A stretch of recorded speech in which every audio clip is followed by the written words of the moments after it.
cold at the touch, dead in the eyes, no signs of life no more. I put your love under the knife. Leave me to die here all alone. No signs of life no more, no. A crying dove may never fly.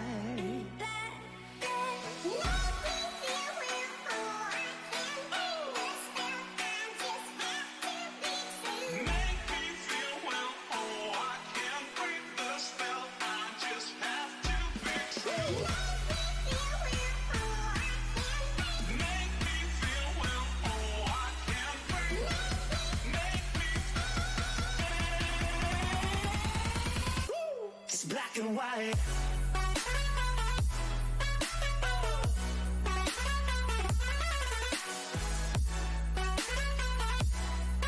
Yeah. Black and white. Oh, oh, oh, oh. Just black and white. Come on. Love, no more, baby. Black and white, no more, baby. Love, no more, baby. Just black and white, just let me go. It's only right. For all I know, it's only matter. It's calico, it's black and white, white, white, white. Just let me go, it's only right. For all I know, it's only matter. It's calico, it's black and white, white, white, white.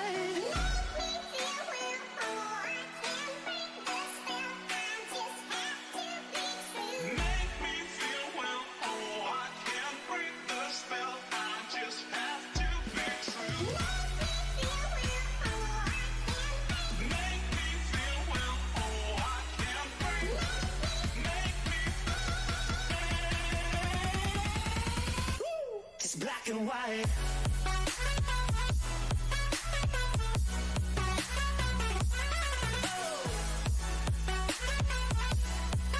Yeah. Black and white. Oh, oh, oh, oh. Just black and white.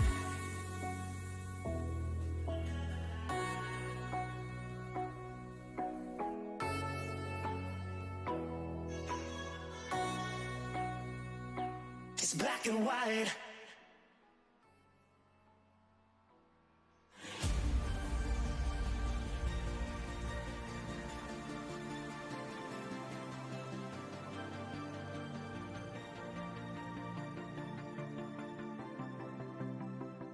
I've been holding on for so long, I can't remember why. The fire's gone, I'm all burnt out, the embers have gone dry. I don't need your love to carry on. I don't need your love to make me strong. No, I've got courage.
This is it, ladies and gentlemen, the final round. This is the Nurburgring Nordschleife, host of this championship's end, and it's been quite a journey here thus far. This is the NXTGEN Racing MX-5 Cup final round of this 13-week adventure we have been on. My name's Alex Everett of Crest Autosport, and alongside me, as always, is Paul Walsh. And today we've got final round of the championship for you on the legendary circuit that is the Nurburgring Nordschleife. Specific layout for today, I'm not going to test my German readability, but it is the whole Nordschleife, including part of the GP circuit. We'll head over the GP circuit, excluding the Mercedes arena, and we'll turn right instead of heading down into the other arena on the circuit. We'll head all the way around the Nordschleife, and it's expected to be a lap of around 9 minutes in length. So quite the spectacle we have got today, and it's a slightly different layout today, and which we'll go through those details very shortly. But as I mentioned, I'm joined alongside me by Paul Walsh. Welcome along, Paul, for this final round. How are you today? I'm doing very well, thank you, Alex. I'm very excited for the racing lies ahead, and I mean, what a beast of a circuit for us to bring the curtain down on the MX5 Cup. I mean, all the circuits we've been to so far, can they compare? I think it's the case. Well, around here, our drivers are going to be put to the ultimate test over what is going to be some quite extended racing. Absolutely. I mean, there's quite a few tracks that are very notable enders to the season, but this one certainly does pin itself up there with quite the exit track for the season. But it's not your conventional car you're going to find with this track, of course. This track very, very popular with just regular stock cars. Arrive and drive cars, but of course we have the GT3s and GT4s, etc., that we see here. Not too far away, actually. In April, we have the Nurburgring 24 Hours, but we're here with MX-5s, Mazda MX-5s, Paul. So, low high speeds, which means high speeds through most of these corners. It's not quite as heavy on the braking as you'd find with the usual GT3s. They're going to be quite throttle pedal intensive around here, aren't they? They are indeed, and the fact that drivers will be essentially, it's going to feel a little bit of a reverse, because for anybody who's used to driving around here, real world alternative in the sim world and the GT3, you'll know that a lot of the time you're going through corners at very high speeds and then having to come down through the gearbox quite aggressively, particularly as you're making your way around what's nicknamed the Green Hell Loop or the Nordschleife Loop. And well, in the second half of it is the case, in that downhill run, it is all about the confidence. Whereas in the MX-5s, with the fact they've got such low top speeds and also quite anemic acceleration compared to the usual vehicles that go around here, as you say, Alex, it's going to be a case, it's more about just balancing that throttle pedal and being committed to keep your foot on it at all times. Oh, certainly will. So a little bit about the track itself. We're in West Germany today, the Nürburgring complex, a huge complex in itself. I've driven past it. I haven't had the pleasure of driving the track, but it is West Germany, about 100 kilometers south of Cologne and 150 kilometers west of Frankfurt. West Germany, we're in the region that's sort of referred to as the industrial region, and the home of German motorsport is notably here in the Nürburgring complex. Of course, we have the Nordschleife Green Hell, and we have the Grand Prix circuit situated next door to cater for the smaller series such as DTM and Formula One, of course. But what a circuit we're at, and it ends this championship here today. And we started off all them months ago, last year it was, in fact, at the Silverstone National Circuit on the 6th of December, for what was a much smaller circuit. The Silverstone National Circuit is only 1 minute long in these cars. These drivers in these cars today will be doing about 9 minutes around this track, so it's quite the difference between rounds 1 and round 12 here today. Another small circuit took place for round 2, and what a round that was. Knockhill International Circuit for round 2 of the championship in Scotland, the then new Knockhill Circuit on iRacing. Red Bull Ring, another fairly new circuit to iRacing, featured for round 3 of the championship, with round 4 taking place in Canada at the Circuit Gilles Villeneuve, aka Montreal. Daytona Road Course took place for round 5 of the championship. We refer to that as Draft City, and I think we're going to see very, very similar here today.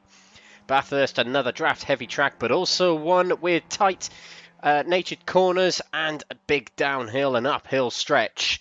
And we might see similar to that here with its undulating corners here at the Nordschleife. Round 7, of course, hosted at Monza, another legendary heritagical circuit just like this. And round 8, hosted at Snetterton Circuit. A very dramatic round indeed. We saw plenty of safety cars that day. Of course, there are no safety cars tonight, so no get out of jail free card if you've fallen back from the pack. And if you're involved in some drama, you've got to clear the way quickly for the other cars coming behind. But moving on with the calendar, round 9 at the Zandvoort circuit in the Netherlands. Round 10 hosted at the Interlagos circuit. And last week, it was a thrilling round indeed, and we enjoyed it very much. Unconventional car for this circuit, but Long Beach Street Circuit in California hosted the penultimate round of the championship last week. And of course, quite notably, Race 3 last week saw a race to the line between Maurice Henry and William Chadwick. Of course, William Chadwick running out of fuel on that final stretch, which meant that Maurice Henry snuck through for the win. It was a brilliant, brilliant round last week, and we're going to see another great round today as well at the Nurburgring Nordschleife. This is, as you can see there, a 2-hour endurance, and it is also double points on offer for this race. So, to explain the double points scenario, basically, coming out of each round, each driver is capable of scoring 30 points per race if they win it.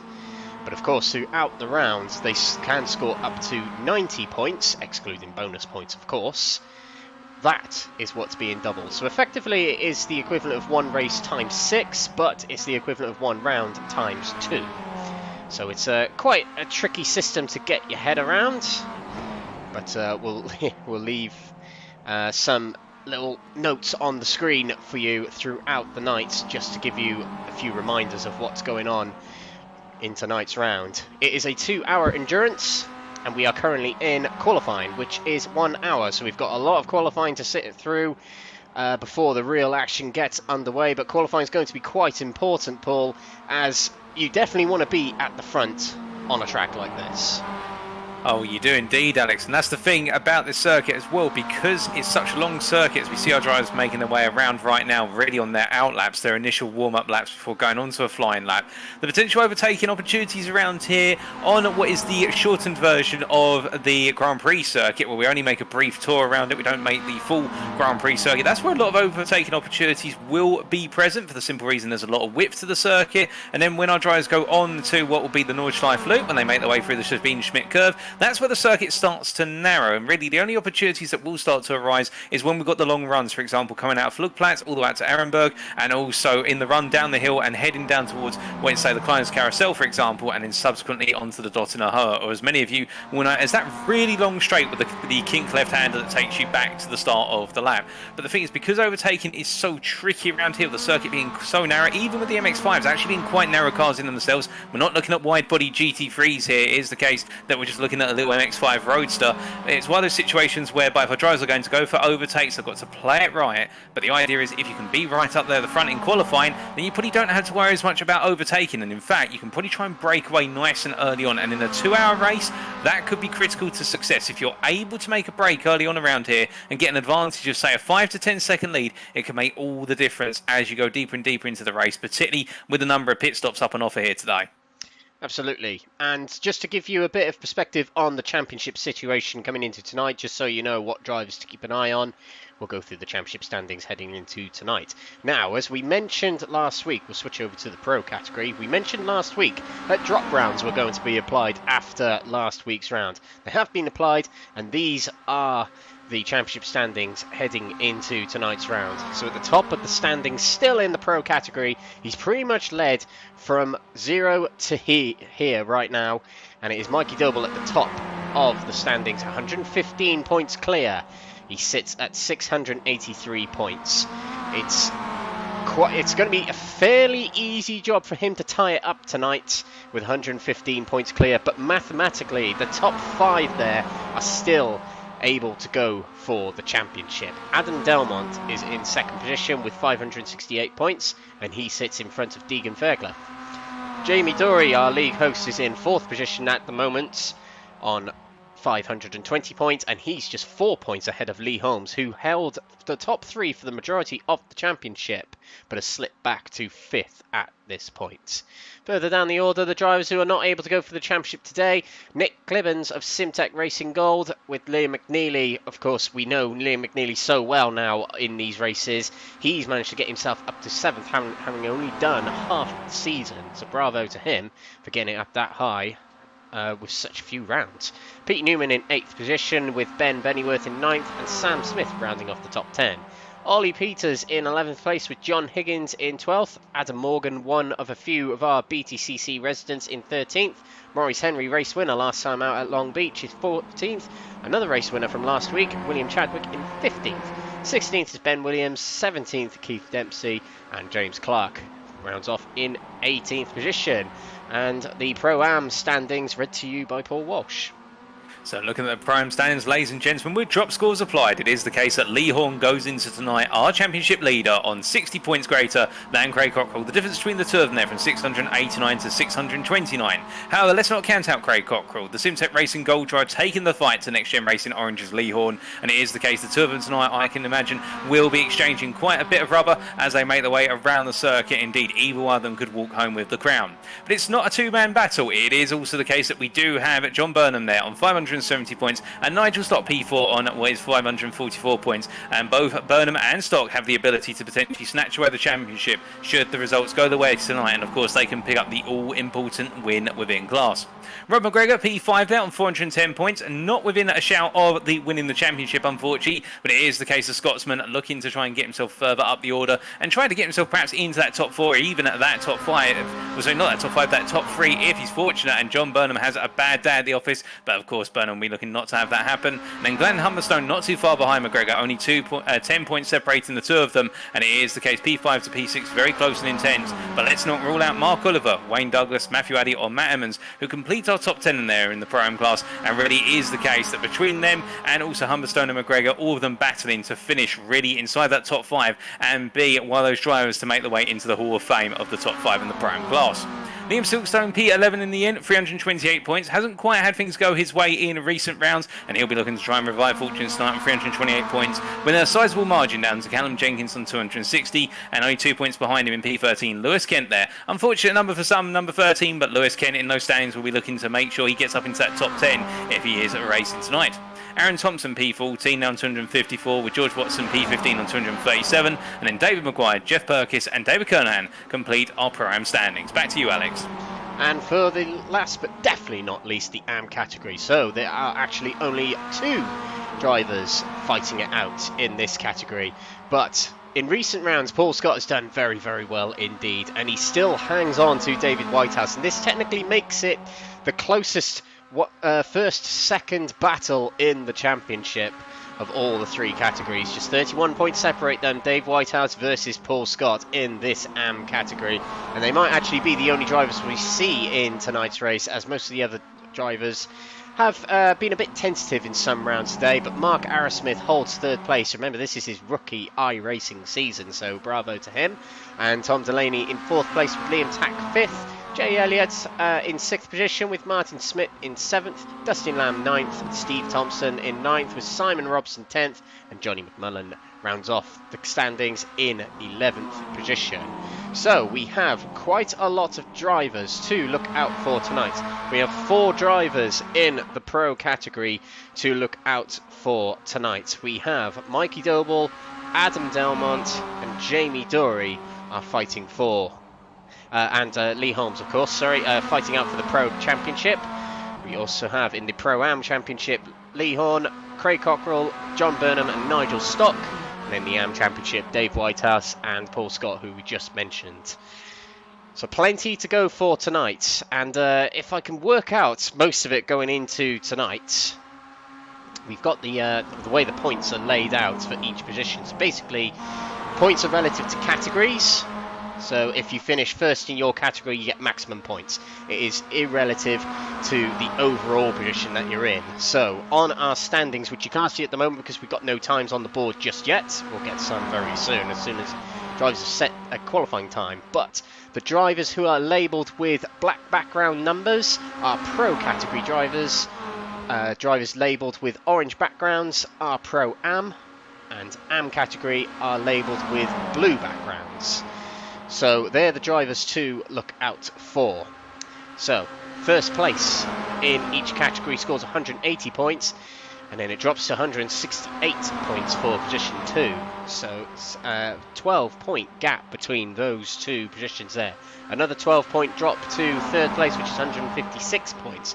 So quite a big gap in points here, Paul. And just to sort of sum that up for people, if you lose a few positions, you're really dropping into the territory of being in danger of costing your championship if you're one of the guys at the top, such as Dave Whitehouse, Lee Horn and Mikey Doble, of course.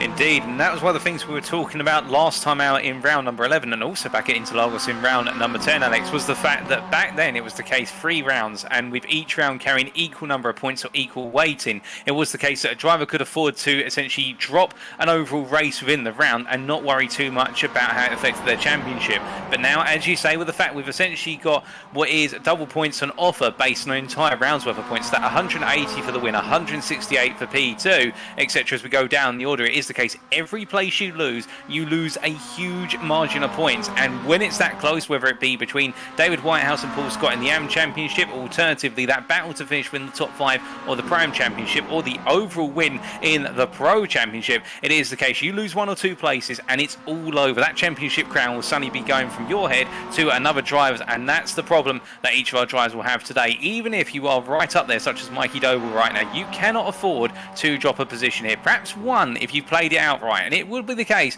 that for somebody like Mikey Doble, I'm sure for Lee Horn as well, our Pro-Am Championship leader, they will know where they need to finish tonight. They will set the sights on a particular place, and they'll know if they finish there, they will have it in the bag. But of course, as a racing driver, you play it 1 or 2 ways. You would take the centre approach, as I like to refer to it, which is you go all in. You want to do your absolute best and win every time. Or you take the Professor Alain Prost approach, which is you know where you need to finish, you know you don't need to push beyond that, and you just simply bring the car home. And it'll be interesting to see how it all plays out, because particularly, not just in this qualifying session, but the opening couple of laps, you can imagine drivers will be jaunting their way and amongst one another and trying to find their way into the field and see where they can get those all-important points.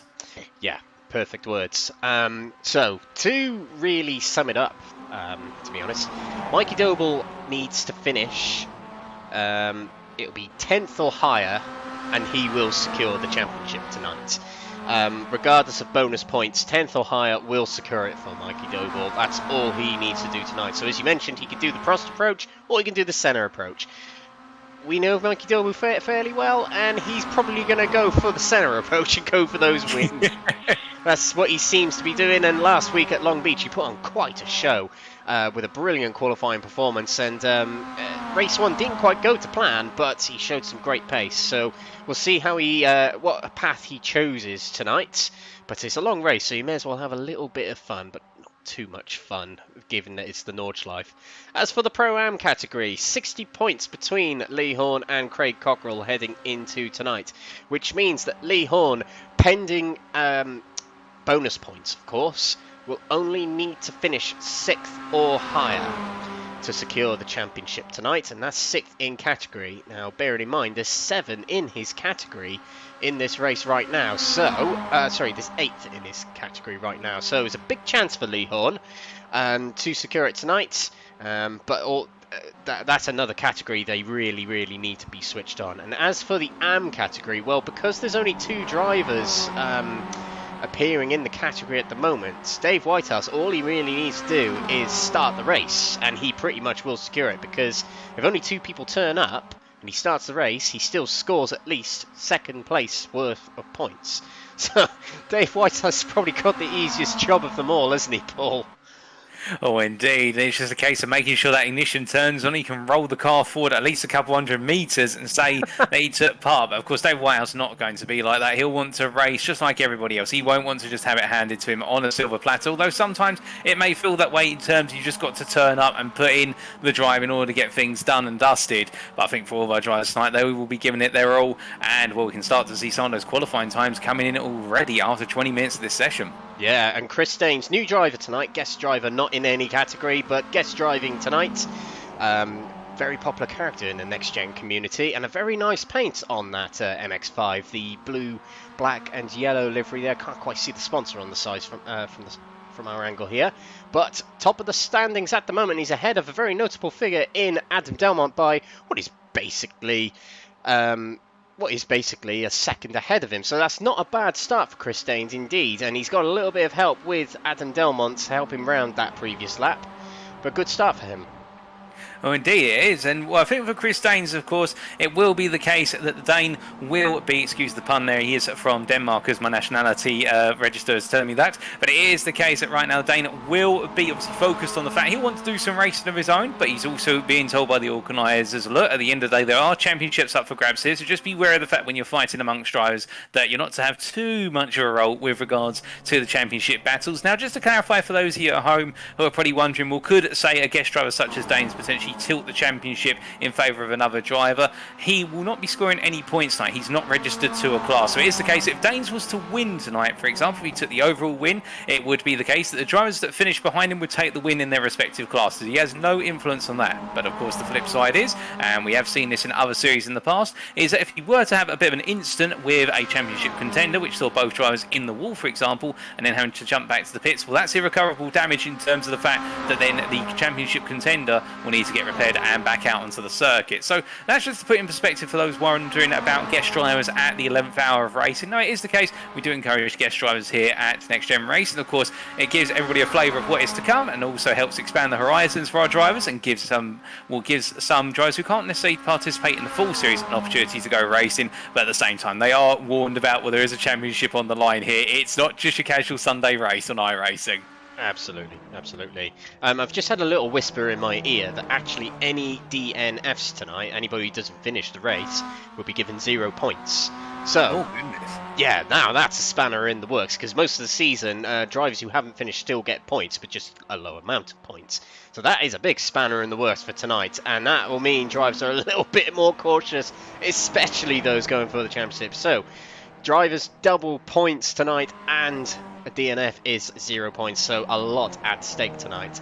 But going back to what we were mentioning about guest drivers just a moment ago, Roy Plummer here in the beautiful, beautiful livery there, got to say. Absolutely love it. I've got to have to favourite that on Trading Paints later on.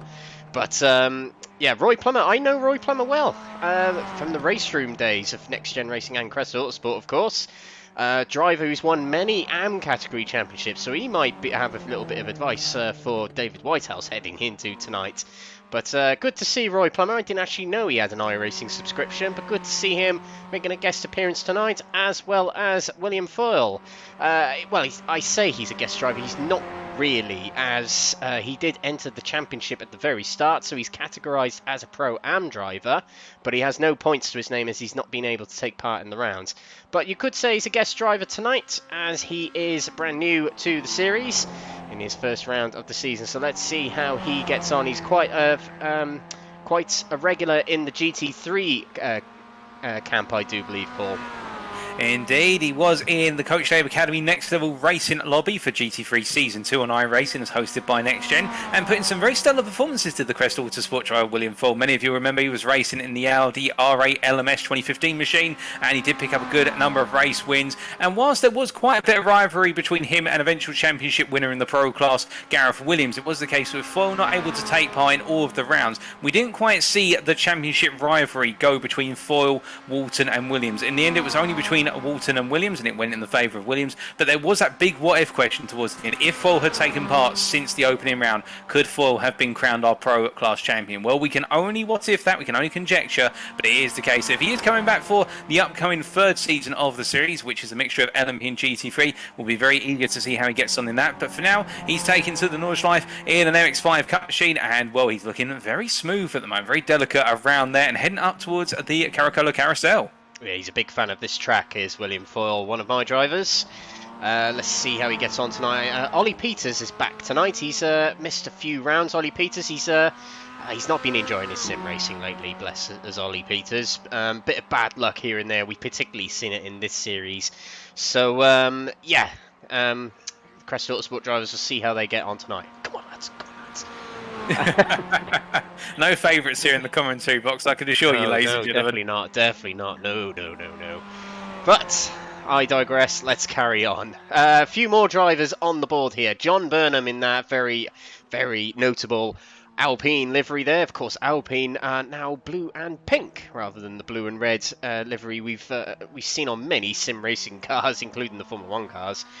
On iRacing, but John Burnham, one of the main championship protagonists, puts himself into 5th in the standings, 3rd in category, and that is 2 places down from where he needs to be, as Lee Horn is ahead of him in 1st. Nigel Stock has also crossed the line to put himself on the board, putting himself in 6th position, and he's ahead of one of his main championship rivals, Craig Cockrell, but behind 2 of them in Lee Horn and John Burnham. We also have Roy Plummer put himself on the board, so a clean lap is what was needed by most of these drivers to get themselves on the board, and so far 8 have done that, and we have quite a grid here. So I mean, there's plenty of time left, Paul, but a lot of these drivers will be seeing these times pop up on the board, seeing their relative position drop.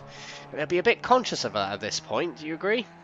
Indeed, and it is the case. So normally when we race at a circuit such as Long Beach last time out, it is the case that around those sort of circuits, when you see there's a gap between yourself and the driver who's qualified in front of you, about half a tenth to a tenth of a second, okay, you can find that over the course of a single lap. Around here, if you've got a gap between yourself and another driver of 2 to 3 seconds, that is reelable. You can find that over the course of a subsequent lap. Meanwhile, if the gap ends up being for sort of 5+ seconds, then it can be the case that you're not quite there with the other driver. But when you've got a gap like between Chris Daines and Adam Delmont at the moment, where it is literally just a second, that is the equivalent of about a tenth of a second at a much shorter circuit. And that is the thing with regards to the Nordschleife. It is a circuit whereby each and every qualifying lap you want to push a little bit harder. And all of our drivers here, whilst they have an hour in this qualifying session, they will be at first nervous. It doesn't matter whether you're a seasoned veteran, whether you love time trialing around here, whether you've driven around here in the real world, that first couple of laps you do around here is nerve-wracking. You need to get into a rhythm, and over the course of an hour's qualifying session, with a lap being just under 9.5 minutes, you're effectively looking at 5 flying laps around here, plus your warm-up lap, and you probably have a cool-down lap in there as well to calm your nerves and whatnot. But then as you're going deeper and deeper in, when you get to that penultimate lap or that final lap, that's where you're literally going to say, right, I'm going all in on this lap, and I'm going to commit to every apex of the maximum possible speed. And I suspect that 9:21.1 that Chris Daines has set so far, it's a good banker, but I suspect we're going to be seeing even faster laps coming in. But we still got plenty of time, and that's the thing as well, because you have to wait so long for a lap to be completed around here, is natural part of the course. That means anybody who's on provisional pole, when they cross that line just as the time is about to hit an hour, for them, they've got to sit there and wait for 9.5 minutes thinking, have I got pole? Have I not got pole? Am I going to be pushed down the order, etc.? Whereas the driver who's making his way all the way around, the last driver to qualify, is in that very weird position whereby suddenly all the pressure is on them. I see Mikey Doble seems to be missing his left-hand wind mirror. It's hanging loose on the side of the car. I think he's had a little bit of a moment with the wall. But again, I think Doble's already started pushing a little bit. Meanwhile, I can see Delmont and Chris Daines here. Well, they're exchanging places as they make their way down the Tottenham Straight and heading up towards the final couple of corners to complete another flying lap as they make their way down towards Hohenrain. Yeah, and these two clearly working together at the moment. I mean, sharing the same bit of tarmac on the Nordschleife, you've got to work together, particularly in qualifying, as we're nearing the halfway point in the session.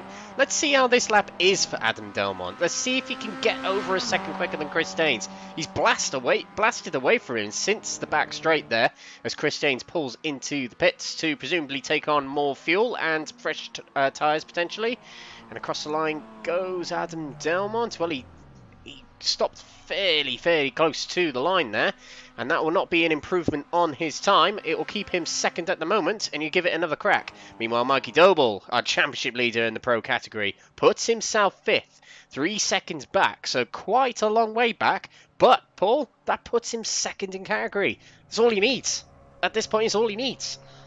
Indeed, it's all he needs at this time. But I think what will also be on his mind at this moment is the fact that that start procedure, rolling down towards turns 1 and 2, because we're not running the full Mercedes arena, we're running essentially the Yokohama S chicane. It's a hairpin chicane. It means it's 2 hairpins back to back, a right into left, and we're battling down into there in any class of car. It is a huge concertina effect down to turns 1 and 2, and with just a little bit of damage there, could spell a driver's race having to jump back to the pits very early on, and they've got to limp around on that opening lap with a severely damaged car. So I think for Mikey Doble, he'll be happy that he's on row 3, but he might just want to try and get himself onto that second row, if not that front row, just to keep himself safe. As we see Craig Cockrell here making his way down and around into the opening corners, having just set a lap which put him P8 overall. I think he was P8 anyway, but yeah, Craig Cockrell, I think he's going around for another time. He's determined to better himself on these laps here, so he'll give it another go. He's got to get himself in amongst his competitors above him. He's got 3 seconds to find before he catches Nigel Stock. The thing is, at a track like this, 3 seconds is more like... 3/10 is probably a bit of a stretch, but you know, instead of losing tenths, you can lose seconds on this lap. Isn't that right, Paul? Indeed. I'd say if you were to estimate it, that'd be about somewhere in the region of 8 tenths to 1.1 seconds in terms of the delta compared to a shorter circuit. Yeah, absolutely. Right, let's see what else is going on track. We can see Jamie Dury is at the north end of the circuit at the moment. He's got no one around him. Usually you see Jamie Dury and Lee Horn working quite closely together, but not today, it seems. Perhaps the drivers are not finding that draft so effective on a track like this. It might be more off-putting, actually, on a track like this. With dirty air pushing you and giving you a bit of understeer, it might actually be more detrimental than it is beneficial. Indeed. And I think one of the other challenges as well is if you partner up with a driver, because the lap's so long around here and it demands so much concentration, you can imagine you and your partner have an absolutely fantastic run through the GP loop. You have a fantastic run all the way up to where Jamie Dorr is just coming out of Bergwerk and making his way up the hill towards the carousel, and then one of you drops it. And it's against the driver at the front. If you drop it, that's both your laps compromised completely. Alternatively, you've got to take quick evasive action because it looks wide as he's making his way up the hill here. But I can assure you, it's not wide. As you see, he cuts a huge portion of curb there, making his way up. I think he might be aware of the fact he's on camera or something along those lines, because Jamie Dory's decided, you know what, it's the case that lap's not going to keep as stable as he wants it to be. Absolutely. Showing off a little bit is probably Jamie Dory. But yeah, that's him, isn't it? Right, another driver has put himself on the board, and it was Liam McNealy. Puts himself pole position by 7 tenths clear of Chris Daines. But the top 5 overall in the qualifying at the moment are in the pits currently, so they are taking a little bit of a break and will head back out on track at some point. We've still got Jamie Dory on a lap, but it might be an invalidated lap. It's definitely an invalidated lap after that spin there on the approach to the carousel. Let's see Matt Emmons. Matt Emmons has had a brilliant couple of rounds. He's kept his nose out of trouble in some instances and got himself some good results. I think he had a few podiums last time out at Long Beach. But yeah, brilliant from Matt Emmons so far this season, and back here at the Nordschleife for a few more minutes in that NXTGEN Racing MX-5 with the rather notable purple roll cage on the top of it. Dave Whitehouse, he's now no longer the lonely AM category driver in this race, as Paul Scott has joined the server and he'll head out on track. Trying to look at the livery that Dave Whitehouse has got on today. That's different to his usual Duck Song livery. Of course, he had a Ukraine tribute last time. What is that livery, Paul? Can you quite see it? I believe he's running a bit of an internet meme-based livery, which is the dog sitting in the house that's on fire with the caption, "This is fine." Yeah, I wonder if that is a symbol of how he imagines this race going for himself. Yeah, I'm with you. I'm with you, Di. I'm with you. But yeah, his team name should be the meme team, shouldn't it, rather than Motorsport Magpie, as it says on the screen at the moment. But yeah, good old Di, giving us entertainment as usual. Let's see who else is out there. It's Pete Newman back in the saddle. He missed out at Long Beach, I do believe, and we didn't see him in race 3 of Interlagos, even though he was having a great round in races 1 and 2. We'll see him back on this track. Pete Newman is a big fan of this track. I seem to remember back in the BSR days, I remember him loving this track quite a bit. But the Pure Sims esports driver, of course, Pure Sims is Ash Sutton's company that he runs with Matt Byrne, I believe. So waving the flag for the Pure Sims company today is Pete Newman. We've got William Chadwick back today for Fordzilla. Of course, him and his teammate Liam McNealy have been dominating things on this latter part of the season, working together very well in the striking livery of Fordzilla there. We'll see what William can conjure up towards the end of this lap. He's around about 33 quarters of the way through the lap, I'd say. So we'll come back to him very, very shortly. Who else have we got out on track at the moment? Jamie Dory's had another off. I think he's just out there for some giggles at the moment. Trying to get himself back round for another lap to start a new lap potentially, Paul. Indeed, I think right now he's just testing the limits of where the grip is and where he can push as much as possible as he makes his way down to the Tottenham Straight here. And it is the case that, well, if he's trying to sight up a new lap right now, we could be expecting him to try and set something absolutely monstrous when he goes on to a flying lap as he makes his way down the very long straight. Normally the straight, of course, being used as what is the essential entry and exit point for the tourist layout of the circuit. Of course, we've not got any tourists here today other than our virtual spectators in the stands and you guys and girls tuning in via the official channels, but we can see here Jamie Dory, I think, having a little bit of swerve to left to the right and, well, just getting himself comfortable before going for an overall qualifying lap. And that's one thing we haven't done yet, Alex, is an onboard lap of the full distance of the circuit. Should we? Well, I'm game if you're up for it. Okay, Jamie Dory, if you're hearing, don't crash. Let's try and go for an on-board lap, and Paul Walsh, as usual, is going to talk you through the entire lap. So over to you, Paul. Alright, so as he makes his way out of the last couple of corners here, coming out of home rain and making his way on to the start-finish straight, charging through to go on to another lap here and go through what is just shy of 26 kilometres worth of German asphalt. To make his way across that timeline, heading down towards turn number 1, in towards the Yokohama S chicane sequence here. It's the right into left-hander hairpin chicane as he comes down that braking zone, sighting that 100-metre board and bringing it down the gearbox. Going all the way down to first gear here, nice in the apex, dipping it in, and then frying the car straight at that tyre barrier in order to be able to get it through as aggressively as possible. Now powering out, making his way onto that GP loop. It's only going to be a short run for the GP loop here, of course. We're not running the full loop, and he's going to be coming into the short hairpin here as he makes his way on through. A nice drop down the road here to give you an idea. Double apex right-hander and gets back on the power. Now coming up towards the Bilstein curve. The left-hander here with what is normally you brake at the 100-metre board if we were coming out the Schumacher S's, but it's not the case. He snaps it down from the 50-metre board into the drop right-hander here, coming into third gear and getting back on the throttle at 73 mile an hour and powering on exit.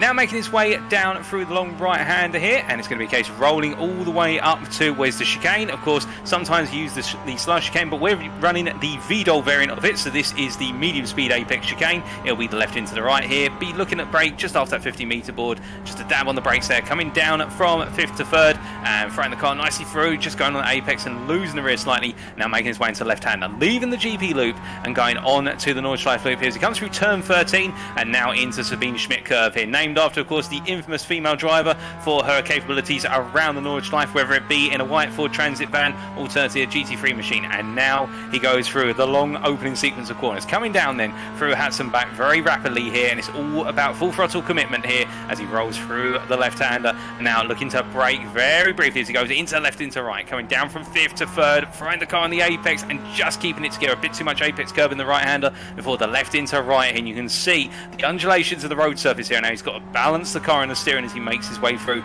Now coming up into Hoheiken here as he makes his way down into second gear from 3rd and rolls the car down. He wants to get on the power as soon as possible, as now it's the run all the way up towards Flugplatz corner as he makes his way flat out. Now if we're in faster machines, it would be the case as he goes up the hill here, he'd essentially jump into the air as we make our way up the road and over the bump here into Flugplatz, and here it should be fully committed. Perhaps a brief lift, yep, a very light lift there I think I could just sense, but literally just a tiny lift off the throttle to get the nose to turn before getting back on full throttle, and now it is full throttle all the way up towards Orenburg here. And well, we're currently at 120 miles an hour. By the end of this sequence, if we're in GT3 machines, you'd be looking in excess of 160 mile an hour, but it's going to be the case. The MX-5's here in 5th gear, heading beyond 132 as he comes to a long left hand here. Got to settle the car down before braking into Orenburg, bringing the car to left hand side on the outside, down into 2nd gear, and as soon as he feels the car bite apex, a lovely corner Orenburg, you want to get on that throttle so early because the camber of the road throws the car out, and now making his way downhill. Coming down through Postbrooker here, and as he makes his way, it's all the way up into Aldenauer Forst, and making his way uphill here, completely flat out. It's absolutely scary here riding on board, I can tell you that. And as he makes his way to left-hander, braking here into the unsighted apex, bouncing it over the apex curve, and now coming much harder onto the brakes and trail braking in towards Aldenauer Forst as he comes all the way down the gearbox, down to 51 mile an hour before staying in 2nd gear and powering out to the right-hander, and now charging into the next section. That's just the first part of the Nordschleife loop, technically. We're not even halfway through it, but that's settle the first third. Now we're coming on to the more technical section of the Nordschleife loop as he makes his way then in towards Metzgersfeld as he goes charging into the double left-hander. So the first left-hander there, a very deceiving one because of a high apex curve, and now the more tricky one here as it's the left into right sequence, using that apex to turn the car through as he now makes his way down into the braking zone for Callenhard here. A lovely corner once again, a very low speed corner here, but as soon as you clear that apex you want to get back on the throttle because now it's full throttle down the left into right of what is the combination of the spill curve into the Dreifach Rex, as that's the right hander here. Rex of course translated into right in German, and as he makes his way through the double right apex here, going a little bit deep and tight to that first apex, but brings it back together. Now breaking into a nasty corner here as he makes his way on down, and it is the case breaking into a Schiffer as he comes down through the double left in first gear. The only time I think over the course of an entire lap they'll be in first gear typically, other than the GP loop at the opening hairpin, and now making his way down in towards the left-hander here as he comes across the bridge and rolling the car on through here, down from third into second, using the momentum of the car to come on through before going up into the right-hander here of X-Muller. And as he exits there, you can see just the dip in the road, how the camber changes multiple times through that corner alone. A very nasty corner can unsettle the car in these MX-5 machines. As we ride on board for his cockpit camera briefly, gives you a sense of perspective as he now makes his way into the one corner that can really make or break the second half of the lap. This is where we transition into that second half, and that is going through Bergwerk here. A double right apex, and as he exits there, very nice. And these machines, our drivers can carry a lot more speed through the apex compared to some of the other classes of machines, or at least the amount of confidence. And now it's the long run up the hill all the way up from Bergwerk, all the way up towards the Steel Strecker curve. And as he makes one through, this is completely flat out for the most part here, and it is the case. You want to be in the lowest possible gear for as long as possible, because remember, when you're in a lower gear, your RPM or your revolutions per minute on the engine will be higher, and as you're going uphill, you always, if you've ever taken a driving lesson, your driving instructor will tell you be in a lower gear, don't be in a higher gear when going uphill. It will give you fuel efficiency if you're at a higher gear, but it also means you'll absolutely bog the engine down.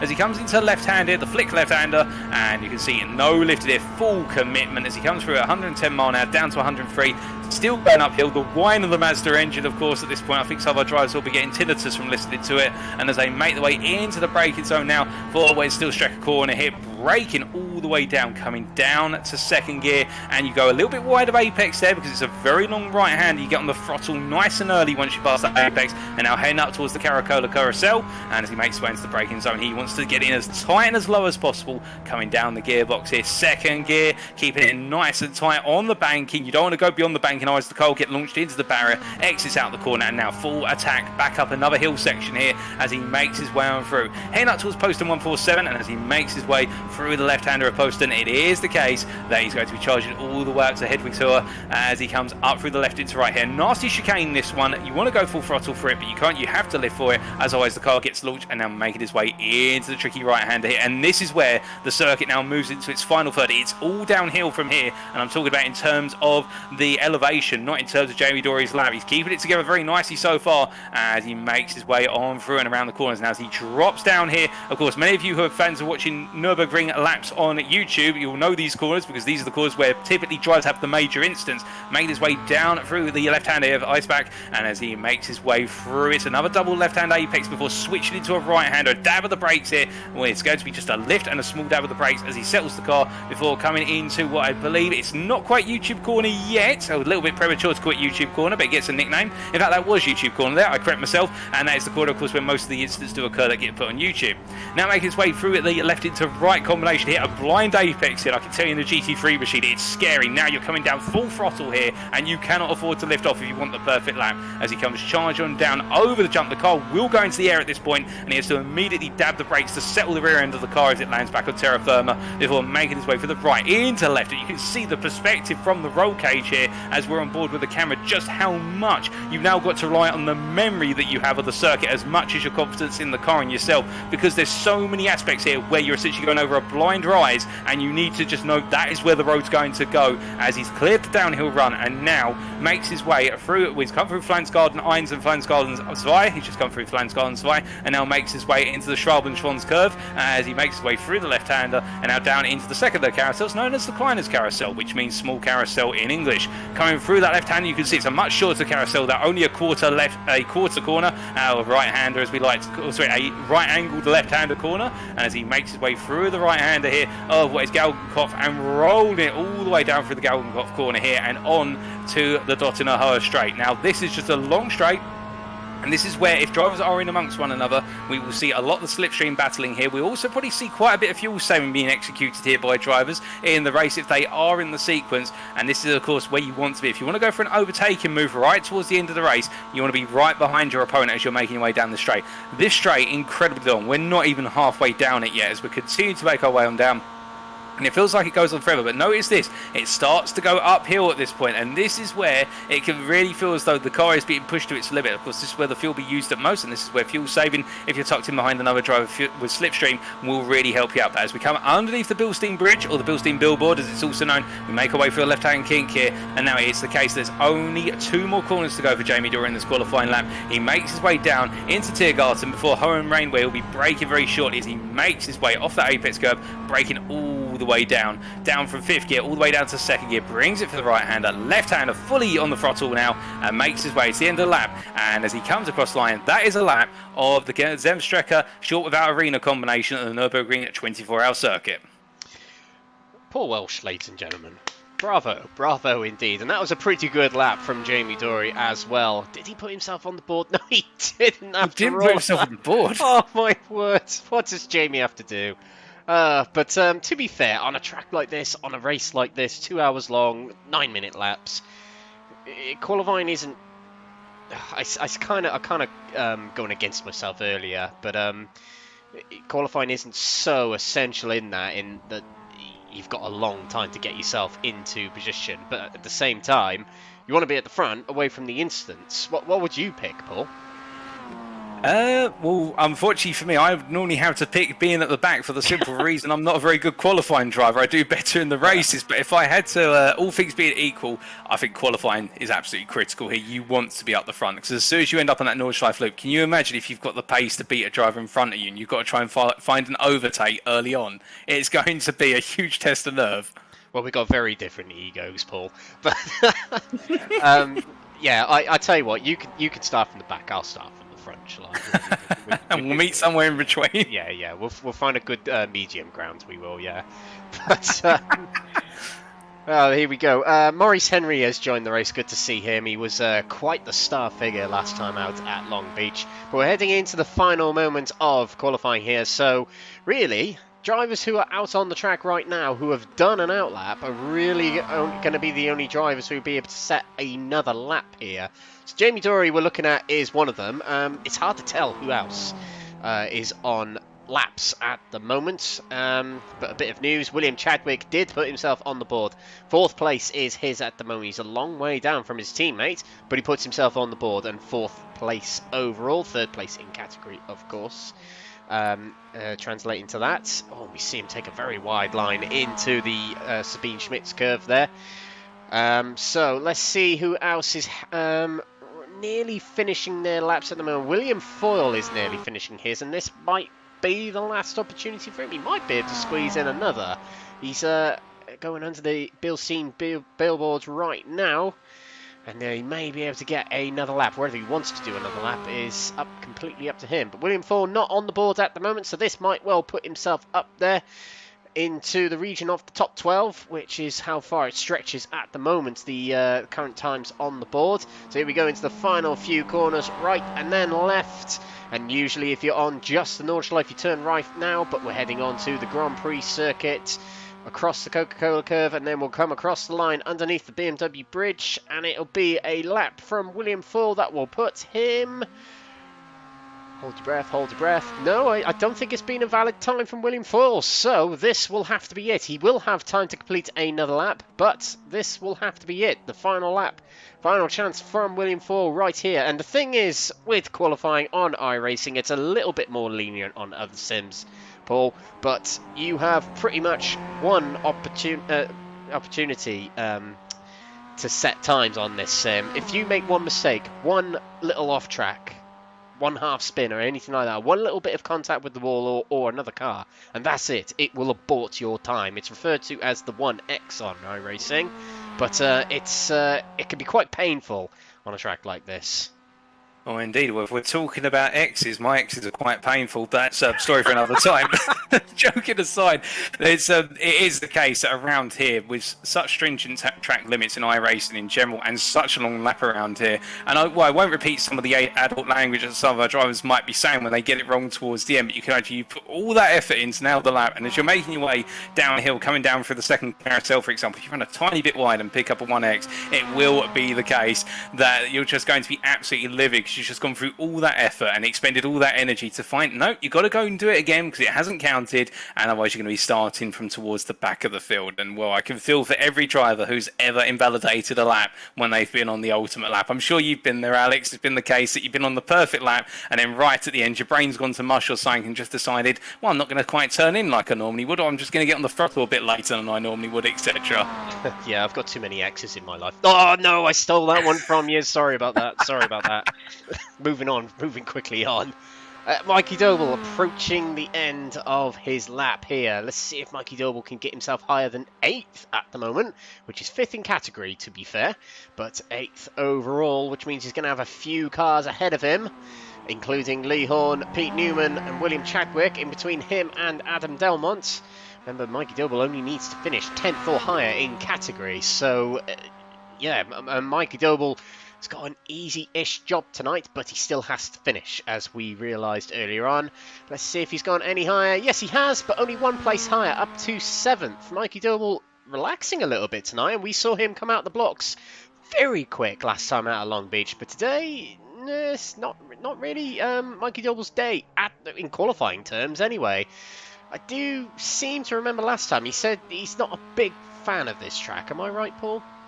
I think you remember correctly, and I think Mikey Doble might be applying something which we saw at Long Beach. Of course, for race number 3 at Long Beach was a fuel-saving race, and it was a race about driving smart and not having to make that pit stop. I wonder if Doble's thinking more about the race right now and thinking, you know what, if I start in the midfield, as long as I stay safe on the opening couple of laps, perhaps he's thinking strategically that he can perhaps try some sort of undercut, some sort of overcut, because it's a 2-hour race at the end of the day, and well, you're not going to win the race by simply being the leader into the turn one. You're going to win it by managing the race and being consistent all the way through it. And a circuit which, as you're saying, he's not a big fan of this circuit as well. I think he's probably steeling himself for the 2 hours rather than just the hour of qualifying. Yeah, you could be right there. Here we go. Danes to Dane doesn't go any quicker, but by the looks of it, he's going to go for another one. Now, although we have 8 minutes left in qualifying, there is overtime in iRacing, so it means as drivers cross the line before the hour mark, they do get another lap. So, a lot of drivers are heading out on track in the last minute or so to get themselves around the track and start a fresh lap as soon as the timer expires. So we'll see if some drivers make it, some drivers might not. We'll find out. Adam Delmont definitely will get at least another lap as he'll come across the line. Let's see if he can get himself higher than 3rd. He's a 2nd behind Chris Daines, more than that behind Liam Mcnealy, and across the line he goes. It's not 3rd position for him still at the moment, but by the looks of it, he's going to carry on and try and get another lap in.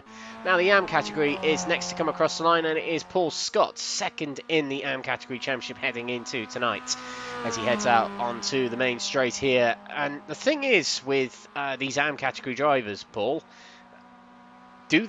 qualifying's not really important for them right here, right now, is it? No, it's not, and that's the thing. With only 2 of them, Paul Scott and David Whitehouse, as far as I can see, for them it's more about just simply getting comfortable with the circuit, getting warmed up and getting ready for what is going to be 2 hours. Now, from David Whitehouse's perspective, all he needs to do is finish. And Paul Scott, conversely, what he'll want to do is he'll want to beat David Whitehouse, and he's got to finish as well. So for them, it's more of a test that they've just got to be able to get round here comfortably over the course of 2 hours. And in Paul Scott's mind, of course, he's got the added challenge of he has to beat Whitehouse, and through some reason or another, Whitehouse has to retire from the race effectively. So it's a bit difficult for Paul Scott. It's almost as if you're sort of waiting in the wings, I should say, for Lady Luck to intervene, but you never know what can happen around here. Yeah, and that's actually just made me think that the final 15 minutes of this race will probably be the most nervy 15 minutes, along with the first 15 minutes probably, as Paul Scott does submit a legal time and puts himself 11th overall in the standings and first in the AM category. Now, he does get a bonus point out of doing that, so we'll see how David Whitehouse gets on. But, as I was saying, the final 15 minutes will be very nervy for these drivers, as that'll be the point in the race where if you have a big incident, particularly on the other side of the circuit, you've got a long tow time, which is a tow back to the pits in regular racing terminology. And you will also have big repairs, and if you can't get yourself back out on track to cross the checkered flag, you will not score points, because it's technically a DNF if you're not going to get to the line in time. So that'll be the point where these drivers get a little bit nervy and start getting a bit shaky, or start focusing a little bit more on themselves rather than the other drivers around them. But yeah, this is going to be quite interesting to watch at that point in the race. Lee Horn crossed the line, doesn't go any quicker. David Whitehouse also crossed the line, doesn't set a valid time. So still plenty of drivers to get themselves on the board. But one of them has put themselves on the board literally just then. Jamie Dory puts himself 7th, right behind his teammate and right ahead of one of his championship rivals, Mikey Doble. Jamie Dory is, of course, in the running for the championship. He's one of 4 drivers. But there's only 3 of them here tonight. It's quite a shame not to see Lee Holmes tonight. But it's down to Jamie Dory, who, let's be honest, Paul. No offence to Jamie whatsoever, but he's not one of the drivers that I would have put as my top 3 at the start of the championship, considering the amount of drivers we've had. But Jamie Dory has done very well this season to contend with the big names in not only sim racing but UK racing, and has put himself into contention for the top 3. Not only that, but a win in the championship tonight is potential for him. Indeed, and sometimes it's the way it works out in these championships. You may not be the favourite, or you may not even really be on the spotter's radar going into the opening rounds because of the amount of competition. But if you're in the background, then you just keep delivering the results time and time again. You naturally will come through with the order as drivers retire from the series, or alternatively, they drop key results. And that's why Dory is where he is right now, because he's just constantly turned up each and every week and delivered time and time again. And it's showing, and well, he's now not necessarily the favourite to win the Pro Championship tonight, but things could go his way. Perhaps this could be his night, and he's out qualifying Mikey Doble so far with only what is now 3 minutes of qualifying session plus overtime to go. So that's not so, but Dory right now potentially onto a winning run here. Yep, you never know. You never know.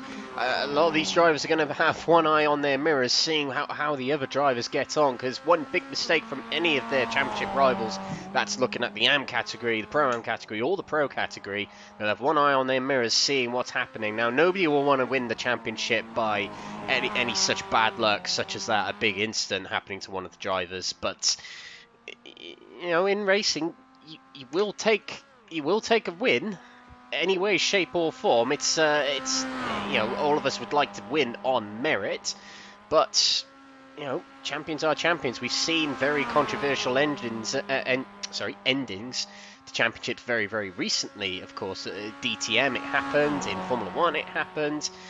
You take it. You take championship winnings such as that, and a lot of these drivers will have eyes on their mirrors and their relatives for that, keeping an eye on what's going on all around them. It's going to be very crucial tonight in the 2-hour race. Getting a gap from the other drivers is going to be very crucial for these drivers. That's what they'll be conscious of here, not caring so much about qualifying. I mean, there's some drivers who put themselves clearly to the top to be at the top, but a lot of these drivers will be looking to that 2-hour race to really establish themselves there rather than any other time.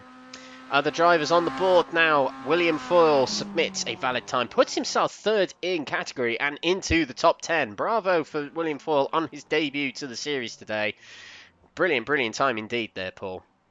Indeed, and get himself right up there and in good contention within his peer class, within the Pro-Am class, or at least he was evaluated against going into the championship when it all kicked off. And I think he'll have placed himself quite well and could be a key factor on the opening laps. And he'll be looking to see how he progresses up the field as time goes on. And just looking at Matt Emmons here as he makes his way on in, another one of our drivers in the Pro-Am class. And as he comes on through, I think he'll be the last driver to go on to another flying lap if he so desires when he crosses this line with a minute to go. And then when Mikey Doble comes across the line, he's just making his way down right now, heading down onto what is the Tottenham. He will not be coming around to the lap as Matt Emmons there crosses the line, and I don't think that's a lap time coming through for Emmons. No, he's got to go once again if he wants to set a time and put it on the board. Well, there's a lot of drivers struggling here. Might be the final few corners where drivers are struggling to keep it away from the edge of the track. It's very, very tricky going down the hill after the Bilstein billboard and keeping it on the track there. It's one of the hardest braking zones because you're braking downhill from a very high speed and can really upset the car, particularly in front-wheel drive cars. I know how difficult those sequence of corners at the end of this circuit is in touring cars. Remember in the race room days, of course. But Mikey Doble here, heading towards the end of the lap here, he'll definitely want higher than 8th. He'll definitely want to be closer to the realms of Adam Delmont, up in 3rd place overall right now.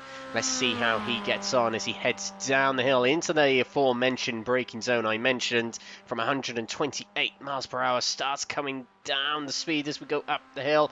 It's not on the brakes yet, now on the brakes and down to 2nd gear and 65 miles per hour through the final S's that he goes, and onto the GP straight he goes. Let's see if this is an improvement from our championship leader.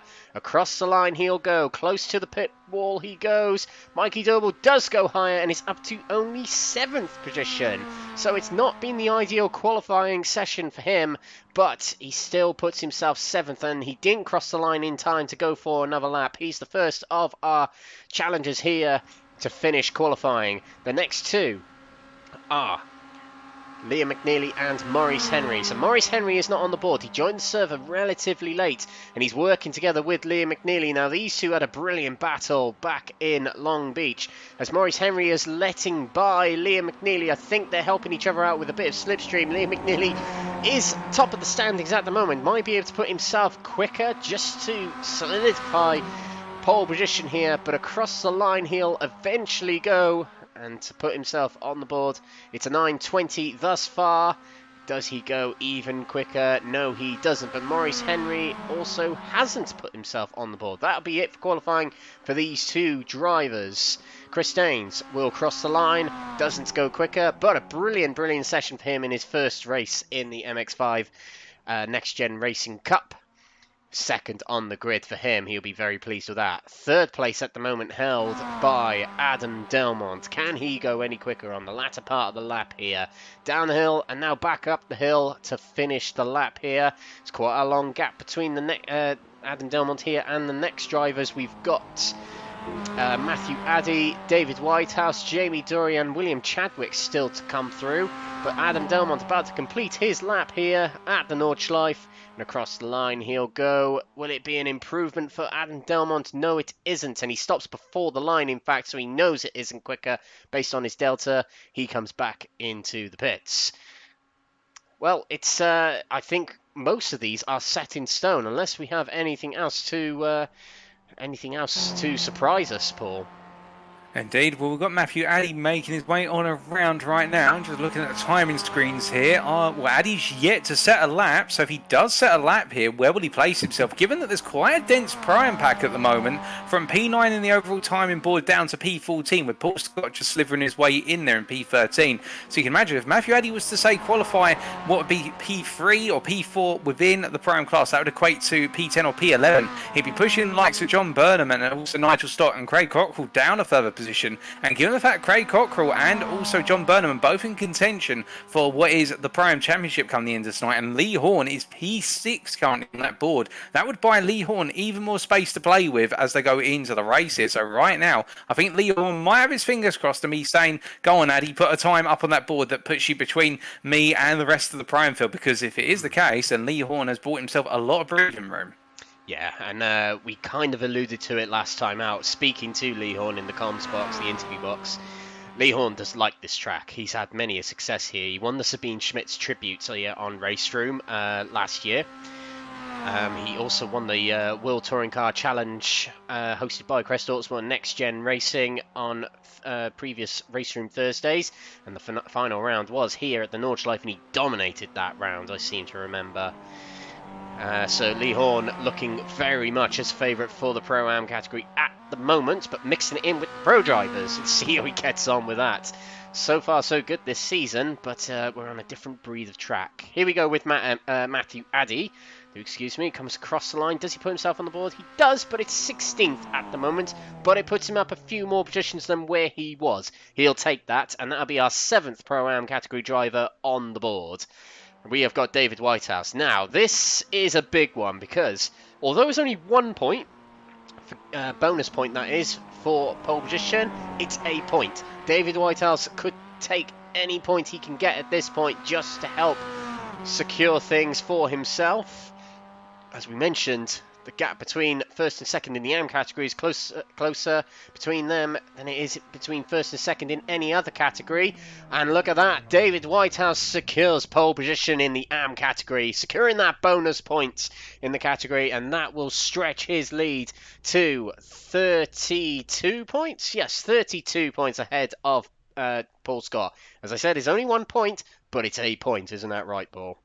Indeed, and every point matters when it's for the championship title. And if you can give yourself just a little bit more comfort, a little bit more breathing room, well, that just takes a little bit more pressure off you when you go into that race. I think Whitehouse will be pleased with that. He left it all to the last moment, that final lap. But at the end of the day, if you get it done right at the end, that's what matters. And as Chadwick makes his way now through the final couple of corners here, will he be able to get himself higher than 4th? We'll find out. He comes across the line very, very shortly.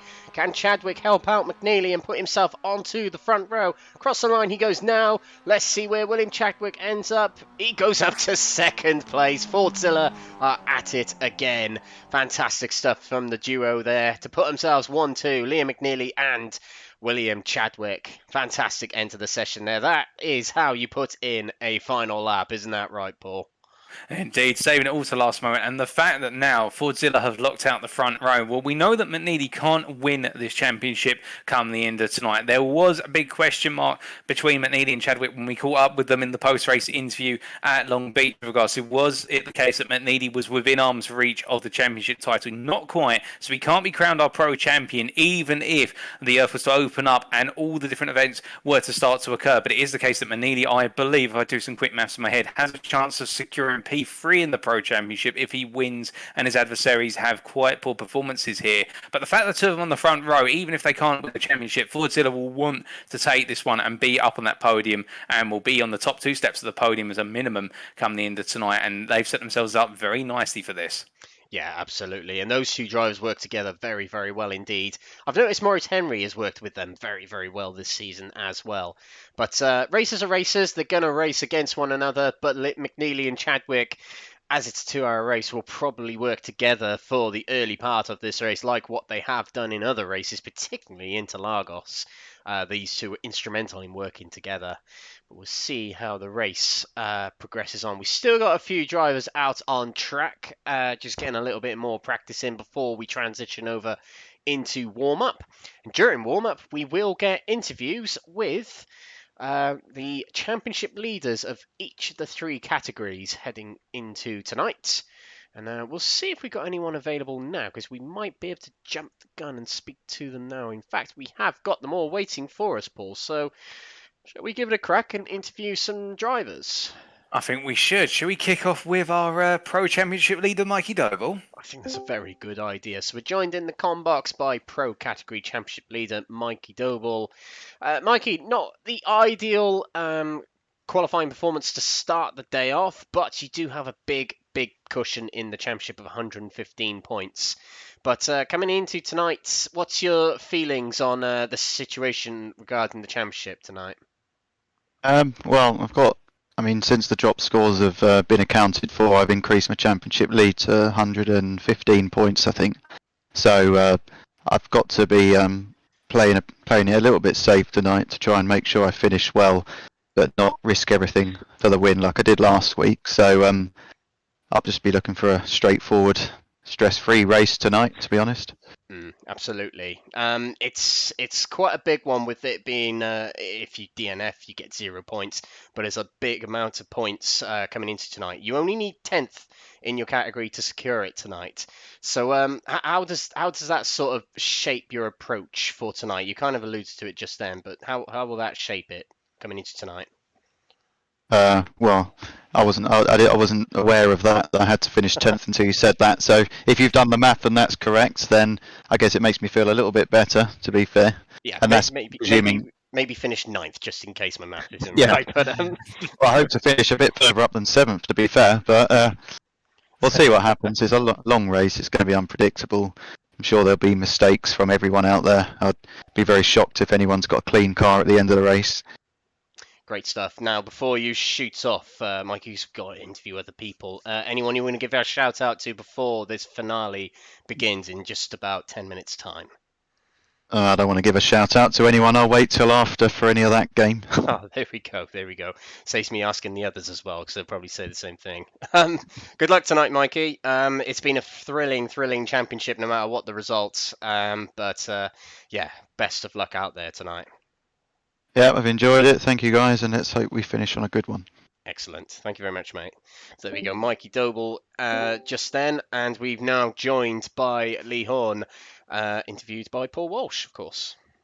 Well, Lee, we're going into the season finale, and you've kicked things off with a very strong qualifying performance there. P6 on the grid. What is pole position in the Prime class? How do you feel about qualifying? Well, I'm pretty chuffed, to be honest. Quite pleased to be where I'm sat. A little bit surprised I'm that high up, if I'm honest. But nice gap to John, my closest rival. 1, 2, 3, 4, five or six positions ahead of John. And then there's Nigel behind him, of course. So, yeah, it's all to play for. I just need to stay in front of those guys. That's my main aim. But, well, how the strategies are going to play out. Jamie's really mixed this one up with what he's done. I mean, he's starting us on half an hour's worth of fuel in a 2-hour race. What to do. I genuinely don't know what I'm gonna do strategy wise. I've got crew chief set up to bring me up. I can to fill the tank up in the first stop, but I just don't know what I'm gonna do with tyres. Whether I chance it or what. I'm gonna wing it as we go and see what happens. Oh, well, you might be planning to wing it on the strategy, but surely it must be the target, given how well you've qualified here. The target's got to be to take the win in the season finale. I mean, you want to put your crown in with a win at the legendary Nordschleife, a circuit that you love as we understand it. Well, I think it's within my capabilities to win my class. However, beating the likes of Mr. Henry and Mikey and obviously we've got a few new additions tonight. Chris Daines, he's very quick. And Liam Mcnealy, of course. Those guys are always much quicker than me, Adam. So, yeah, if I can stick with them with their slipstreams and have a battle with them, I'll be really pleased. But yeah, ultimately, I want the class win. I want to take this home safely and bring the championship home for the Params. Oh, indeed. Well, just before we let you go and let you get to the car and get things all set up, are any words that you'd like to say on air to anyone tuning in, or thank yous to anyone before you go racing? Well, it's the usual stuff. I thank anyone for watching, obviously getting involved and supporting us all, as sponsors, yourselves, for putting on what's going to be hopefully a really good finale here at the Nords. Exciting, fun track to be racing on, and I wish all my fellow competitors good luck.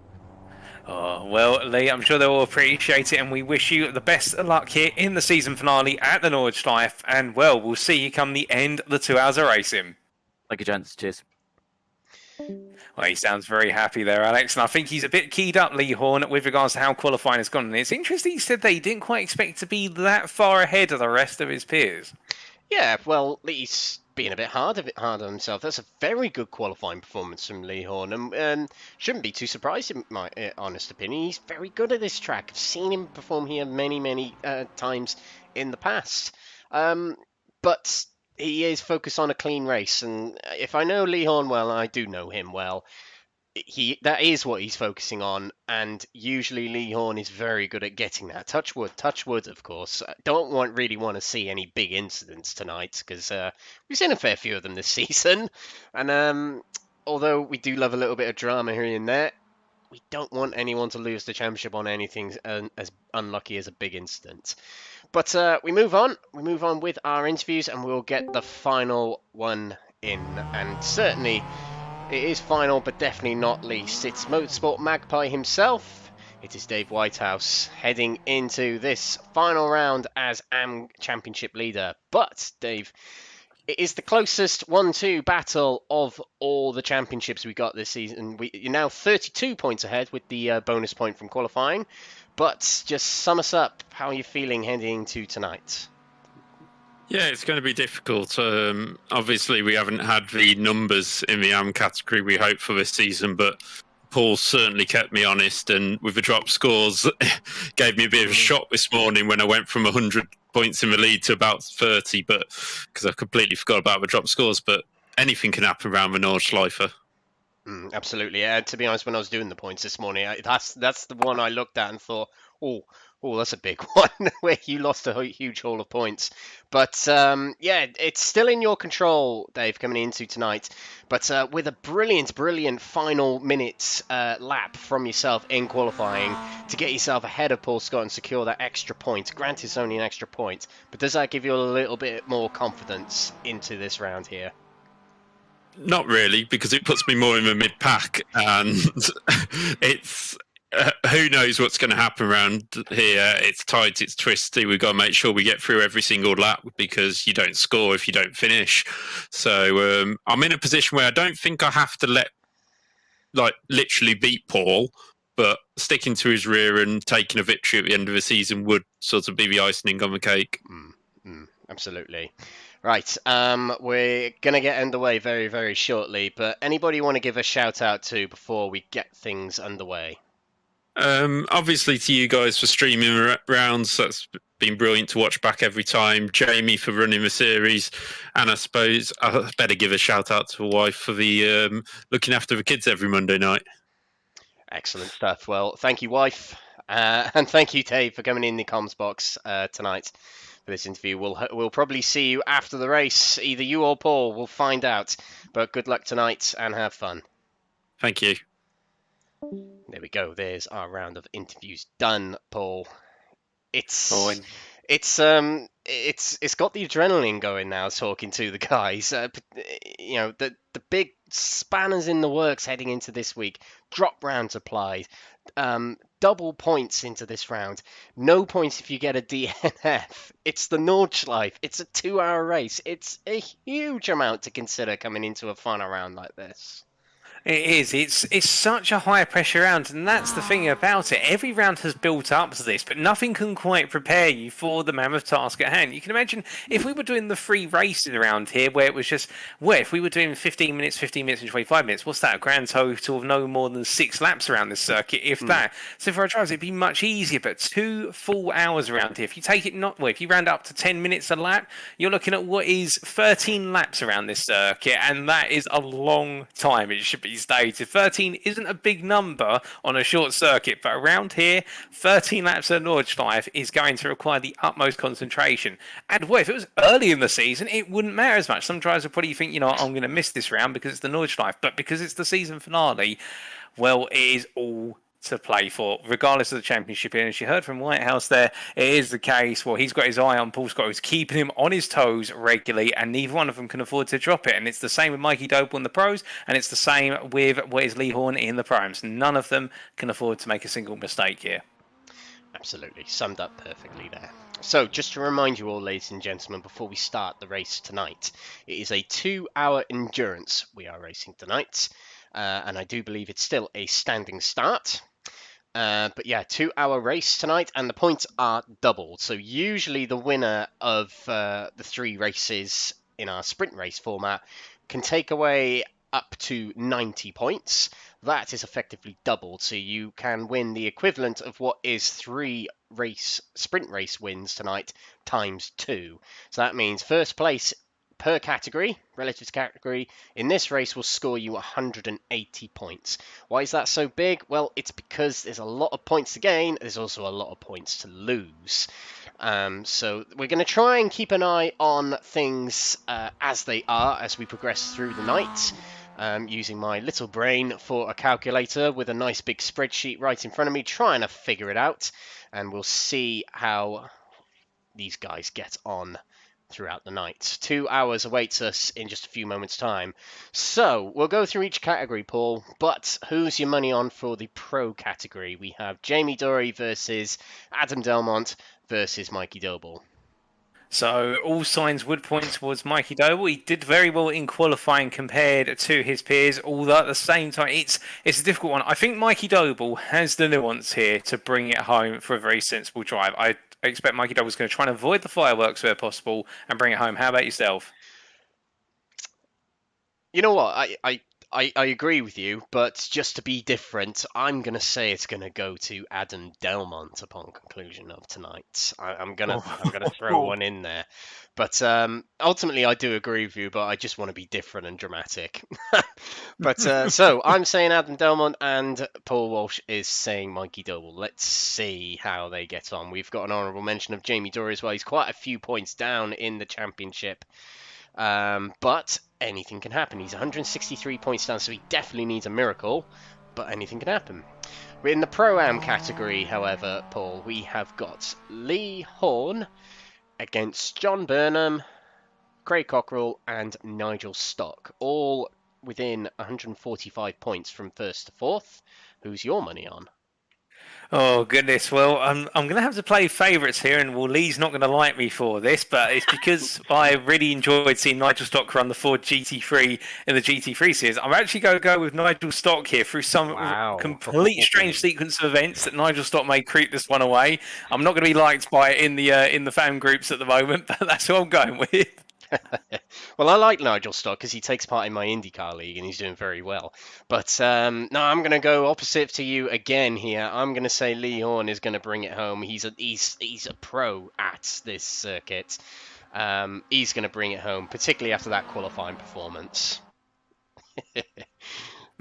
Okay, and in the AM category, we have got straight head-to-head between David Whitehouse and Paul Scott. Paul, who's your money on? So with this one, I'm going to go with Paul Scott. I think the momentum is on his side, and well, the last couple of races have really brought him to light. Not to say David Whitehouse can't bring it home, but I just think there's something that's tipped, and I think Paul Scott could be the one to bring it home. So you're going to say Dave Whitehouse isn't going to finish a race? Never say never. Ah, there we go. So I'm going to go opposite to you again and say Dave Whitehouse is going to bring it home. He's got I think that lap in qualifying boosted his confidence, and he's going to bring it home. Let's find out.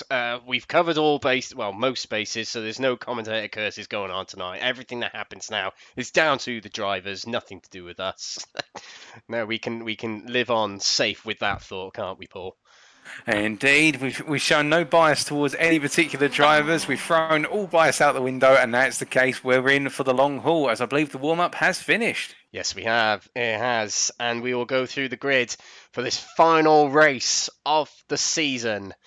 Liam McNealy puts it on pole again, and he's alongside his teammate of Fordzilla, William Chadwick. In third position, we'll go to Chris Daines with Adam Delmont, second in the championship, the Pro Category Championship, in fourth. Pete Newman lines up fifth with the leader of the Pro-Am Category Championship, Lee Horn, in sixth position. Leader of the Pro Category, Mikey Doble, down in seventh place at the moment, with one of his championship rivals, Jamie Dory, alongside him in eighth position. Jeff Perkis will line up in ninth position. Alongside him is William Foyle, new to the series tonight. John Burnham, one of four of our Pro-Am Category Championship contenders, in 11th, with Nigel Stock alongside another contender for the championship in 12th. David Whitehouse, one of two AM category championship protagonists, in 13th, and alongside him is his rival Paul Scott. In 15th and 16th position is Craig Cockrell and Roy Plummer. But we're about to get underway here for the final round of the championship here at the Nordschleife. Away we go, and it's a good start by the looks of it from the Fordzilla drivers, and Chris Daines back there in third position as we head down towards turn number one. Already into the chicane we'll go. Who's going to get through the safest? It's going to be fairly tentative from these drivers heading in. They don't want to brake too late heading into this corner, and they all get through fairly single file at the moment. Mikey Doble's already up one place, and it's swapping between him and Lee Horn at the moment. They're both fighting for each other's championships, so they don't want to contend with each other too much. Side by side between Jamie Dory and Jeff Perkis heading into the hairpin here. The Pro category, they've moved up one place already. David Whitehouse has moved ahead of Paul Scott, and Maurice Henry is up 5 places already to 13th place. A great start for him. Already a position swap for the lead.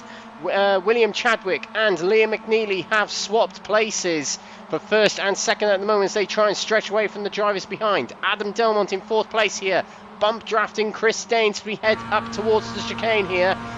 He's in 4th, and he wants to stay as far ahead of Mikey Doble as he can, who's back here in 6th place. He has got the sight of Pete Newman in his way at the moment.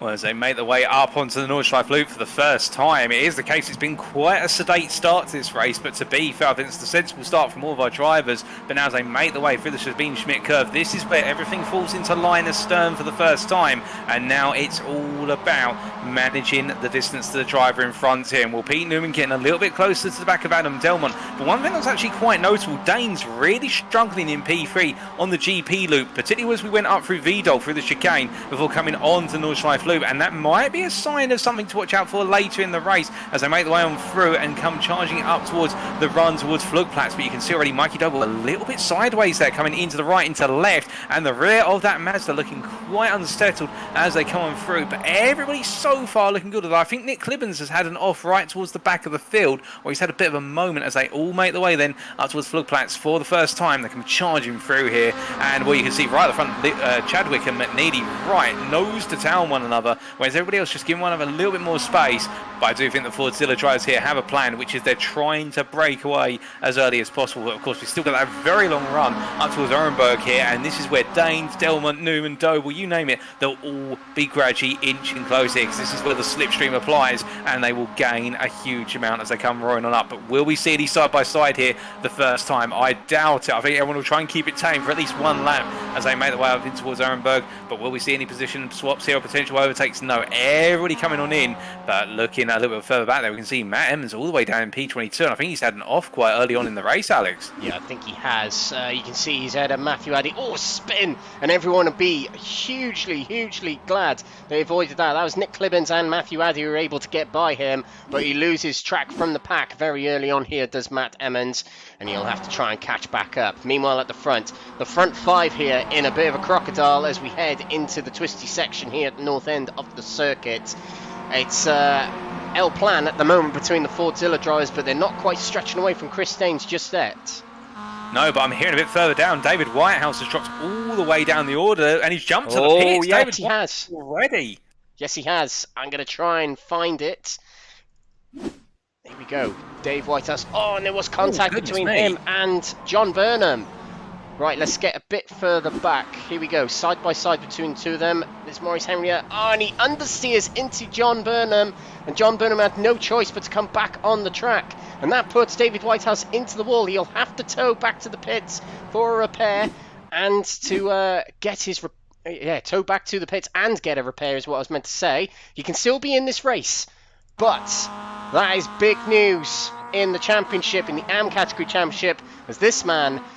Currently, as things stand, as Dave Whitehouse isn't out on the track, Paul Scott will win the championship, but it all depends if David Whitehouse can get himself back out onto the track. William Full has also jumped to the pits. He's had an incident as well, and I think that's involved Roy Plummer. Yes, it has. Here's Roy Plummer and William Full, and the door closed on William Foyle coming out of the corner there. That's put them both into the wall. And it sends William Full back to the pits, and I think Roy Plummer has also headed to the pits as well. Yeah, indeed, Roy Plummer has decided that the damage to the car is just too much. He's had to do a jump to the pits. Now, be fair, they do get free fast repairs here, and this is quite early in the race, so it could be the case that they can bring the car back to life, but some surprises already on the opening lap, and well, we're only at the halfway point of lap number 1, and already some major incidents, which have taken some contenders. John Burnham is now in the pits and being repaired as well. He was involved in an incident with Whitehouse. I think it was the case that, well, if I'm to go on what we've seen, I think Burnham might have been a little bit out of sorts in the run-up towards Ardenau Forst, and as a result, David Whitehouse saw it as an invitation to go up the inside, but again, it's so tricky as we see a side-by-side run all the way up the hill here, coming out of Bergwerk and heading up towards what is the run-up to Stillstrucker, and it's the case Ollie Peters on the outside here, going around the outside of Craig Cockrell. I think Cockrell there, sensible, just backing out. You don't need to fight this early on. If we're in the final 10 minutes, sure, battle, but right now, no, it's not needed. But you can see what that lift has done is that Cockrell has jumped a long way down, and as they continue to make their way up the hill, he's only just starting to balance that speed back out again as they flick into the left-hander here and roll on through. But meanwhile, whilst we're looking at the middle of the field, I can tell you the top 7 right now only separated by a margin of 1.5 seconds from nose to tail, and it is the case that I think William Chadwick right now really bunching the field up, and whilst he is the stronger of the two early on the lap, he's not quite able to break away. Yeah, Well, we did say there'd be a lot of drafting on this circuit. I wonder if this is just a big draft train going on between all these drivers here.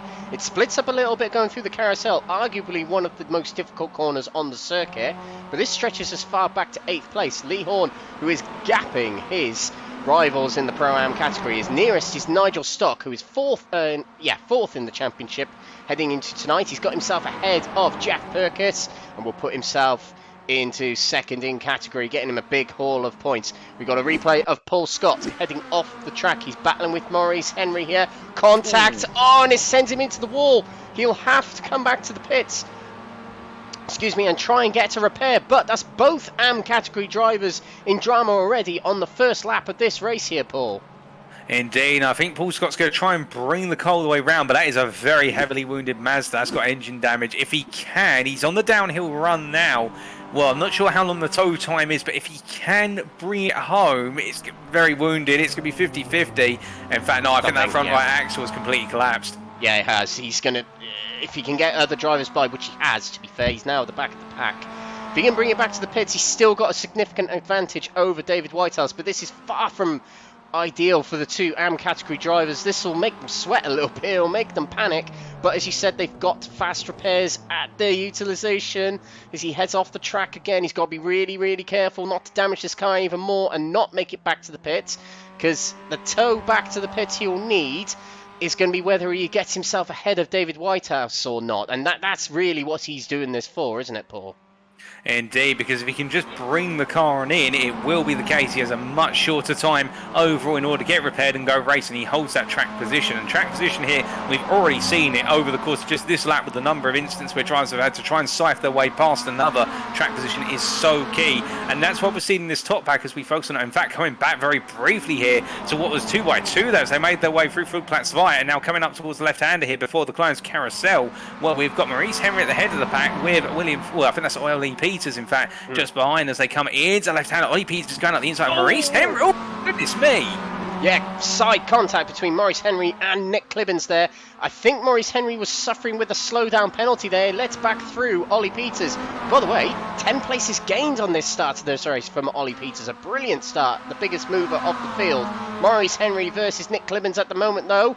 Side by side as they head out onto the main straight, and they'll battle side by side all the way down this main straight as Ollie Peters checks out. But we'll go to the front as it's three wides as we head over the hill. Chris Daines gets his nose ahead of the two Fordzilla drivers. Liam Mcnealy's in the middle, and on the right, from our point of view, is William Chadwick, and pushing through Chris Daines is Adam Delmont, as they were doing in qualifying, the early stages of qualifying. Into the final few corners we go on the first lap here of the final round of the Next Gen Racing MX-5 Cup. Through the S's we go, and Chris Daines will be our first leader of the race here. If he can get himself across the line ahead of Liam Mcnealy, it's going to be very close between them coming across the line. Let's see who gets it first across the line. It is Chris Daines. He leads the first lap here, and right behind him there in the iRacing machine is Adam Delmont. He needs to get more and more places ahead of Mikey Doble, but Mikey Doble, with the news leaked by us, knows he only needs to finish 10th in class. Well, for now, I think for Adam Delmont, it really is the case. Oh, goodness me, and Mikey Doble involved in an incident with Pete Newman. Now that, well, if we take a look back here, I thought they were going to go through it quite placid, but as they make the way on down, it does look as though, I think Mikey Doble was going quite hot, and, well, I think Doble saw a doorway there, but that door was always going to shut into the apex, and Pete Newman taking a much more gentle approach there, and in the end, the two of them made contact, and Pete Newman has jumped to the pits as a result of that. Mikey Doble was soldiered on. Yeah, he has. Mikey Doble will know that was his fault then. He just went in way too hot, and you could see he was trying to avoid it as best he can by getting himself onto the apex of the corner. But that does impact Pete Newman's race quite heavily. It might be a post-race penalty if the stewards see fit, but we'll have to see. We'll have to see. It's another position swap, by the way. Liam Mcnealy breaks ahead of Chris Daines. We'll get a quick replay of that as they enter the Nordschleife again. This is on the GP circuit, heading round the curve and up towards the chicane.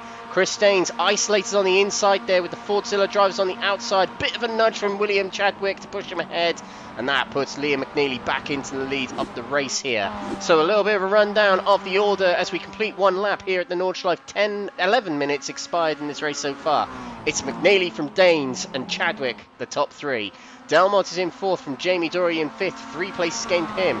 Lee Horn leads our Pro-Am category, sixth at the moment. Avoided the incident between Dory, Doble and Newman just a few moments ago. Mikey Doble in 7th position. That's enough for him to secure the championship, but he'll definitely be conscious of that incident that happened just a few moments ago. Jeff Perkis and Nigel Stock complete the podium so far for the Pro-Am category. 10th place, 11th place is gained for Ollie Peters, who is just ahead of Maurice Henry. Matthew Addy in 12th, followed by Matt Emmons, Sam Smith 14th, Nick Clibbins 15th, Craig Cockrell in 16th, and drivers in the pits at the moment are Paul Scott, Pete Newman, William Foyle, John Burnham, David Whitehouse and Roy Plummer. Well, it's quite the first lap indeed, Paul.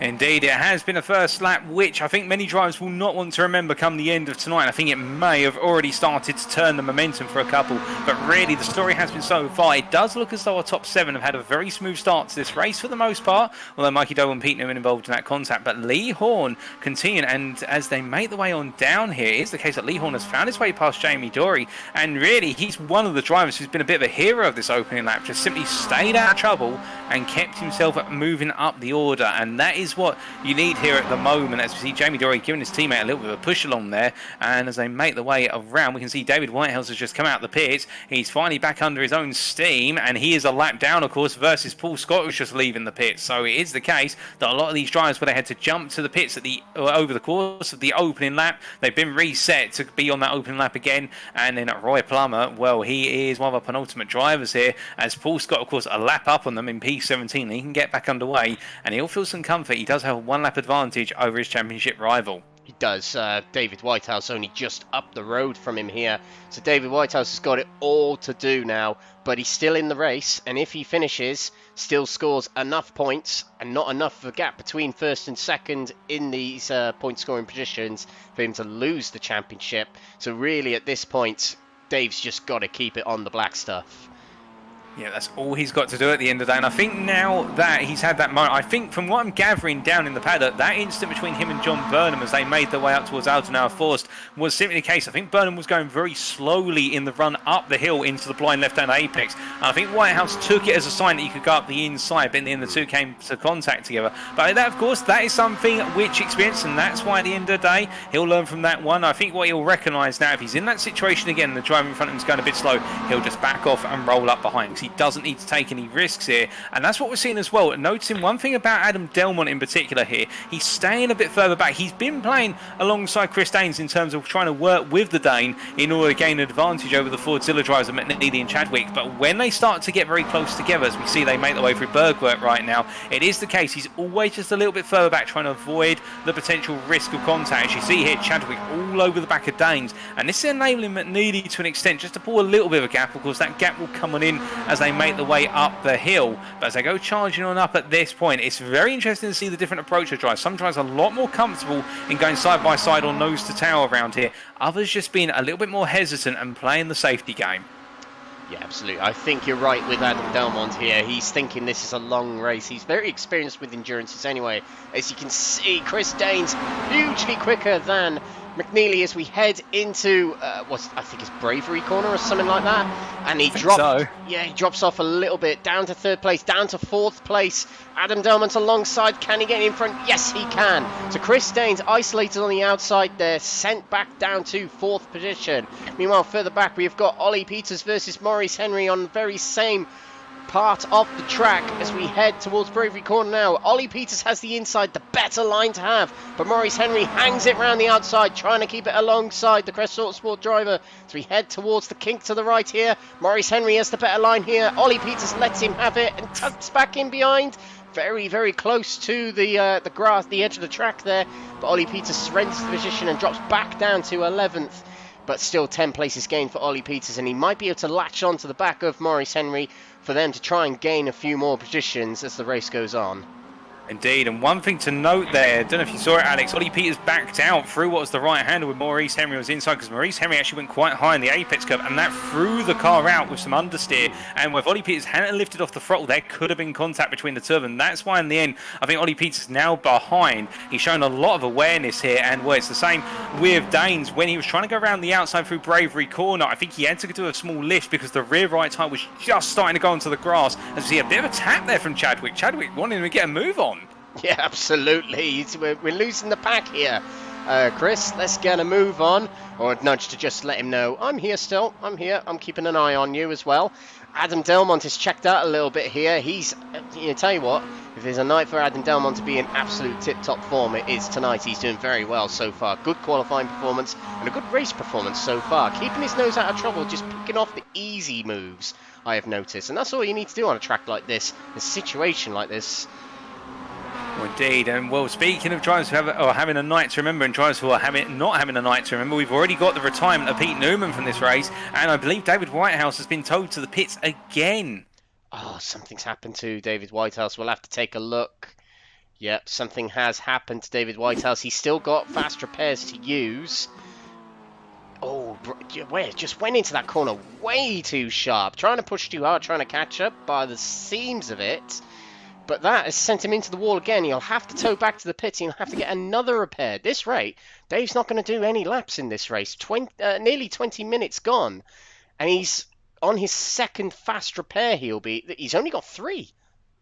Indeed, and that was at Ehrenberg where it all went a bit wrong. But now, as we look at him there, it's the case for Paul Scott in particular. He'll be thinking to himself, okay, just keep it steady. Don't do anything silly here. Don't make the mistakes. He makes his way through Bergwert. And that's the thing as well. When you make one mistake around here, it really gets in your head very quickly. The Nordschleife is a circuit which mentally punishes you for every little bit you get wrong. As Ollie Peters finds his way through. And meanwhile, we look back a bit further at the front down the Tottenham Straight here. And well, it's the slipstream walk with Lee Horn ahead of Mikey Doble and Jamie Dory tucked in behind, but you can see the trio here all in a line, and I wonder whether Doble's lifting off a little bit here down the straight and just trying to save himself a little bit of fuel, and he does swing out here, but it's a very quick swing. You can see Horn and also Dory. Oh goodness me, I think we're inside somebody there, but it's the case that Horn and Dory just not pushing this one too hard. I think they're all trying to work together and realising there's a lot more at stake here than just simply getting a position. Yeah, absolutely. Doble will be using these guys as much as he will be racing them as we head down towards the final part of the lap. Round the outside there goes Lee Horn. Very brave move indeed, and he made it work, and he's through into 5th place. Lee Horn's checking out here, and he doesn't want to get involved too much in battles here, although one of the people here to battle with is his teammate, so you can definitely rest assured that Jamie Dory is going to keep Lee Horn safe, as Jamie Dory actually tucks into the pits here for what will be the first of 2 scheduled pit stops for Jamie Dory in this race. And I think Dory might be coming in quite early here. Well, we know they haven't got too much fuel. They've only got fuel to go the opening half an hour. I think what Dory's decided to do is go for an undercut here and essentially split himself from the field. And there is quite a gap opening up in the fact that Matt Edmonds in P12 is the best part of 21 seconds off the back of Maurice Henry. As we look to the leaders here, and Adam Delmont is now your leader after 2 laps with Mcnealy, Chadwick and Danes in pursuit. And this is how the move happened, I believe, as they were making their way down towards the final corners on the dot and a Hoa. No, it was actually on the start-finish straight here, and Adam Delmont were a 2-for-1 pass here, Alex. Yeah, 3 wide going into the first corner here on the inside of the Fordzilla drivers who both make contact with one another. Adam Delmont, easy pickings for him. He moves into the lead. What a race he's having. He's absolutely flying out there. But he's at the head of this battle now. He's a sitting duck with the draft here. But let's see if Adam Delmont can break away from these drivers. He's doing very well at the moment indeed, but it's still not going to be enough to win the championship as it stands, Paul. No, it's not, and of course he'll be doing everything he can. He will just simply want to win this race and think, right, I did everything I could in order to win the championship, and then he's got to look to that timing board and see whether Mikey Doble finishes P10 or lower within the pro class or retires from the race. He's got no control over that. I've been there myself. When you have no control, you just got to do the best you can and then emerge from it thinking, you know what, I did everything I could in the championship. It wasn't enough, but I had the best way I could send things off. As we see Jamie Dory here emerging from the pit lane after his first scheduled pit stop, and well, he's given himself tons of room. Sorry, Paul, it wasn't. Thanks, Gaz Williams, for letting us know in the YouTube comments. He had a meatball flag. Oh, goodness me. So Jamie Doran having a meatball for the damage he had on the car? Seems so. It didn't look it, to be honest, because he was keeping up rather well with Lee Horn and Mikey Doble. Gaz, if you know any more, please let us know what actually happened to Jamie Doyle, because that's quite a big one. He might be able to have turned it into a scheduled pit stop with a fast repair taken on board as well, so it might not have cost him too much time, but it's definitely unscheduled. With him getting the meatball flag. Not entirely sure where it was. There's no event suggesting he's had any drama. As we look at this battle for the lead, Chris Dane splits the two to make it 3 wide, straight down the middle of Adam Delmont and William Chadwick. Into the lead he goes, and Adam Delmont backs off, going through the left-hander there, trying to keep it on the track, and through into second place goes William Chadwick. Brave move from Chris Danes there to take that position away, and we'll get a quick replay of that, watching them go down the main complex here. So we're going through the flat-out right-hander here. Chris Danes is a long way back, which shows how effective the draft is here. And here we go, heading down the main straight here. He's tucking behind the Fordzilla drivers, and look how much he's gaining already. And Liam McNealy, he thought was going to take the middle there, switches to the right, and Chris Danes decides to keep going.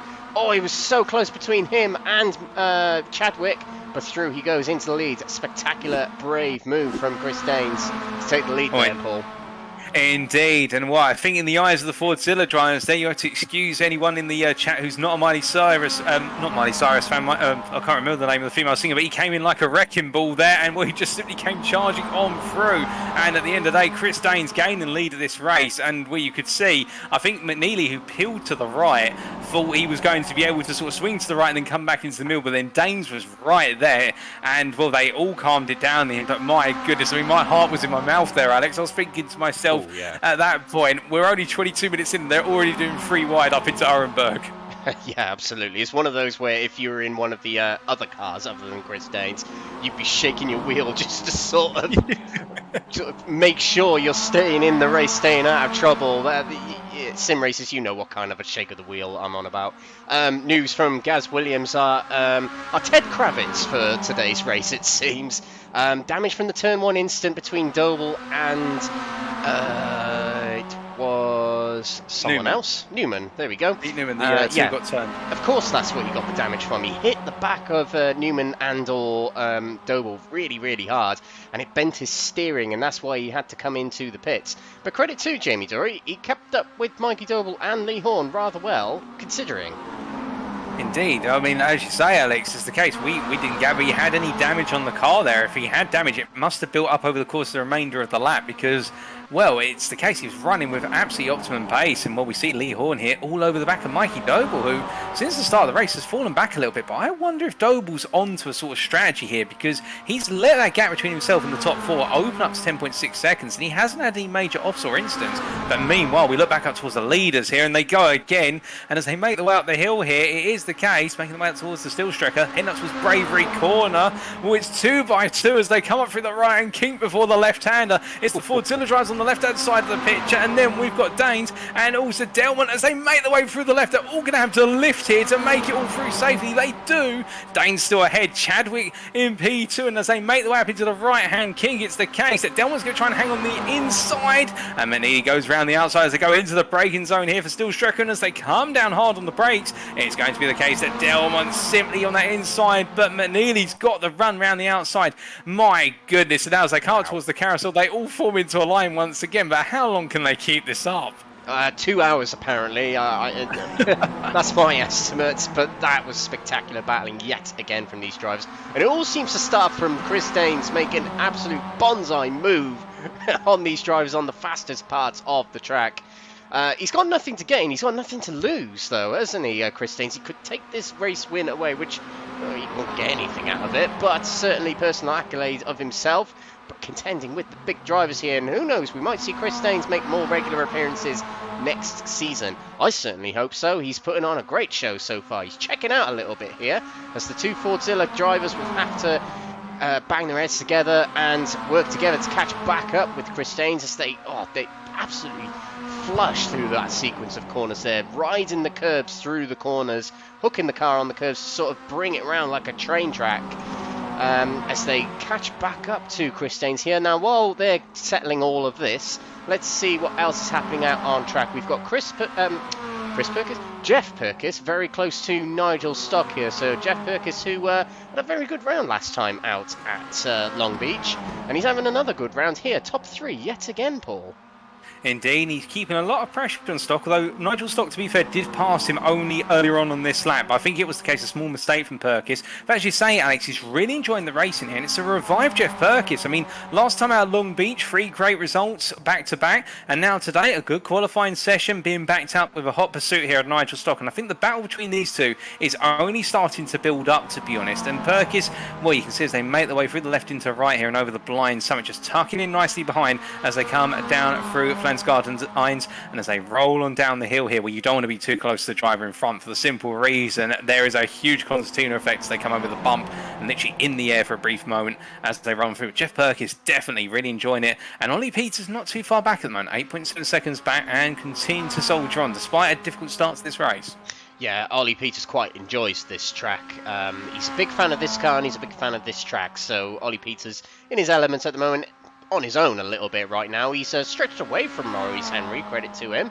We know Maurice Henry is no slouch. It might have been a mistake from Maurice to admit that. We're not seen anything on the events here, but 12 places gained for Ollie Peters, the biggest gainer of the field thus far, with 12 places gained to 9th at the moment. He didn't set a time in qualifying, but this is very good performance indeed from Peters. As approaching the end of the lap, it's the top 4 going at it again, Paul.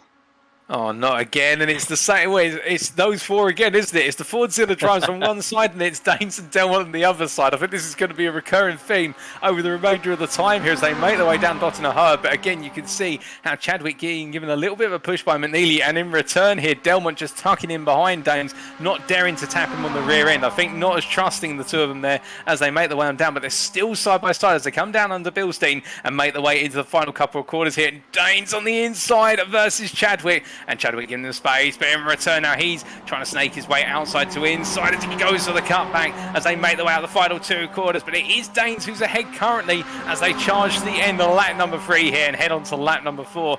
Fantastic stuff between these guys as Mcnealy now looks down the inside. Mcnealy's on the left-hand side of your pitch, if you're wondering, ladies and gentlemen. He's got himself ahead, nose ahead, as they make their way across that timeline. And Delmont just watching for afar. I think he's got popcorn in that driver's seat right now as they make their way down. And Mcnealy going very heavy on the brakes here, committing to a double move up the inside. We saw Danes do this earlier. We saw Delmont do it earlier. And that's the case. Mcnealy's going to go for the 2-for-1 pass as they make their way for the Yokohama chicane and now head down towards the early hairpin as they roll them down. And Chadwick here, well, I think he's thinking to himself, I want a piece of what Mcnealy's got as they make the way into that right hand. He's going to try and sweep the outside, but Dane's very smart. They're parking on apex and not letting the car roll away from him. And as a result, Chadwick has to watch instead as they make their way up into the Bilstein curve.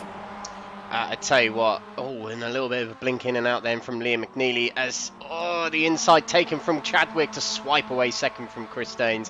But a meme comes to mind when you were mentioning these 4 here. It's, why is it whenever something happens, it's always you 4? The Harry Potter meme, yeah. Essentially.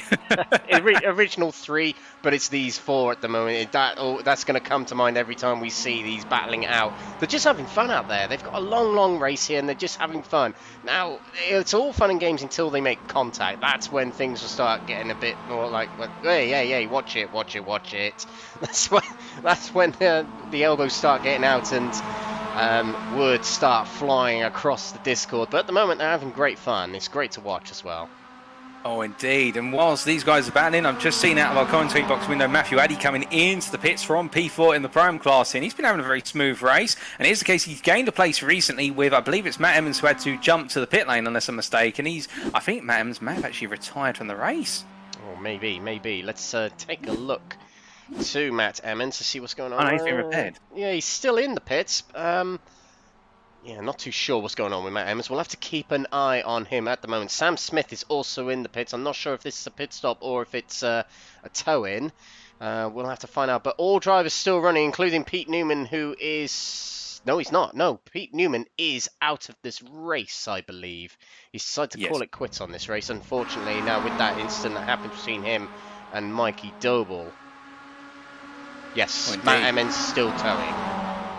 All right, Matt Emmons is still towing. Well, whilst he's been told he was running ahead of Matthew Addy when he had his off, But we look back to our top 4 here, and again, as they make their way up towards Arenberg here, well, we saw 3 wide only moments ago. This time they decide to go 2 wide, and it's Mcnealy ahead of Danes, but Danes runs onto the grass here, no! and that's a loose car. Oh, no!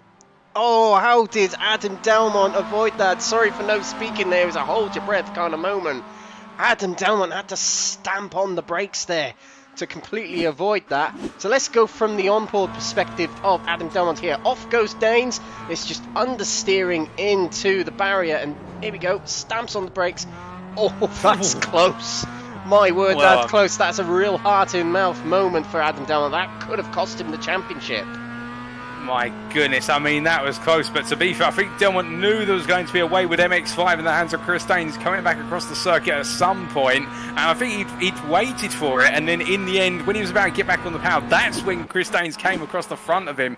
But now, as they make their way back up to speed, he hasn't lost too much, to be fair, to the back of Chadwick and Mcnealy. He's only lost about a second, all things considered here, and given the pace that Delmont's been showing over the second half of the circuit, I think he will close it back up. He's already really ripping that time out of the drivers ahead as they make their way down through the right hand here of Callenhard, and as they come on down, I believe it's Callenhard down here unless I'm mistaken, and heading on through to Drachenfeld Rex. It is the case you can see Danes not too far back, although in the wounded MX-5 I wonder whether it's going to be the case he'll be visiting the pit soon, because we are half an hour in and we are starting to head into that territory where fuel might need to start going into the car. Yeah, glad you mentioned it actually, because the first load of stops will be coming up soon. We have seen a few drivers already take it, including Jamie Dory and others, such as Matthew Addy. So we'll have to find out with these drivers when they're going to pull the pin, as it were. But the 2 Fordzilla drivers here can work together to try and stretch away from Adam Delmont. But Adam Delmont on the faster parts of the circuit will pick up a very, very helpful draft from these 2 drivers, as the draft in these cars on this sim of iRacing does stretch back to around about 2 seconds. So it'll be helpful to Adam Delmont at this point, and he'll be able to try and catch back up if he can hook up all the corners quite as well as the Fordzilla drivers ahead of him. Elsewhere on track, Lee Horn still leads the Pro-Am proceedings at the moment and still latching onto the back of Mikey Doble, who is just having his own race, it seems. With what we let slip to him earlier, he is able to just chill out here in what is 4th place in category, because Chris Danes is not categorised. He can just chill out here and just enjoy his race. Indeed, and I think he'll already be having on his mind the fact that he made that contact with Pete Newman earlier, and of course not blaming him for it, but I think the stewards may look at it and think, you know what, Doble went a bit too hot, and as a result he'll be penalised. So in Doble's mind right now, what he's got to do is just keep expanding that advantage over the Ollie Peters, and he does seem to have the lap time advantage over Ollie Peters naturally, as we see Peters here making his way out of Berg, working up the hill. And if he does that, he still comes home P4, even if you've got, say, a 10-15 second penalty applied to the contact, and what it means is Doble comes home P4, and he's secured that championship. He doesn't need to take risks here. Of course, the racer in him will want to go racing. He'll want to catch up to leaders or find a way to bring home that win. It's only natural, as I believe Nigel Stock has actually found a way past Jeff Perkins off camera. But it is the case that for Doble here, does he really need to take the risks? He's already taken 1 risk, and he hasn't had a meatball flag. Unlike what happened to Jamie Dory, he won't want to take another risk of that caliber, because it could all end up in tears. But as they make their way up towards what is the kind of carousel, well, so up into the carousel right now, it is a situation that we can see Doble here just rolling the car through very nicely, and Lee Horn just behind him, to be fair, looking very comfortable as they make the way through. And I think for what Lee Horn's trying to do right now, I think given the fact that he has lost Jamie Dory, who had to come in with that damage to the car, I think for Horn, leader in the Pro-Am class right now, Pro-Am Championship leader, I think he's quite comfortable running at this pace. I think he might be itching at the prospect of passing Doble. If he's going to do it, it'll be down the Tottenham Straight at this point, unless Doble makes a mistake. But looking good so far for Lee Horn. Yeah, absolutely. And as we mentioned, he only needs 6th to complete the championship title here. 6th place in category, that is, and he's 1st in category at the moment. So as it stands, it would be another well-fought win for Lee Horn in this race, in this championship. I'm just going to try and count up how many wins he's actually had this season in category. So pass the time, Paul, just while I count up these.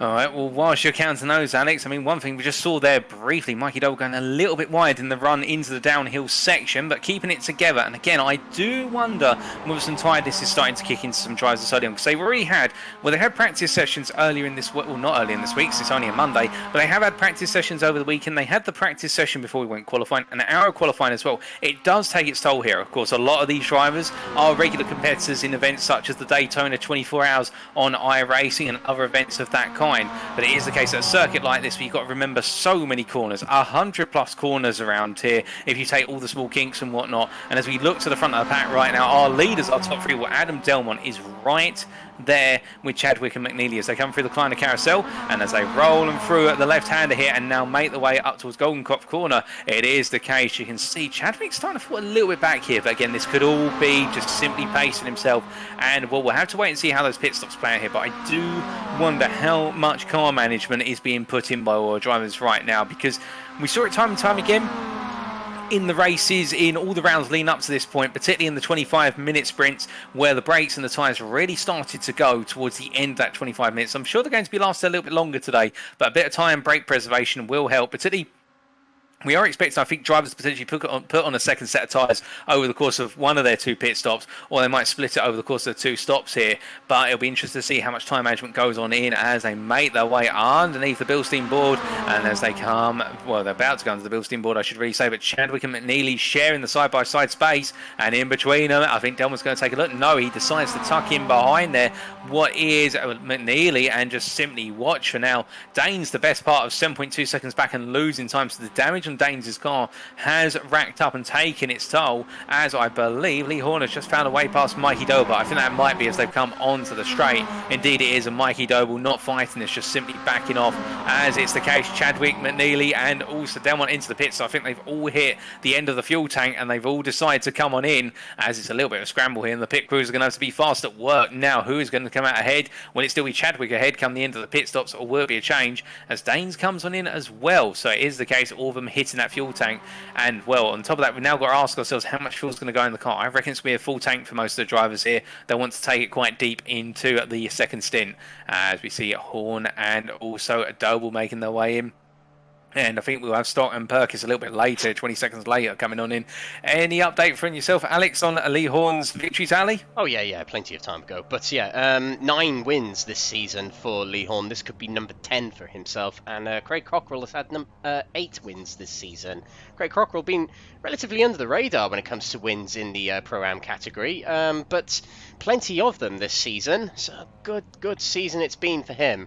So these first pit stops of the race. So remember with these cars, they were given less fuel to start the race, so they will fill up to full capacity now, and that means they'll be able to go on even longer on the next stint of fuel. And it's whether the drivers decide to take on tyres here. Let's see if we can get a little bit closer to Liam Mcnealy to see if he decides to take on tyres in this stop. Still fuel going in. It takes a long time to dribble the fuel into the car, in these cars anyway. Cars that are very, very quick for fuel are the IndyCar. Oh, engine revving already. And away he goes. No tyres taken on by Mcnealy. No tyres taken on by presumably the others. And Chris Staines has managed to get the jump on Adam Delmont in the pits there. Or has he? He's let him back through on the pit exit here. Probably told to let by Adam Delmont. But that was a very good stop indeed from Chris Staines. Seemed to hook it up much quicker than Delmont did. Indeed, and as they make their way on through right now, I do think it's the case that, well, it's going to be Danes who's taking a bit less fuel on compared to his peers, because that's surely the only way he's caught up. But how will that change the complexion of Danes' race now? Because he's essentially had to compromise at some point to get that close. And Jamie Dory, meanwhile, well, he's gained quite a bit out of this, in fact, in terms of pitting early. He's now only 4 seconds off the top 4. Yes, he has. Coming in for that fast repair has benefited him. Whether he can get to the end on just one stop is another thing, but he has jumped well ahead of Lee Horn and Mikey Doble, who were probably tripping over each other, and that's what caused Jamie Dory to break away in net position, so to speak. And he's fairly close to the top 4 here. He might well be able to make it a top 5 battle, in which the Harry Potter meme doesn't really work when we get up to 5 drivers. But yeah, 5-way battle for lead. Yeah, bring it on as they split up a little bit as they come out of the pits. But I'm sure it's going to bunch up together quite nicely at some point fairly soon. But 40 minutes into this race, and it's been fairly exciting at the top here, and a fair few races have been brought to tears very, very early on in this race. But most drivers still going, with the exception of one. Pete Newman is a retirement in this race. We've got 21 drivers still running in this race, which is great to see. We've only got one driver in the pits at the moment. That's Matthew Addy. It looks like a lot of damage on that car, if I'm not mistaken. It looked like the bumper was fairly low down to the ground there, but Matthew Addy is in the pits. He'll be able to take a fast repair if it was damaged, and he'll rejoin the track back into the action. Indeed, that was a fast repair for Matthew Addy. He's just literally coming in, got the car fixed. I think there was some damage on the front left side, because it was the case that the front left was just collapsing around the front left tyre. And I think he's had a couple of offs, and maybe an incident with the barrier. Now, if I imagine, that's probably in the downhill section where he's gone through while the sweeping right-handers, and the car's just come away from him. But we look back up towards the front here, and Adam Delmont immediately going on the offensive versus Chadwick. Now, I would say that Mcnealy has literally got things switched back on as soon as he's come out of the pits. He's gone full offensive to try and break away. Chadwick, meanwhile, I think has decided to take things a little bit more easy, and you can see Mcnealy has already put almost 3 seconds of space between himself and Chadwick, who are right on board with here and looking back from the gearbox off. And as they make the way down the hill here and head up towards Ardenard Forst, well, Delmont is getting very close. Now, in Delmont's mind, if he wants to take the win here and give himself the best possible opportunity to take that Pro Championship, of course, assuming that Doble drops the result around here, it is the case that Delmont's going to have to find a way on through, because otherwise Mcnealy's just going to be given the right to disappear off into the distance as they come through Forst and now make their way onto the next segment of the circuit. And Chadwick definitely not quite there in terms of pace as they've come out of the pits. We're 42 minutes in, and as we head towards the end of the first out, it is Delmont on the offensive here as they come through the first of the 2 left-handers, and Chadwick holds position for now, and there's no real way through for Delmont for the time being, but he can get very close here, and I think it's going to be all about trying to get all over the back of Chadwick as they make their way down through Trackfield Rex and in towards the very long left-hand hairpin as they come down here and rolling through the right-hander. And it is the case, you can see Chadwick just Mcnealy breaking through the camera, and Chris Daines 1.2 seconds back watching as they rolling down through the double right, and well, Delmont is right there all over the back of Chadwick. Something to bear in mind with this race here. Now, they're taking on full capacity of fuel, which means the cars can be very heavy. Much heavier than that they are at the start of this race, of course, and what they're used to in this mostly sprint race series. So that might be a bit of a shock to the system of William Chadwick, is that the car is very, very heavy now. It's not going to be able to rotate as well as it used to. It's going to be fairly planted to the ground, and it's not going to slide around that much, which means it's going to be harder to get into the corners. A completely different driving style needed for these heavy MX-5s now. So once the fuel starts to come down, it will start to get a little bit quicker. It's the same principle with a lot of endurance cars as well. A lot of them handle so differently heavy on fuel than they do light on fuel. Oh, and there's been an instant further back in the pack. Ooh. Maurice Henry, a big shunt with the wall there. As if his race couldn't go any worse. He was running down in 11th or 12th, and we'll get a better camera angle than that. Oh, he just runs wide into the wall, it seems. And let's get another quick view of it here. Around the corner he goes. Oh, he's bumped the curb there, and he runs off wide into the wall. And that is going to have to send him back to the pits. I think he may need a tow-in. Or will he? He's still going, actually. Still going.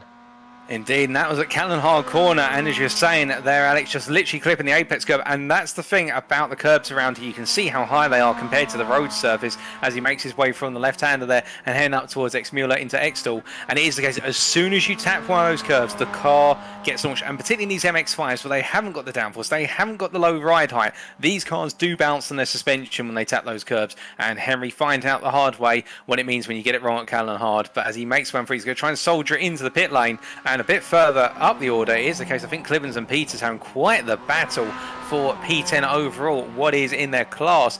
P6 at this point in time, as Chadwick has got, well, I think Delmont's had a bit of a moment, a bit further up the road as well. And as we see here, Delmont has dropped 2 places for the price of 1 as they're making their way up, I believe. What happened here, Alex?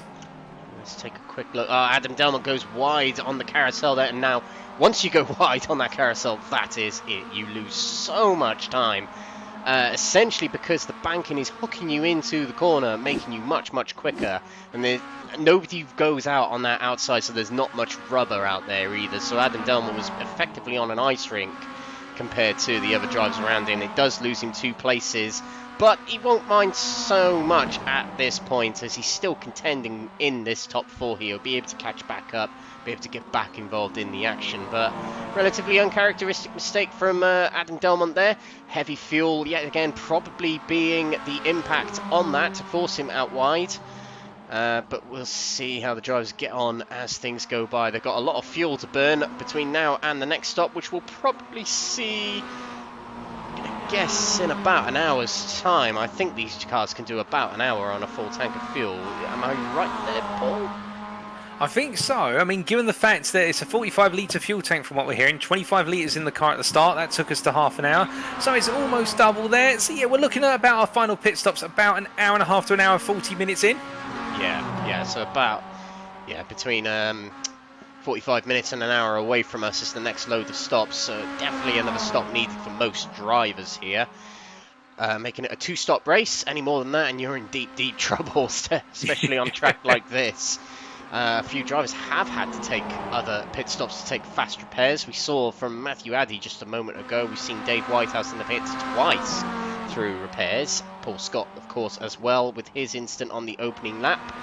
But let's talk about the AM category. Paul Scott still in the lead, but as far as he's concerned, it doesn't really mean much. As long as Dave Whitehouse stays in the race. Now, he's only got 1 fast repair left, but as long as he stays in the race and finishes the race, he is champion. That is all that is required of him tonight.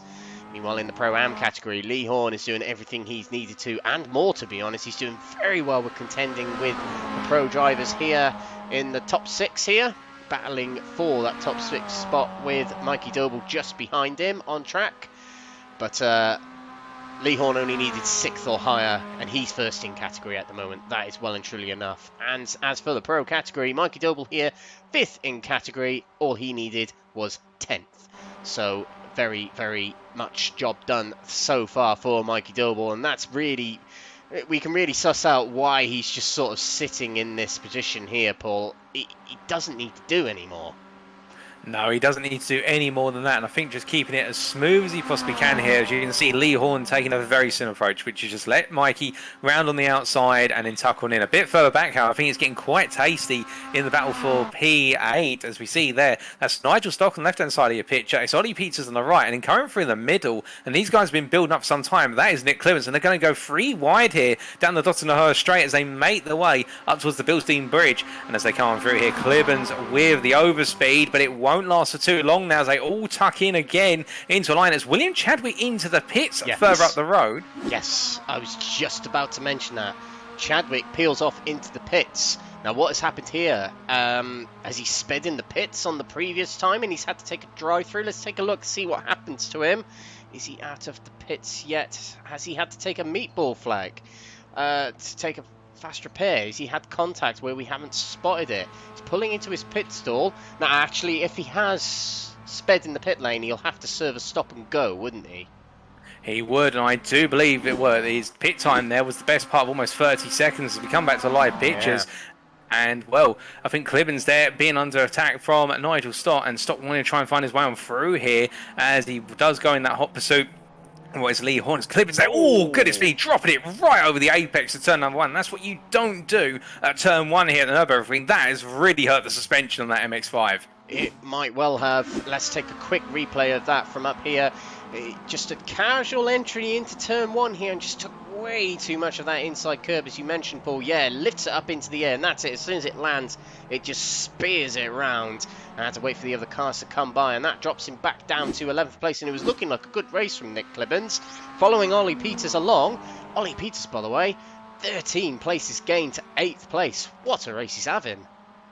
Oh, indeed, Ollie Peters had a fantastic race, and as he continues to build up momentum, in terms of his lap times, he is absolutely flying as Ollie Peters at the moment. He's almost on the pace of the leaders, interesting enough, on the average laps as he continues his way on around. And if he carries on this pace, I mean, he's not going to be too far off of William Chadwick within a few laps' time, and could he even go a bit further depending on how the strategy plays out. We've still got just over an hour to go here, and well, the Crest Autosport driver definitely delivering in what is one of his finest performances of the season.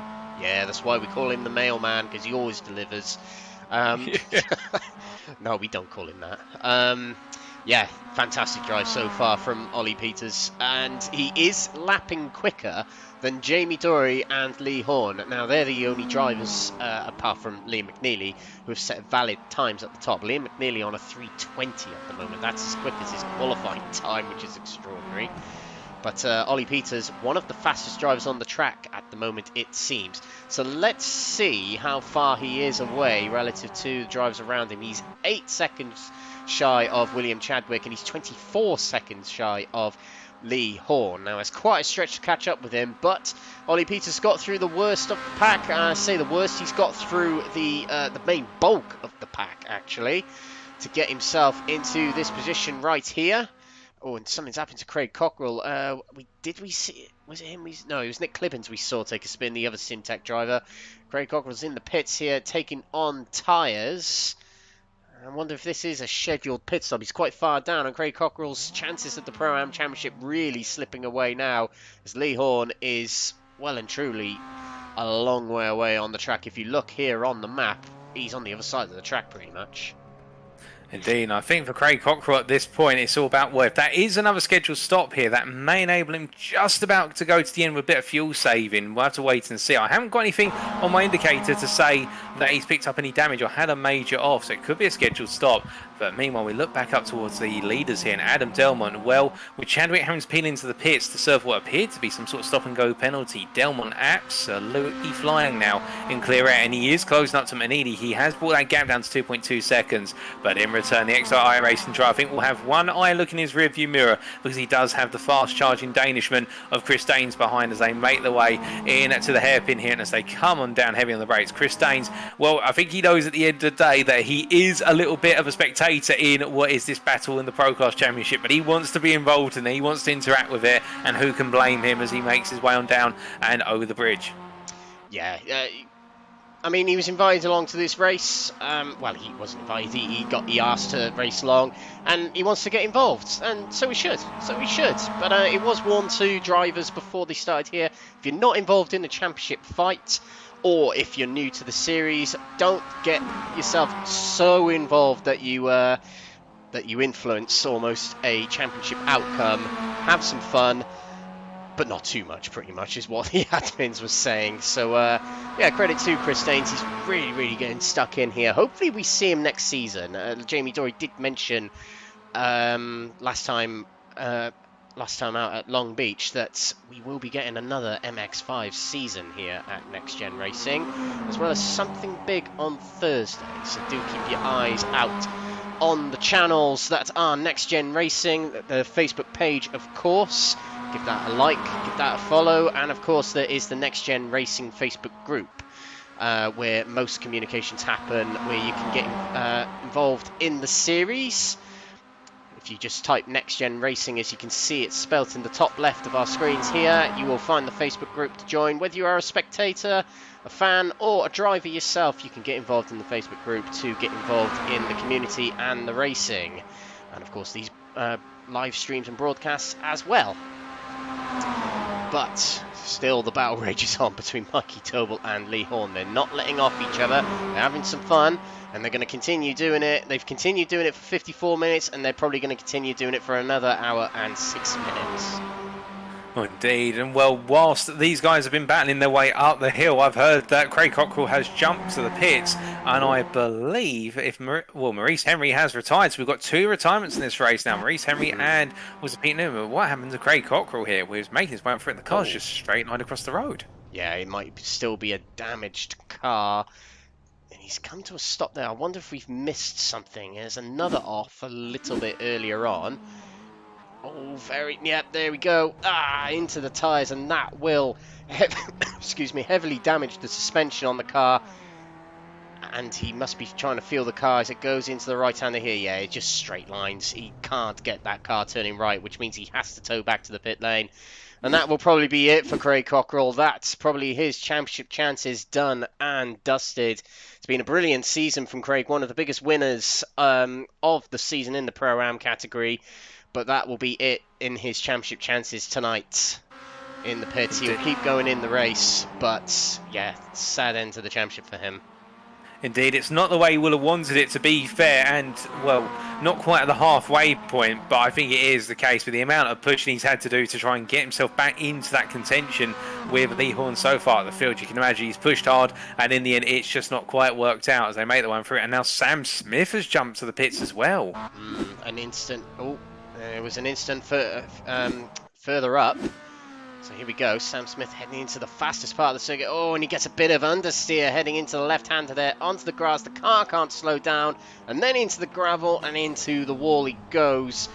And that is similar to Craig Cockrell. Both Simtech cars in major instance within a minute of each other in a 2-hour race, which is very alarming indeed. It's been a bad minute or so for Simtech Racing, and that will jump Sam Smith back to the pits. Whether he carries on or not too sure. We'll find out. But a heavily damaged car of Sam Smith there, as well as Craig Cockrell further up the road. Almost identical damaged cars.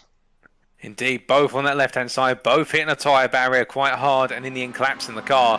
But as we look from them in the pits and trying to get things repaired to drivers who are pressing on here, Adam Delmont continuing to push on down the dot in the her here, and a gap of 2.1 seconds to Mcnealy. He's having to work it hard, and Chris Dane's right there with him. I think he will be wondering, because he will know that Chris Danes was 7 seconds behind when he came into the pits. I think Delmont might be thinking, Chris, just give me a push along. Don't do anything crazy here. We're on different strategies, and well, Danish just tucked in behind right now as we ride on board here with the Danishman as they head up towards the Bilstein Bridge, and as they come through, you can see definitely giving that little push, helping him along. And well, it's the case that gap between Delman and Mcnealy is coming down, but it's already come down by 0.4 of a second as they make the way into the drop and into the final couple of corners, down to 1.6. And if it continues this way, I think Delmont's going to be with Mcnealy by the end of the next lap, and well, that will help him out massively, particularly now that Chadwick is down in P7. It is the case that really it's a 1 versus 1.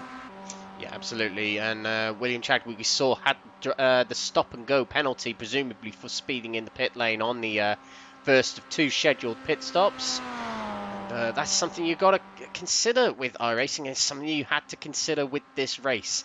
Is the other elements the other elements you're battling in this race in the form of pit stops, fuel saving, tyre degradation, etc, etc. Lots to think about in this race, rather different to the sprint race format we had in the other 11 rounds this season. Now, something we're approaching the halfway point here. Now, something I wanted to ask you last week, actually, Paul, but I didn't get a chance to, obviously, with everything going on. This season, what has been your favourite round of the season? Oh, goodness me, you're putting me on the spot there, Alex. I mean, that is quite a question to ask, because you put the schedule up there to remind me of all the circuits. I'm going to be honest with you, it's a tough one, but if I had to pick one, I think it would have to be all the way back in the season opener at Silverstone National. And the reason I say that, yes, we had a bit of controversy with regards to what was the race and the forced pit stop in race number 3. But at the same time, with so many drivers out of the circuit, everybody, a lot of people unfamiliar with one another, some brilliant battles, also some moments which I think some drivers won't want to remember, particularly 2 MX-5s that ended up upside down on top of one another, if I remember correctly. But it was a fantastic season opener. It really just set the tone for what has been a fantastic season ever since. And, well, you can only have that once in terms of a season opener that's wacky and that close. How about yourself? It'd be rude for me to say Zandvoort because it's the one I wasn't here for. Nah, I'm just kidding. Yeah, that's a very good mention actually. Silverstone, going back there, it's the first time me and you partnered together as well. So it was the world of unknown for a lot of drivers, and we come here and it feels like it's been an eternity we've been racing in this series, in a good way, of course. But that's certainly one of the big highlights. I think Daytona and Bathurst as well were 2 big rounds. That was the point in the season where it got real into crunch time. Lots of big winners coming through. I remember Ollie Peters' win in Daytona, most notably. We saw Liam McNealy come along in round 6 and just dominate things that night. But my favourite round of the season was round 10 at Interlagos. It was very dramatic. I loved it indeed. But the racing, for the most part, was spectacular that day. I just remember that round very, very fondly because the drivers were almost flat out around the entirety of the lap, and they had to really push to get it beside one another. So therefore, everyone was taking really big risks. But for me, for that reason, that's my favourite round of the season. Oh, I can understand your point now. I definitely agree with you. Interlagos was a fantastic round, and well, for the most part, as you say, the battling was absolutely sublime. And no, definitely right up there for me, Interlagos, and also, as you say, Daytona and Bathurst. I mean, who could forget McNealy just emerging onto the scene and, well, just absolutely colossal in terms of his performance. And well, ever since then, I must admit, every time we've said about his win ratio, I felt like trying to be one of those disappointed parents when you were saying, for example, he's won 7 out of 9 races, to say, oh, he hasn't won all of the races yet, I'm disappointed in him. But no, joking aside, I mean, he's been sublime. And I think the likes of Delmont, who we're looking at right now, and also Mikey Dover, to be fair, they will be breathing a sigh of relief whilst also enjoying the racing right now, thinking if McNealy had been in the season since day one, what would the championship complexion be looking like right now? But that's a what-if scenario. Oh yeah, absolutely. And hopefully we see Liam McNealy back next season. Not just, you know, for championship purposes or anything like that, but he's been absolutely entertaining. And the emergence of Liam McNealy I think has brought out the best in a lot of other drivers. We're seeing Adam Delmont right here, right now, absolutely rag this car around this circuit. That's just a very close example where drivers have had to raise their game with the emergence of this driver. He was just blown away everyone. I mean, he won all 3 rounds at Bathurst. He won races 1 and 3 at Monza. He was very unlucky in race 2, to be fair, getting caught up in an incident. He had first, second and first at Snetterton. He had first, third and first at Zandvoort. Interlagos, race 1 didn't go so well. He was involved in an accident in race 1, but then he won races 2 and 3. And it was only last week that he actually had a bad round where he didn't finish first once last time out. But I think he's brought up the best in a lot of other drivers in this category, including Mikey Double, including Adam Delmont. He's brought along William Chadwick as well. Maurice Henry has come along as well, and he's had to up his game against these drivers. It's definitely, you know, although you get a driver that dominates things, we talk about Lewis Hamilton as the most recent. We talk about the rallying era with Sebastian Ogier and Loeb before him. We talk about other series as well. Ash Sutton at the moment, you could probably say, in the British touring cars.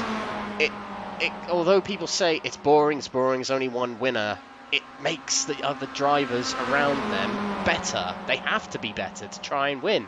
They have to do something. It's not just down to the car, you know? Particularly in a series like this, everyone's in even machinery. All down to the driver's skill. And that's why sometimes you need a dominator in these series, just to get the others really, really pushing themselves along to make themselves better. And I think that's really made for some great racing in this final part of the season. Oh, indeed. I completely agree with you, Alex. And what it also does, it actually starts to put drivers into categories, which is something I absolutely love within motorsport. We see those drivers who are that all-rounder. McNealy has been an all-rounder, to be fair. He's right up there in qualifying, and in the race, he's just absolutely on the form. Meanwhile, Delmont, to be fair, quite a similar driver. Not quite there on the pace, but to be fair, he's been really extracting that pace tonight. But again, another all-round package. Meanwhile, Mikey Doble, a little bit of a different flavour of driver. Normally a bit more measured in the race, and actually has that race pace tucked away.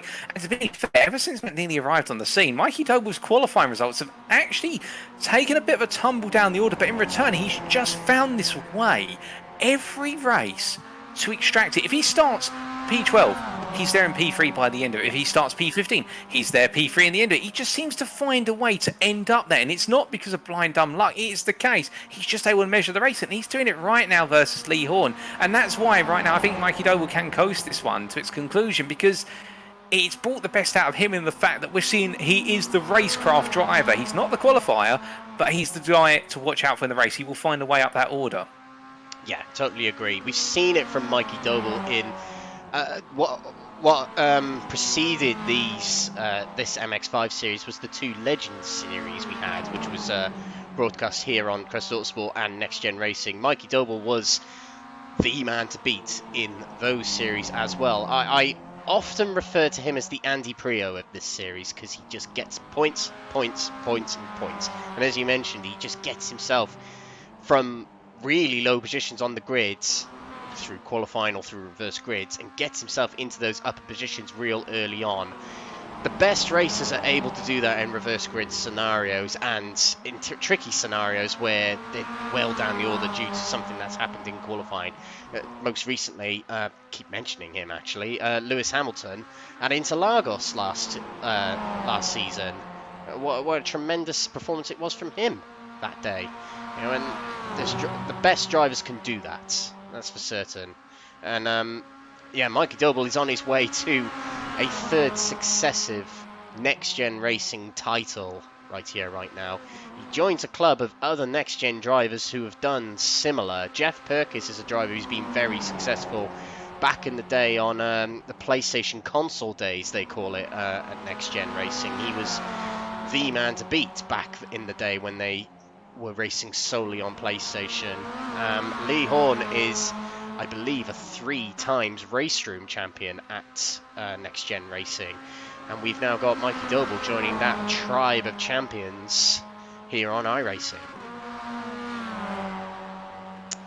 So we are indeed, and that's also gone. I was going to say, we are over halfway in this race. Plenty of time to go. What's going on track at the moment, Paul? Well, we've had Matt Emmons recently jump to the pits. I think he's had another off-out on circuit because he's got more repair work to the car. And indeed, that is a crumpled front end. If I haven't seen one before in an MX-5, I think he's had a pair of offs a little bit earlier on as we take a look back. So this was coming up through... I'm just trying to figure out the corner here. I think that's Ardnauer Force. That is Ardnauer Force. As he's come through the left hand, the car's just rolled loose on him. Coming over the apex. Well, that was just a brief off, but there must have been something a bit later on or a bit earlier on because that car... going okay, but I can't see anything wrong with it at the moment other than the fact that no, it looks absolutely fine. And this was a bit earlier on. There we go. And it was coming up into what was, I think that's coming down through Dragonfield Rex. The car's just come loose, understeered, and into the wall, and that's what's led him jump into the pits. So an early mistake preceded what was a mistake, and now he's having to repair the car. And I believe that's his 2nd fast repair, as Liam Mcnealy's into the pits from what was the race lead versus Delmont and Danes, and he's decided to pit early here. Now, I think this is planned. I don't think he's got a penalty of any sort. Oh, has he? Right. I'll tell you what Liam McNealy's done. Clever, clever, clever. You think about how much fuel he had in the car to that point, and at this point, a full tank will get you to the end. There's a lot less time to fill up your tank with more fuel in it than there is later on when it's empty. So he saved on the stoppage time in the pits by pitting earlier. Indeed, and I think what his goal will now be, obviously he'll be full push all the way to the end, but if he can catch up to the back of Lee Horn and Mikey Doble, and looking at the lap time deltas in terms of best laps and last laps, well, the last lap for McNealy at 25.1, meanwhile Lee Horn was a 24.8, Mikey Doble at 25.5. Well, if McNealy can absolutely push this lap and close to what is Horn and Doble, and well, he's going to have to do it quite a way over the Nordschleife loop, you can imagine if he was able to catch up to and get a toe down what would be the dot in the hole, that'd be worth almost a second of race time that he could gain on Delmont, and that would mitigate the fact he's running extra fuel in the car currently. Yeah, exactly. Yeah, but that's the thing. I think Delmont now will be forced into a way of panic, as he'll probably would have seen McNealy coming in thinking, "Oh, hang on, why is he doing that?"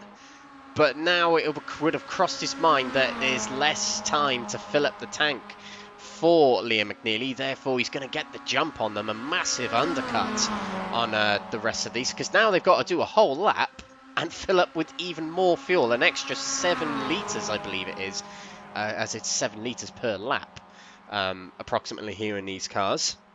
So that might be going through Adam Delmont's mind right now. McNealy might have done a masterstroke here that might well pull off the race win for him.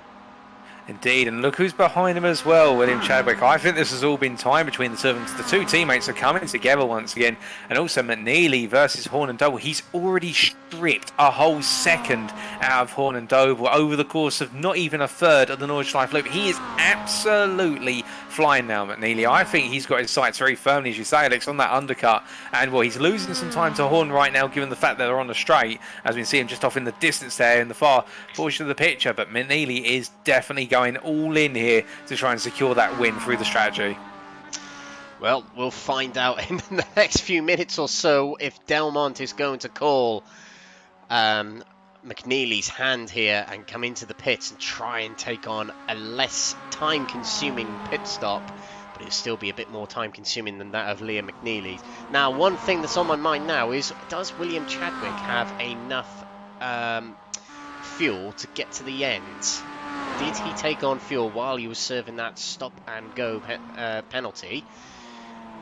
Well, not while he was taking that stop-and-go penalty, but straight after it or straight before it, whichever way it works around the penalty system on iRacing. And has he put himself back into contention for the win in this race? We'll find out. I mean, Chadwick will have to, if he does pit again, that'll be the answer for us. We'll find out. We'll find out. Let's have a rundown of the order so far. Adam Delmont leads this race at the moment, pending any pit stops from Chris Daines in second position. It's boiled down to just a two-way fight at the top at the moment. Jamie Dory on his own out there, but a big push for the gap ahead of his rivals behind him puts him in third place and well and truly on his own at the moment here. Mikey Doble in fourth place, locked in that battle that he's been in with Lee Horn for the entire race so far. Lee Horn in fifth place, leading the Pro-Am category championship heading into tonight, and as it stands, definitely taking home that trophy for another championship for Lee Horn. Liam Mcnealy, 6th place at the moment, pending the end of this lap, or pending when Adam Delmont decides to pit. William Chadwick next in 7th position, had a stop-and-go penalty earlier on due to speeding in the pits. Ollie Peters, the biggest mover of the field so far, 8th position with 13 places gained. A good race for him. He needed a turn of luck, and he's had it tonight. Nigel Stock, 2nd in category, 9th overall. This is good for Nigel Stock. If he can continue this, he might well put himself into the top 3 in the championship upon conclusion of tonight. We'll find out when the points are done later on, of course, here at NXTGEN Racing. But 2nd place in category for him, and in 9th position overall. Jeff Purkis, nice and quiet race for him, but it's another strong showing from Jeff Purkis.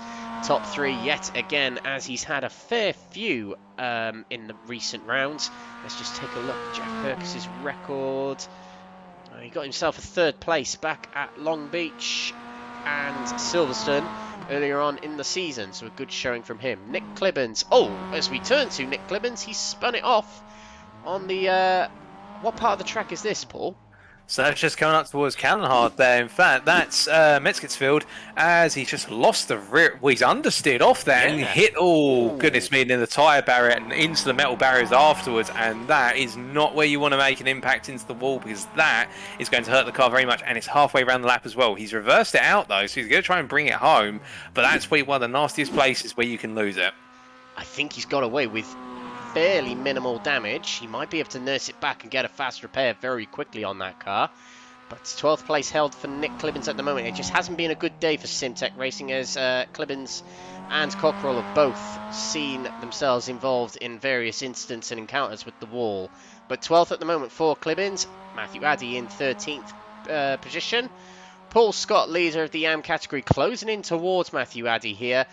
Paul Scott doing enough for the win in category, but not enough for the championship. He needs a little bit more luck on his side. However, it could come as David Whitehouse with another spin there. Let's get another replay of that. Now, this is on the GP circuit, Paul. Talk us through it. Well, as he's come out of the Bilstein curve here, going into the right hand, you can see under brake and the rear has just snapped loose on him. That might be a sign of worn tyres there, and also just a little bit of tired legs where he's tried to get on the power a bit too soon, or just a bit too much steering lock there. But Whitehouse will get away with that. There might be a little bit of flat spotting on the rear tyres where they've come loose and skidded. But Whitehouse, to be fair, has had a very difficult race. It started off very well, but 2 incidents earlier on, making him have to be towed back to the pit and use fast repairs. And well, so they say with cats have 9 lives. Well, in the case of 3 fast repairs, repairs here. All of our drivers really have 3 lives before an incident really hurts their race massively. And it's the case that Whitehouse right now on his final life before he feels that impact of the fast repair. And of course, not putting the commentator's curse on him, but it is one of those situations right now with the Motorsport Magpie driver. All he needs to do is bring it home. That's all he's got to do. Bring it to that checkered flag, and the championship is his in the AM class. But I think it's the case that as we are now only 45 minutes to go, plus that final lap, another little mistake there. And definitely, well, as you say there, Alex, oh my word, I think it is my deal. Be thinking to himself, right now, I've got to back this off completely because the car's just going away from him. Yeah, this is...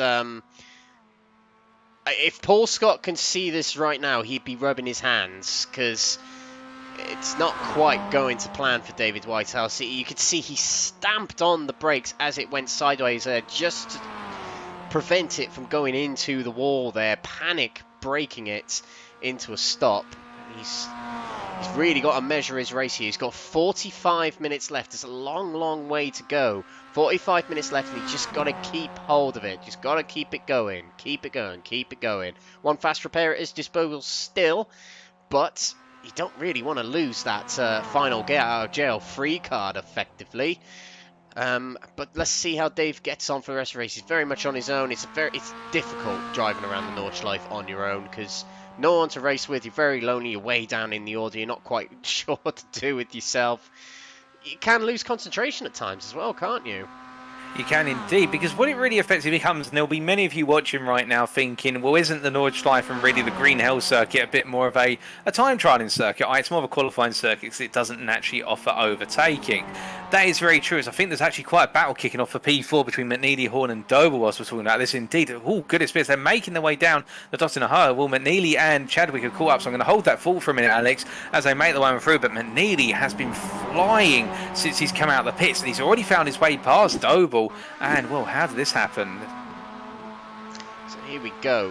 We're going to watch from Mcnealy here, way back, well behind Lee Horn and Mikey Doble here. Just reeling them in, reeling them in as we get further and further down the straight. It's a very long time before he catches him, but he does catch him. It just proves how long this straight is. Of course, it's the start point on the tourist circuit. There we go, he slots into the middle or very close to the rear of Lee Horn there, and as we head down towards, he's just found his way past, so the right amount of slipstream down the main straight there to get him ahead of Lee Horn and into third place then, Paul. Indeed, and I think Mcnealy will be very pleased with that, as Jamie Dory, I've just been looking out a commentary box window, has come in to take what is his second and final pit stop here, and Dory's done a fantastic job to bring the car to what is 1 hour and 18 minutes in, and well, I think that was just a scheduled stop, nothing major for him to worry about, and as he makes his way back up to speed now, it will be the case that if he's looking to target a top 5 finish overall and in the pro class, he's set himself up well for it, but now he's got to go all in on the next couple of laps here, because he'll be very conscious of the fact that Delmont's yet to come in, Danes is yet to come in, along with Doble, and also I believe Ollie Peters in there as well. But we'll wait and see how the next gen racing driver here in the pro class, and of course one of our outside contenders for the pro class championship, gets on now as he goes on to his final stint with Jess Perkis just a little bit further behind there. But meanwhile, as they make their way through, we can see Liam Mcnealy continue to lead as they all come roaring on down and back onto Holhyphen here as they've come out of Sabine Schmidt curve and now make their way onto that Nordschleife loop. And well, Lee Horn at this point, I think he might be gulping a little bit and thinking, okay guys, don't take me out, I'm not in the fight with you guys, just simply leave me alone. But well, take us through it, Alex. This situation, when you're Lee Horn, you're not in the class with these guys, you're feeling that pressure behind you, what do you do? Panic, that's what you do. Oh, excuse me. Lee Horn, yeah, exactly the same thoughts as you said then, Paul. Please don't mess around with my race, guys. He was perfectly fine battling with Mikey Doble, and I think that's what you want to carry on with. But Lee Horn's a racer. He's not going to let William Chadwick go so easy, particularly as holding up William Chadwick could help out Jamie Dory, his teammate, a bit further back. He needs to hold him up as much as he can to try and help Jamie Dory reel him back in. As we can see Mikey Doble here on the brakes on the main straight here. That's how much of a draft he had down that main straight. And Mikey Doble sending it around the outside of Lee Horn into the hairpin here. And Mikey Doyle gets it back in front of Lee Horn. Another position swap between these two drivers who just will not quit at each other, will they? No, they won't. And to be fair, Lee Horn, they're having to put the brakes on quite heavily in the run-up towards Ehrenberg. He knew they were going to go essentially too wide through, and it was the case that if Chadwick was coming through, Doble was coming through with him. I think Lee Horn shown a huge amount of racecraft and sensibility here as they come up into Aldenau Forest, and as they make their way through the very tricky left-to-right sequence. It is the case that Doble right now, I think he'll be thinking about how does he potentially resuscitate this race. Well, he doesn't need to be fair. He can just finish where he is now, a little bit further down, and get away with a Pro Class Championship. But the question will be, with all this and with the scramble to get past Doble and Lee Horn, how much of a gap has Delmont now got to Mcnealy? I think that gap stands at about 38 seconds, but it is coming down, and Delmont's still to take a pit stop. Let's take a look. Yeah, it's about 37 to 38 seconds. Delmont does still need to take a pit stop. Let's see if we can compare last times between the two drivers. We can see on the left here, well, Chadwick doing a PB. In fact, not just a PB, the best of the race, a 9:17. That's extraordinary. That's well quicker than qualifying. So, Fordzilla drivers are on it. Definitely on it at the moment. And let's name Mcnealy 9:55. That's a very strange time to have last time out, but yeah, such is. But yeah, they're certainly the quick kids on the block at the moment, and they're just going to catch up. It's in fact below 30 seconds now between Liam Mcnealy and Adam Delmont, so it's just slowly creeping down. And Delmont probably should have played his hand a bit quicker in coming into the pits a bit earlier, because he's going to be in the pits for a little bit longer. I'm not sure he's quite realised it yet. I still think that's the masterstroke that Mcnealy has pulled in this race that's going to secure him the win. Indeed, I think I agree with you there, and I think also Chris Danes right now might just be having a little bit of a tussle with Delmont. Indeed, as they make the way out towards Bravery Corner, as they come through left-hander here, Danes now ahead, and well, I think it was just simply a slipstream pass up the hill, and this is something that Delmont, I think, will not be too pleased about, because this is costing him little pieces of time as they make the way up into Stillstrucker, and as they make their way through the right-hander right now. It is the case as they head around and up towards what is the Caracola Carousel.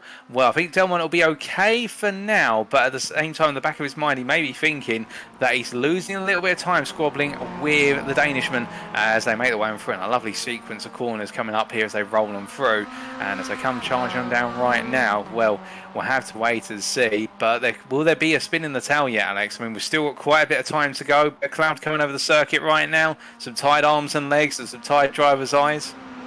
Tired commentators too, but not kidding.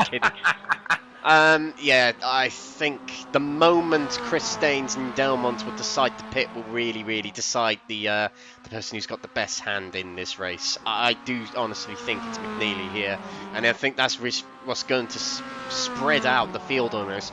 The big thing to look out for at the moment is how much Chadwick is going to catch Delmont and Mcnealy through his loss, not Mcnealy, Delmont and Danes through his stop and go penalty he had earlier. That's the main thing I want to watch out for, is how much he can catch them back up. He lost near on 30 seconds. Oh, something's happened a bit further back.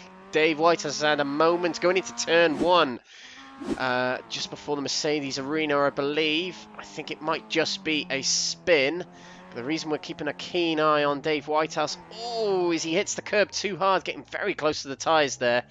But the reason we're keeping an eye on Dave Whitehouse is because his AM Championship could go away very quickly and very harshly, Paul. Indeed, if he makes a mistake which sees him have to retire the car, it will mean the championship in the AM class goes to Paul Scott here. And, well, I mean, Paul Scott has already had to jump to the pits once. He's been towed back with one fast repair. David Whitehouse has had to use two. And it is the case that the omens are not looking good for David Whitehouse. But we'll wait and see, of course. We've still got plenty of time. And that's the thing now. We're entering those final stages of the race. We say final, we've still got over half an hour to go. But we really are now entering that point, that twilight zone, if you will, will, where the drivers who have still got the stamina will keep on pushing and they'll give it everything. Those drivers who are a little bit more tired, however, they'll keep pushing, but you start to become overtired in this style of race, whereby it's only 2 hours long, but around this circuit, concentration is so important. As that tiredness builds up, it's the case. You could be making your way down through Ironplatz Garden Zwei, for example, as they're making their way down here. Chadwick chasing after Mcnealy, but you just forget a corner. You forget your braking zone by 5 meters, and that's it. You end up in the wall, and your whole race falls apart. It just goes to your nerves. I can tell you, in a sim racing series I did around this circuit on Gran Turismo Sport, coming through here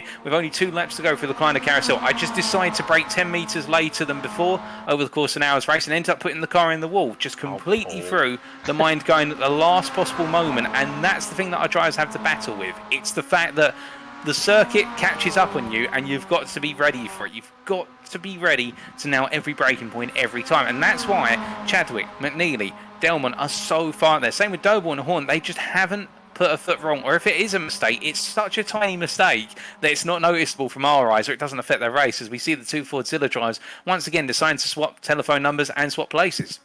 Yep, working together again, and I think Mcnealy is about to swap back in front. So this is the part of the track where they'll gain the most time. They'll just swap and change positions through slipstreaming, maintaining the highest possible speed in these MX-5s. You can see Mcnealy swapping back in front of the car of Chadwick. Now at this point, Chadwick will push along Mcnealy to make him go quicker. Delmont's in the pits. Sorry to cut over you. Delmont and Danes are in the pits. No, thank you for interrupting me. Here we go. This is the big moment in the race. Can Delmont get a short enough pit stop to stay in front of Mcnealy and Chadwick? We'll find out. Mcnealy and Chadwick are coming out of the final corner now. You've got to say, this has worked out really well for Mcnealy. Can Delmont and Danes get out the pits quick? By the looks of it, they can't. Oh, here goes Chris Danes. Here goes Delmont. They're making their way towards the exit of the pits. But there goes the Fordzilla drivers. And into the lead will go Liam Mcnealy, but not by much. In fact, the undercut wasn't quite as effective as they've thought out. Chris Danes and Adam Delmont have managed to maintain quite enough speed, if not more speed than Mcnealy, to stay fairly close. And Adam Delmont has actually dropped back a little bit. It seems that he can't seem to hook up the pit stops quite as well as Chris Danes can. But Delmont has got a bit of work to do to catch up with these drivers up ahead. William Chadwick might still have to take a stop later on in the race. But for the time being, he's going to help out his teammate, help him stay in this top spot. And at the moment, it's very, very likely that they might be able to break away here, Paul. Indeed. I mean, whilst you're saying that, Alex, I'm just trying to figure out how Chris Danes, through the pit stops, has gained effectively 9 seconds over his competitors. I mean, that first pit stop, he came out, he was behind by 7 seconds because of the damage he picked up when he came into the pits, and he gained a colossal amount of time. And he's done it again. He's jumped ahead of Delmont, and I swear he's taken less fuel in the car during the pit window, and yet he's still up there. Surely he's going to be doing a lot of fuel saving this final stint. I'm not preparing him or anything on those lines. This is just incredible for the Danish. He's just finding a way to make the strategy work and stay right up there. Yeah, he might have a trick to these cars that we don't know about, a fuel-saving trick. But this has been spectacular from Chris Danes. Whether it's been fuel-saving or just pure pace alone that's brought him to this position, it's been great to watch. Great to watch. Again, Chris Danes, come along to next season. Definitely want to see you come along here. And let's see how this materializes. I thought it was going to be a bigger gap between the Fordzilla drivers and the group of Chris Danes and Adam Delmont, but I stand corrected. It will be a fairly big battle to the end now, with just over half an hour to go. It is Mcnealy from Chadwick, from Doble at the moment, who needs a pit stop. Chris Danes and Adam Delmont. Adam Delmont fighting for that pro category win. He is relying on a little bit of bad luck on the part of Mikey Doble, which at the moment is not going to happen, as Mikey Doble is driving his own race, just keeping himself out of trouble. As we see the Fordzilla drivers getting a bit side by side yet again. They need to do something to work together to break away from these drivers behind. That's what will be on the tip of their tongues at the moment. But Chris Danes is getting a little bit of help here from Mikey Doble, isn't he, Paul? Yeah, he's getting a bit of a toe from Mikey Doble. This is working out for Chris Danes quite nicely, and as they all make their way down the drop now, I think what Adam Delmont's going to be hoping, because he'll see the 4 drivers ahead of him, and he'll see particularly in Danes closing up to the back of Doble, he'll be hoping, as we see the Fordzilla drivers once again trading places and sparks flying off the bottom of Mcnealy's car as he scrapes the bottom plate there, coming up the hill through the left-hander. It's the case that right now, if they stay like this and battle like this, it's looking very positive, but the thing for Danes is if Doble starts going defensive, which I wonder when Mikey Doble will, or whether he'll simply just let the Danishman go. If he starts going defensive, Mikey Doble, then this could see the 2 Fordzilla drivers just disappear off into the distance as they roll on through. I think it all lies in the hands of Mikey Doble right now. What does he choose to do? Does he choose to go on the defense and let Fordzilla run off into the distance, or does he just simply let Danes go when the time is right and then bring Adam Delmont on up as well, knowing that whilst he is in a championship rivalry with Delmont, he doesn't need to beat Delmont today, nowhere near beat him in fact, in order to take home that crown. Yeah, certainly. Let's see what Doble decides to do in the next lap or so. He's got Chris Danes all over the rear of him, looking always to try and get by. Danes will need to be careful. He would have taken note that Doble's in an intense championship fight, although he probably would have done the same with checking out the name of Adam Delmont.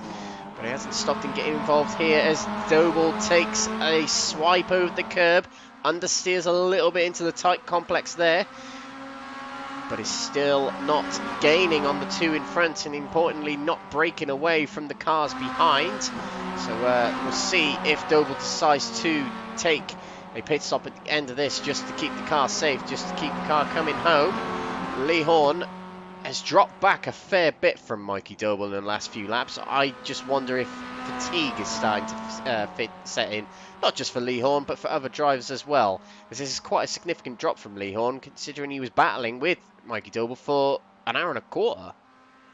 I think for Lee Horn, the complexion may have changed when we saw Mcnealy and Chadwick come through, because I would, thinking back about it in terms of that gap, as we see Danes here going for the move of Mikey Doble, and Doble just staying to left here into Bergwerk and turning in right after Danes has come through. Sensible let through pass there, and to be fair, Danes very committed on the brakes. The one thing I noticed is when Lee Horn and Doble were ahead of Mcnealy and Chadwick, there was quite a time period before Chadwick and Mcnealy came on through, and I think the way the pass was made, to be fair, completely legitimate pass, but I think it may have just sort of said to Lee Horn, you know what, back it off now. You've had your fun, you've been racing with these guys, and well, Lee Horn has got an advantage, to clarify, ladies and gentlemen, of 44 seconds over Nigel Stock. Wow. And again, Lee Horn doesn't need to win today. He may as well back it off and simply turn the wick down to about 80%, because at the rate he's going, and we can see him here, it's looking very smooth. He's not using the full width of the circuit there through Bravery Corner. Yeah. I think he's turned it down to 80%. Yeah, I think you're right. I think you're right, actually. Apologies, Lee. You're not fatiguing. Yeah, it's in the bag now for him, isn't it? He's on his own out there. He just needs to bring it home. And I think he's got 1 pit stop left as well. So just got to take that very nicely and bring it home. One person who is having fun tonight, Ollie Peters, biggest gainer, 14 places gained, and he's up to 7th now. He has got 1 pit stop to take, which might drop him back behind Jamie Durry. But what a race this has been for him as well. But he's on his own now, so the fun's pretty much ended for him, isn't it, Paul? It has for the time being, although never say never, anything can happen further at the road. But I think Ollie Peters has risen as far as he can up the order, and now he is at the mercy of Lady Luck, essentially, potentially giving him the chance to get a bit closer. But again, we'll wait and see, as right now I do believe that Adam Delmont is getting a bit close to the back of Mikey Doble in the battle for P4. I think Mikey Doble had a bit of a slow run down through the hill, because Delmont has closed up very quickly. In fact, he's really dropping away, as it looks like Delmont there almost tapping the back of Doble as they come down into left hand, and well, they're going to go for it, and it's Delmont up the inside there. And yep, Doble definitely, well, he could have shut the door, but I think he's recognising, you know what, the iRacing driver just wants to roll away with things here and go pursuing after the win. And Doble, in the end, I think, being very, very wary of the fact he doesn't need to be in this battle, as they all come through YouTube corner and now make their way down through Plansgarden Irons. And as they make their way down the hill, well, Chris Danes in hot pursuit of the 2 Fordzilla drivers here. Chadwick at the front of the pack, meanwhile. I mean, Chadwick and Mcnealy keep changing places. And I think whilst they are both teammates, there's also a little bit of rivalry. Both want that, what is the Nordschleife crown at the very end of the championship, as they make their way on down the hill even more. Yeah, the Nordschleife crown, nothing official, but if you do a race at the Nordschleife, you want to win it, of course you do. And Chadwick, although I still think he might need a pit stop. We'll see. But Chris Daines, what a brilliant comeback this has been for him. He's caught back up to the back of the Fordzilla drivers, and to be fair, Adam Delmont is on his way as well. So this could turn into another four-way fight for the lead very, very soon. Delmont's driven brilliantly tonight.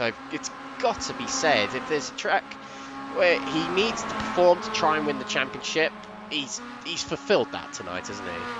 Oh, he most definitely has. I mean, this is Delmont on the level we haven't seen from him in this. I would argue this is the best of Delmont that you're seeing right now. It's just all there to give him. Perhaps it's the circuit, perhaps it's the fact it's the end of the season. As we can see at the very front there, they go three wide. Oh, goodness me. And, well, that was Mcnealy there blocking what was Daines at last minute. And as they make the way down, well, they were going to go three wide for a brief moment, but Mcnealy made sure we only saw it be two wide as they head up towards the Bilstein Bridge. And as they come on down right now, my goodness, we'll have to hold back. I'm talking about Delmont's praises just for a little while as they make the way through. Now, how is this all going to end as we use the Harry Potter meme? Why is it always you three when there's an incident? And as they make the way down the hill, we can see it's the case. There's Mcnealy on one side, on the left-hand side of the picture. Chadwick trying to come through behind him. Daines on the outside to inside line. And as they roll them through, they're all going to safely navigate it. And Daines backs out this time. But if Chadwick's suspension bounced a little bit there from the change of road surface.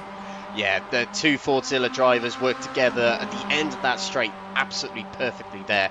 The one behind, which I believe was Chadwick, just pushing along Mcnealy right until the very last moment where both drivers needed the brake. And that was enough to keep them ahead of Chris Daines for the time being, who takes a big lunge going into the first corner. And it's not enough to get past William Chadwick. It was enough to get him alongside, and it was definitely enough to get Adam Delmont back into contention for that top spot. He's within distance right again, and it's happened very, very quickly here. Granted, a lot of it probably came from that back straight there, but he's right on the back here, and he's going to be able to get himself back in the battle again, as we'll be able to for Mikey Doble. I think Mikey Doble, though, at this point, Alex, I think you'll agree with me here. He'll be looking at this and thinking, "Oh no, not again!" In his very, calm and soothing voice as he's driving around right now, with just 24 minutes to go here and the final lap, of course. I think he'll be looking at this and thinking, "How on earth is this all going to play?" He may also be itching at the thought of potentially taking the win, but I think that's a bit adventurous. Although we do know Doble loves picking up wins.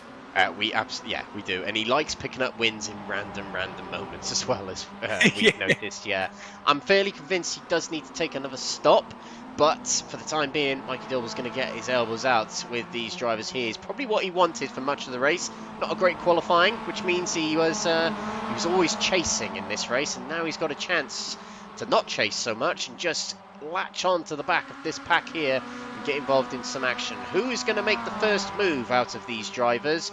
Who is going to make the first chess move in this, what it has been a long game so far, and it's got exciting yet again.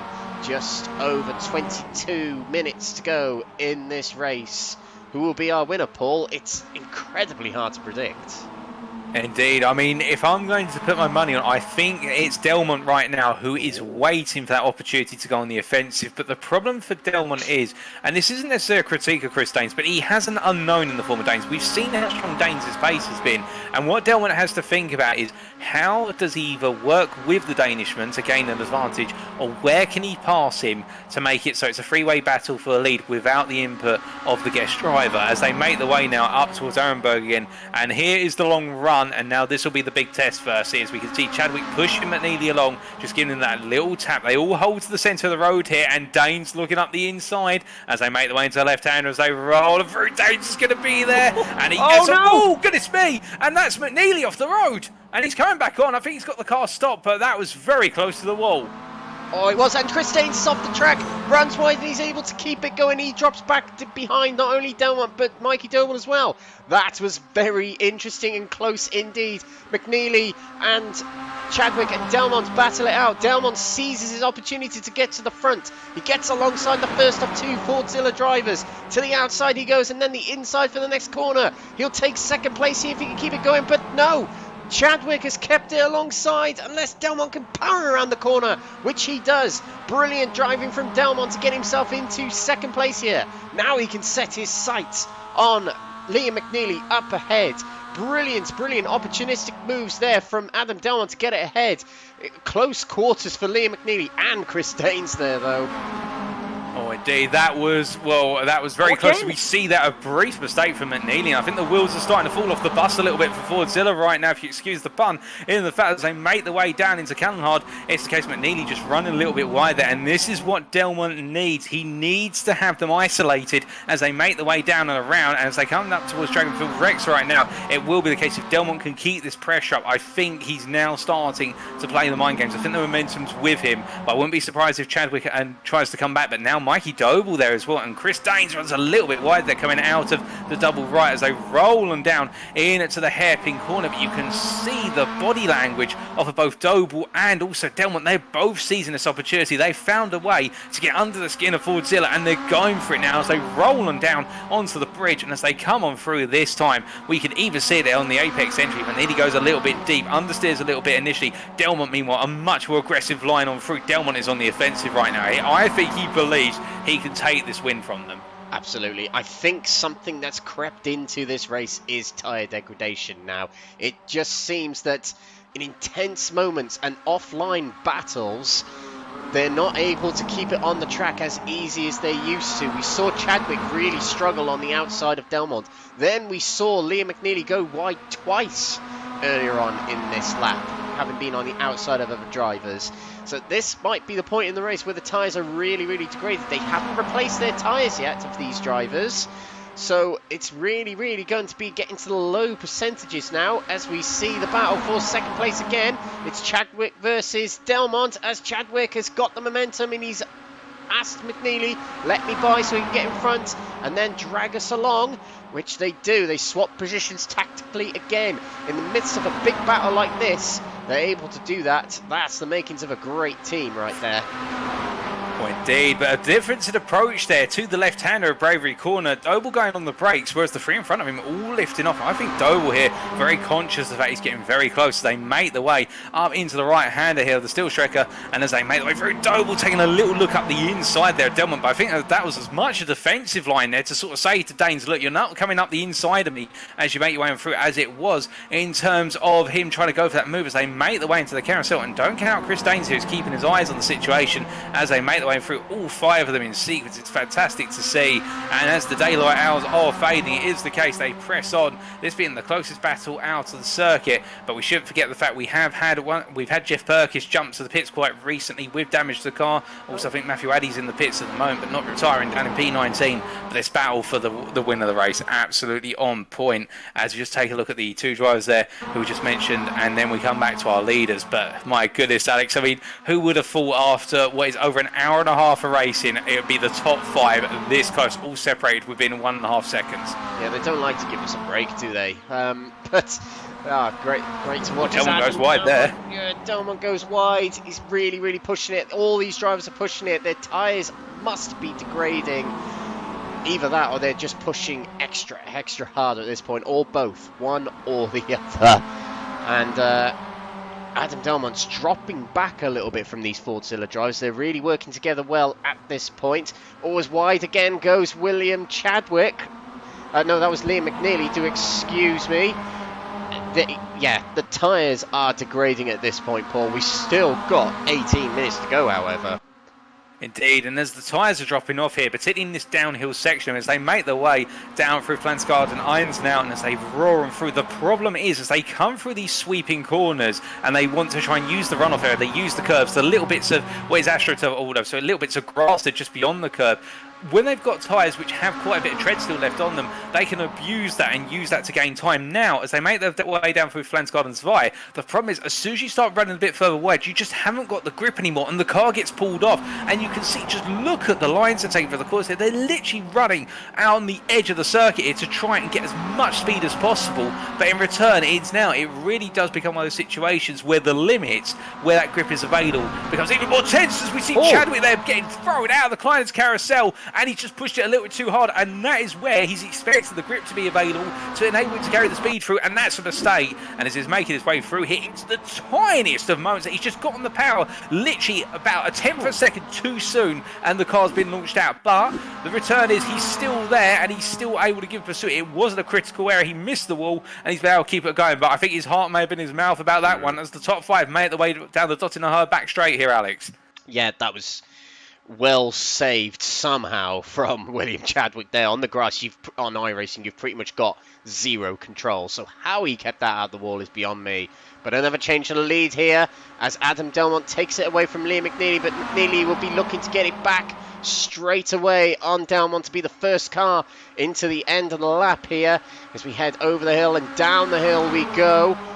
Mikey Doble and Chris Staines all getting involved as well. It's a 5-car battle for the lead here as we head into the end complex of the circuit here, into the S's. Adam Delmont very close to the side of Liam McNealy, but McNealy is forcing it on the inside of the track there, and he comes out in front as we end another lap here at the Nurburgring Nordschleife. Chris Staines rejoining this battle here, following Adam Delmont down the straight here. Delmont switches to the middle of the Fordzilla drivers here as we head down towards the Mercedes Arena corner. But again, we miss out the Mercedes Arena and we just take the chicane, rather like the old chicane we had in the 90s. Into the corner we go. Liam McNealy takes it, but on the inside of Delmont is Chadwick, and they're so close between them. But Delmont keeps it wide and hangs it out. And hangs out Chadwick to dry as he loses out to Chris Daines as well. Heading down into the hairpin, Daines takes 3rd place and Delmont remains in 2nd for the time being. Mikey Doble 5th at the moment. He's just happy letting all this unfold. Getting involved in a few battles here and there, but ultimately he's here on a mission to just bring that championship home. Adam Delmont probably would have been conscious of that if he was a bit closer in the championship, but at this point he's thinking, I may as well go for the win. That's the next best thing. Lee Horn in the pits here, Paul. Indeed, Lee Horn coming in with just under 15 minutes to go here. So this is a stop, and he's having a tyre change. The right-hand side, they've got it lifted up here. So I think there's worry about the tyres. I think for Lee Horn, he can afford this, to be fair. He's got such a gap. He's got a 51.5-second gap over Nigel Stock. He doesn't have to worry about losing time. He can afford a safety stop. Whereas for these guys right now, I mean, Mikey Doble can afford a safety stop, but the other 4, if they want that win, they can't afford to take that pit stop. They're in this to the end now, and well, it's very telling in the fact they're literally driving on the ragged edge. Yeah, absolutely. I think that's sensible from Lee Horn. If he felt the tyres were dropping away from him, just give him a little bit of extra confidence, just to keep the tyres going, just to keep his race going nice and clean. Bring it home now. Bring it home. As he still comes out in front of Nigel Stock. So that's some going from Lee Horn. And he's well and truly on his way to the Pro-Am Championship right here, right now. As is Mikey Doble right here. 10th is all he needed. And in fact, there's less than 10 drivers in the Pro-Am Pro category running in this race now. So really all he has to do is finish. And he's got it. Rather the same with David White. Oh, as we switch to David Whitehouse, heavy damage on that car. Something's happened to him. And I think that was... yeah, he's still got damage on that car, so it's happened a little earlier on. It's happened earlier on in that lap, and he's trying to bring it back. This is bad news for David Whitehouse. Frustrating for him. It's been a frustrating race for him, Paul, isn't it? It has indeed. Now he's got to try and bring the car back. He will not want to jump the car back to the pits here. It does look as though it's drivable, but of course he's not really on the uphill section at the moment. And when he gets to the uphill, will he be able to actually get the power up the hill as he's making his way towards Bergwerk right now? He's got a long way to go, and well, this is not looking good for Whitehouse right now. He just needs to finish this race, but will he be able to, given the fact we have got 12 minutes remaining plus the final lap? He is in that very horrible territory with regards to towing the car back to the pits. We'll have to wait and see as he makes his way on through, but this is not what he would have wanted. And for Paul Scott right now, his rival, well, this is everything that Paul Scott would have wanted, as all he's got to do is keep bringing that car home. He's not got long to go, and well, ever since that one scare he did have where he had to jump to the pits and put a fast repair in, ever since then he hasn't put a foot wrong. Yeah, he hasn't. He's done everything he's needed to do tonight. It's all in David Whitehouse's hands now, and we look at the map. The leaders will be approaching, so number 15 is David Whitehouse. The leaders will be approaching very soon, probably before the end of the lap here.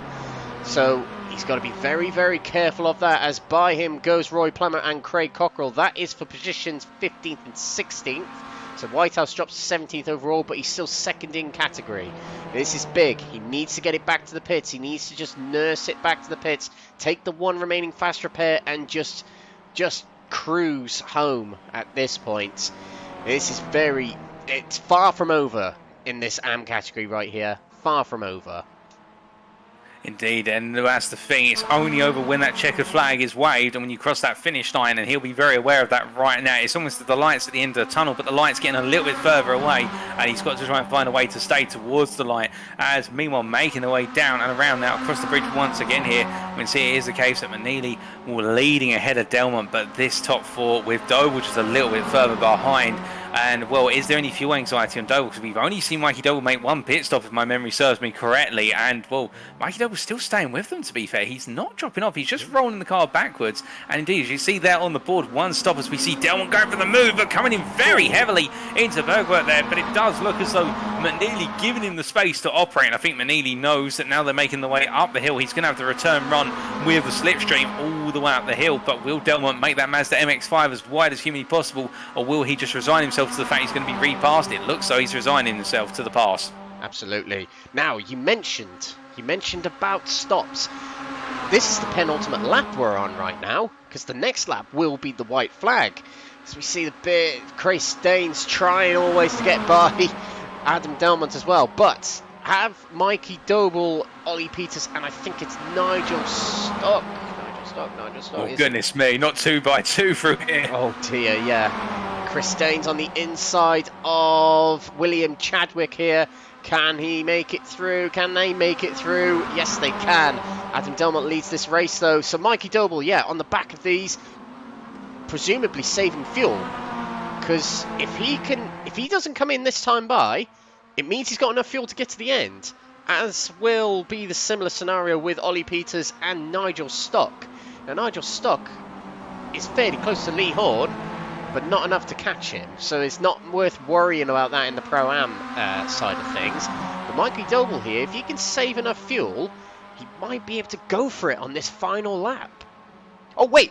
Oh, hold on. Oh, wait! Doble's just put it in the wall!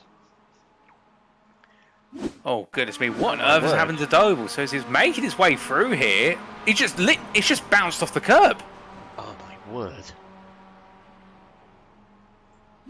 Let's get another one. Let's get on board here. Let me try that again, ladies and gentlemen. Here we go. Onto the curb. The steering just jolts left. What on earth happened? I can't work it out. I think perhaps the tyre's gone. Well, if he's lost the tyre from simply attacking the curb. Yeah, maybe. That's the strangest thing I've seen on iRacing for a long, long time. Literally, as I said, he could be in contention for a win here. And look at it. But all he has to do is get it to the pits. Can he get it to the pits, though? That's the thing. All he has to do is get it to the pits, get the fast repair, get it back out on track, and bring it back home. That's all he has to do. If he tows back to the pits, if he gets it stuck in the fence or anything like that, it's game over for Mikey. Game over. As he gets close to the wall there, it's so close here. And Ollie Peters is approaching, and will take 5th place in the race here. And Peters might not need to stop, as we were just mentioning about Mikey Doble a moment ago. Ollie Peters will take another position up, 16 places gained to 5th place, as he'll get his way past Mikey Doble here. He takes to the outside, says goodbye to Mikey Doble. This is a strange end to the championship here, Paul. This is not the way Mikey Doble wants it to go, and I think it is all about that tyre wear and that anxiety on the tyres as well. I mean, it's the case. We were expecting, when we spoke down at the paddock and with the organisers going into this race, we were expecting a tyre change, and I think that's why Lee Horn pitted. He was worried about the fact there wasn't much tread left on the tyre, and if it is that case, that front right tyre is just gone when he tapped the curb. Well, Mikey Doble has just simply had worked the tyres a bit too much here, and well, do we now have a situation where Mcnealy, Chadwick, Danes, alternatively Delmont Delmont could be at risk, because they're 3 wide down Tottenham Hart on the penultimate lap here. Could we suddenly see a tyre burst on one of these guys? Because if so, well, we're looking back to the era sort of Spa-Francorchamps Formula 1 back in, if I remember, 2015, where we had so many tyre failures right at the end of the race. Yeah, could be similar to that scenario. Now they've got another lap to do here at the Nordschleife Nürburgring. This is the penultimate lap they're about to complete. They'll see the white flag ready to end this race in another 9 or so minutes time. Here we go, into the final corner we go. Liam McNealy has the advantage of taking the lead here as we head on to the final lap of the race. Who will win this final race of the season? We've got about 9.5 minutes to find out. Delmont is second, Chadwick is third, and Chris Staines, the newcomer, is fourth position. Let's keep an eye on Mikey Doble as he's still struggling to get back to the pits. Lee Horn is ahead of him now, but that is for overall position rather than category position. He's on the main straight. Now, he hasn't got many corners to go. This is good news for Mikey Doble, isn't it? Yeah, it'll be an easy run from this point onwards because he's down on the straight. But meanwhile, we look back up towards the leaders here. And Adam Delmont trying to go round the outside of what is their Danes and Chadwick as they make their way through. This is buying Liam McNealy some time as they make their way into the hairpin here, the shortcut hairpin. And you can see it's Danes trying to go all the way around the outside here, but he's going to lose the momentum initially to Chadwick as they make their way into the boosting curve. And that's a left-hander, and Danes has got himself well positioned here, but the gloves are coming off, and we can see it is the case that running wide there was Chadwick. He's held the inside line down into the right-hander, a little tap there, and it's these little taps now which can prove so critical as they make their way and down and around and up towards Vito. But we see Ollie Peters coming in here right at the end. He couldn't save enough fuel. He's only done one stop, and he couldn't save enough fuel. So will he lose overall positions? Yes, he will. He will lose out to Lee Horn here. He might lose out to Nigel Stock as well. He'll probably lose out to Jamie Dory as well. But he will not lose out to Mikey Doble as he's got to come in the pits as well. But Ollie Peters only needs a splash and dash, to be fair. And Nigel Stock's in. Yeah, no, there we go. Yeah, Nigel Stock's another one who's only on a one stop to this point. So Jamie Dory here coming down the pit straight. Can Ollie Peters stay in front? There goes Jamie Dory and past him. It will be a final lap battle between Jamie Dory and Ollie Peters to add to what else we have to watch in this race. But it'll be a final lap battle between these two for 6th place. Wow. And I can also tell you, whilst all this is going on, David Whitehouse has made it back into the pit lane, as has Mikey Doble here. So I think Whitehouse, he'll get the car repaired, and he's only got to do one more lap to the checkered flag, much like Mikey Doble. They are going to make it to the end, we're going to assume here, but it's all to play for in the final lap as Nigel Stock gets underway with that quick splash and dash, you were saying, Alex. Yeah, there we go. So, fast repair for Mikey Doble. Fast repair for David Whitehouse, although it hasn't happened yet. I wonder if he's taken on tyres and fuel. I'm not entirely sure. Let's see what happens to Mikey Doble here. Away he goes. So it'll be 9th position now on track, and if he can stay in front of Nick Clibbins here, yes he will. So Mikey Doble back out on track. He's still in for the championship. It's not over just yet. David Whitehouse, what about him, however? It's not looking good. I would have thought by now that car would have repaired itself if he had a fast repair at his disposal. Well, if he hasn't got a fast repair, they've got what is 3 minutes plus the rest of the race in order to get done. And, well, he's still there. I thought that was a retirement. Yeah, I was going to say, flipping out, my heart was in my mouth. But whilst he's stuck in there, we're waiting on him. Meanwhile, McNealy versus Delmont is getting very enticing up at the front, from what I'm gathering. Oh, here we go. Adam Delmont. What a drive this has been today. Oh, indeed, as they're making their way through Ardnell Force once again. I mean, Alex, how close has he been to trying to take this win? Yeah, he's got something planned, I reckon. But I reckon Fortzilla drivers have as well. There's something up the sleeve of all these drivers here. They've got a cunning plan, as Baldrick would say from Blackadder. And on that back straight, it's going to happen. Oh, and look at that. Chadwick determined to get it into 2nd place as Delmont goes a little wide there. They've got to be so careful. Delmont is washing out there, but he keeps it on the track. Somehow he keeps it on the track. And that was a very close moment for Delmont. That could have put him into the wall and out of any contention for the race and the championship at this point. As it all flashed before his eyes there. He's back in 3rd place. And look at that. Breaking away now is Liam McNealy. Now that is what Delmont didn't want, was Chadwick getting ahead, because Chadwick will effectively hold up Adam Delmont. We do have an instant to look at. Sam Smith has had an instant somewhere on track. He's in 19th position. And this is the early part of the Nordschleife section. And, oh, the car just swings around heading into the corner there. And he keeps it out the wall. Thankfully, Sam Smith able to keep it going in 19th place. So, indeed. Well, as they make the way on through, I think Adam Delmont was caught by surprise by Chadwick trying to sneak out the inside into Mezgesfeld, and well, it worked out. Chadwick has pulled off a blinder there to go for the move, and I think really he's playing to Adam Delmont not willing to take the risks and potentially compromise his race versus what is the case that Chadwick, he's pretty much got a free race. He can be bolder. Of course, he doesn't want to incur the wrath of the stewards by taking the driver out, but he doesn't have as much risk associated. He can play with things, and with Mikey Doble down in P9 right now for Delmont, of course, in his mind, he'll be thinking he's got to win this. Yeah, absolutely, absolutely. Delmont has not got much time left to get in front of William Chadwick. It's got to happen here. Chadwick's going to defend desperately, though, to help out his teammate. His teammate who has taken up so many wins this season. It'll be another for Liam McNealy as things stand right here in this race right now. So Delmont is back in front of Chadwick, but can Chadwick challenge before the next braking zone here? Oh, he was trying the inside there, and onto the grass he goes. Delmont keeps it round the outside and keeps it in front of Chadwick. He is not giving up, is Adam Delmont. Excite Racing, I hope you're watching, because your driver here is putting on a show, and he's back up to the back of Liam McNealy as we head into the braking zone here. We'll approach the carousel here. Oh, and there was contact between the two of them. Delmont washes out wide, and he's going to be defending from Chadwick as we head up to the carousel. Who's going to be first into the corner out of the two of them? Because there's only room for one. Well, it's going to be Delmont here, and I think Chadwick's going to go very high, and he does indeed. And by staying high, Danes comes through, and that puts Chadwick completely out the hunt for the time being. He'll be about 1.1 seconds back, and now Chadwick has got to nail the downhill drop in order to be able to get close. But Delmont there, I think he's worked out how to keep Chadwick at bay. Just in the end, don't flinch, because Chadwick will try and creep the car on the inside, and Delmont showing that resolve. Now he's got one and only opportunity. He's got to go on the offensive here and get things done and be that close. As they make their way down the dot in a hole, he's got a chance, because this is the only time he's going to have a clear battle. And to be fair, Chris Danes behind.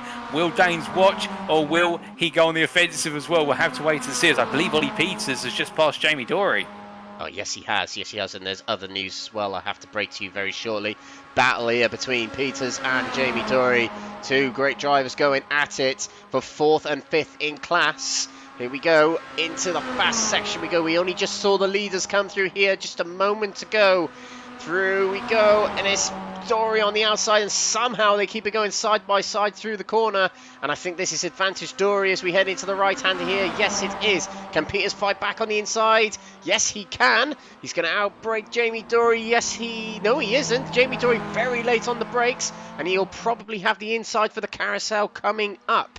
Now, the news we had to break to you. Whitehouse hasn't got a fast repair. He is waiting for his repairs so he can head back out on track before the race ends. The timer has expired, but he needs to get back out on track before the leaders hit that checkered...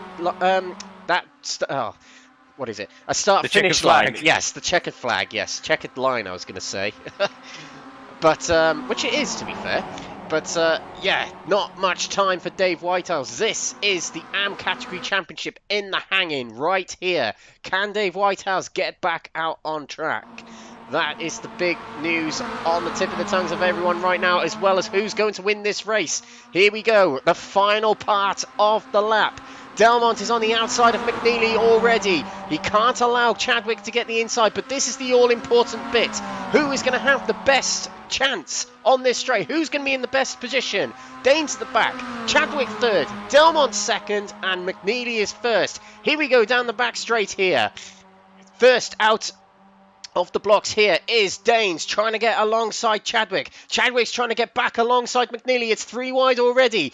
Danes is almost pushing along Delmont as we go down the back straight here. But the Fordzilla drivers are swapping around, trying to use that tactic. Delmont is on the left here. We can see in the 37 car. Still trying to find a way through. Back onto the grass goes Chadwick.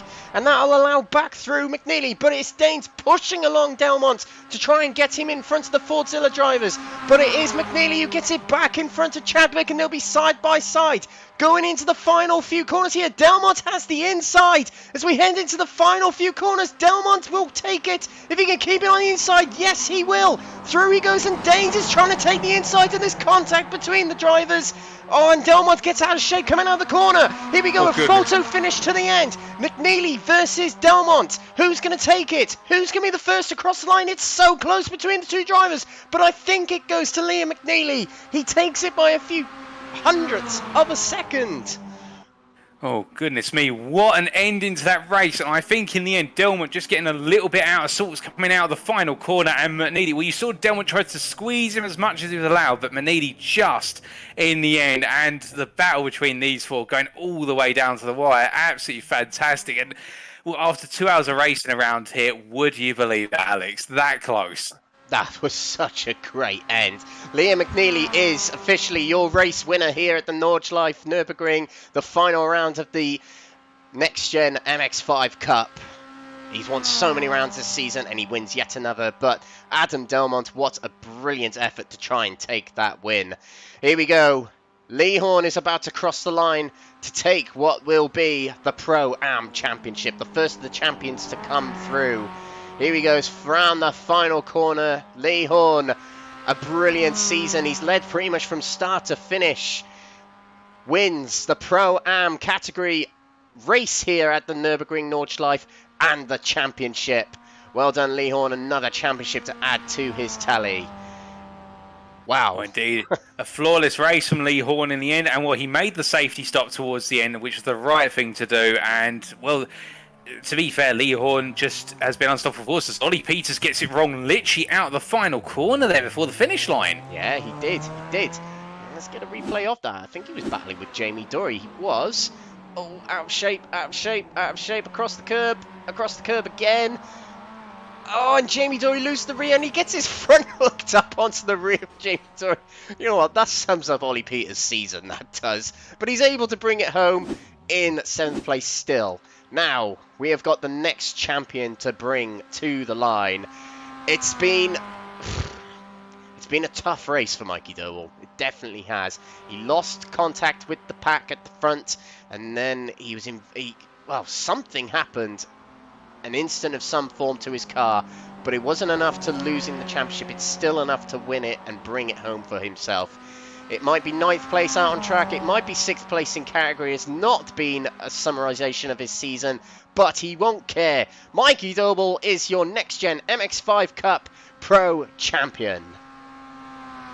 Indeed, and fantastic all the way through for Mikey Doble. And I think bringing the car home summarises his championship, not just his pace, but also just his determination to get the car home and seal the results. And he's done that again today. When it went wrong, he brought a very severely wounded car home halfway around the Nordschleife, and in the end he had to do the repair work. It wasn't the result he was expecting, but it's still the championship, and that's what gets it done. It's the results at the end of the day that matter. Yeah, absolutely. Now, Dave Whitehouse is out on track. I'm not sure if he left the pits before the leaders came through. Now, I'm just going to try and find out when that was.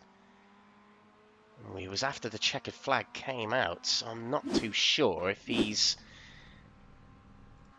Yeah, the leaders had already come through, so I think Dave Whitehouse might well be classified as a non-finisher in this race. And if that's the case, yeah, that's a difficult one. And if that's the case, Paul Scott will be the champion, as Dave Whitehouse will not accumulate any points in the championship for this round. And that'll mean Paul Scott will take away 180 points to David Whitehouse 0. And the gap in the championship coming into this race was 32 points. Paul Scott will be aware of that, and we'll have to see. We'll have to clarify with the admins later on. But by the looks of it, Paul Scott is about to come through to become the AM category championship. Against all odds, Paul, it's got to be said. Indeed. Well, you asked me at the start of tonight, Alex, who would be our AM champion. I put my money on Paul Scott. Oh, you did, yeah. I think it's really been a story. If it does go that way again, I'm not going to say anything until we get the official word in from the stewards and organisers. But it is a sign of how the momentum shifted in the second half of the season. Paul Scott has just simply stepped the game up. To be fair to David Whitehouse, he's had a lot of pace. He's been absolutely phenomenal. But it's just in the end, well, today, Paul Scott, one mistake, and since then, not a single one afterwards. Meanwhile, David Whitehouse, multiple errors, and it's just accumulated. And the one error he couldn't afford to have, he's had, and now it puts his championship in the balance. And we have to wait and see, from a stewarding perspective, what the result will be. Absolutely, absolutely. Something that will probably be dealt with after the race. But for the time being, based on what we know, we can provisionally celebrate a new champion in Next Gen MX-5 Cup. We've had 2 confirmed across the line, and we're going to get the 3rd, as we know of right now, through the final few corners. He might not be awares, but Paul Scott is about to come through to become the Next Gen Racing MX-5 Cup AM champion. Through that final corner he goes, 14th on track. A little bit of drama at the start of the race, but Paul Scott takes the AM category championship and the AM category win in this race here. Big congratulations to him. Oh, indeed. And, well, in the end, Paul Scott's brought it home in what's been an absolutely grueling race. And, well, in a limited Anfield, in the end, it was between the two of them. And, well deserved. Yeah, absolutely. Absolutely. Right, we are going to move on very shortly to interviews. Before we start any champion interviews, I'm going to speak to Adam Delmont first of all. So close, mate. So close. I tried. I gave it everything. Oh, we know. We know. Yeah, I was on it tonight, and but yeah, Mikey's the better man. He's a very well-deserved winner. So hats off. He's done what he's needed to do. Yeah. What a race we saw from you then, Adam. Now, that final lap, that final stretch for the line, was there a tactic? Did you purposely, strategically place yourself in that position of second place, going on to that back straight, or were you just hoping that you would get the win, just trying something? What was there a plan, is what I'm asking. There was, yeah. I didn't want to be leading going on to the back straight. And I mean, turned out it was actually probably the better thing. But I relied on some tone. I knew Will had come on, and so would Chris. But Liam I think we gapped Will by about a second and a half through something happening behind me. And Liam were just backing us off a little bit into the corners to allow Will to catch up to the straight. But yeah, that was like screaming, rocking back and forth in my seats. I couldn't get over that line. Quite the race indeed. I'm not quite sure what I'm asking here, but is that going to go up there as one of the best races of the season for you? Because we haven't seen many wins from you this season, but that one, it certainly looked like you were going to try and take it. You were so close to taking it. Yeah, that is. I mean, me and Christine's in chat literally said, I think that's probably the best race I've had on iRacing in the years I've been on here. Just for the pure intensity, a full 2 hours that close, even with pit stops, rubber banding back together. I knew it was a long shot to try and get the championship, so I thought I'll try and go out, because as you say, I've not had a lot of wins. I've been there or thereabouts, lurking, and a bit of bad luck here and there. But yeah, I think tonight I just turned up the wick a bit, and I was like, no, Liam, you've won enough races. I want to take one. But he pipped me to the line. Great finish indeed, and a great finish to the championship, certainly. Will we see you back next season? Oh, without a shadow of a doubt, yeah. I've loved it. Everything about it. You guys, the broadcast, Jamie and the admin, how they run it, the drivers. Yeah, I love it. It's definitely a fantastic championship, and I will be recommending it to any drivers I know that are willing. Good to know. Thanks very much, Adam. Before you shoot off, anybody you want to give a shout out to?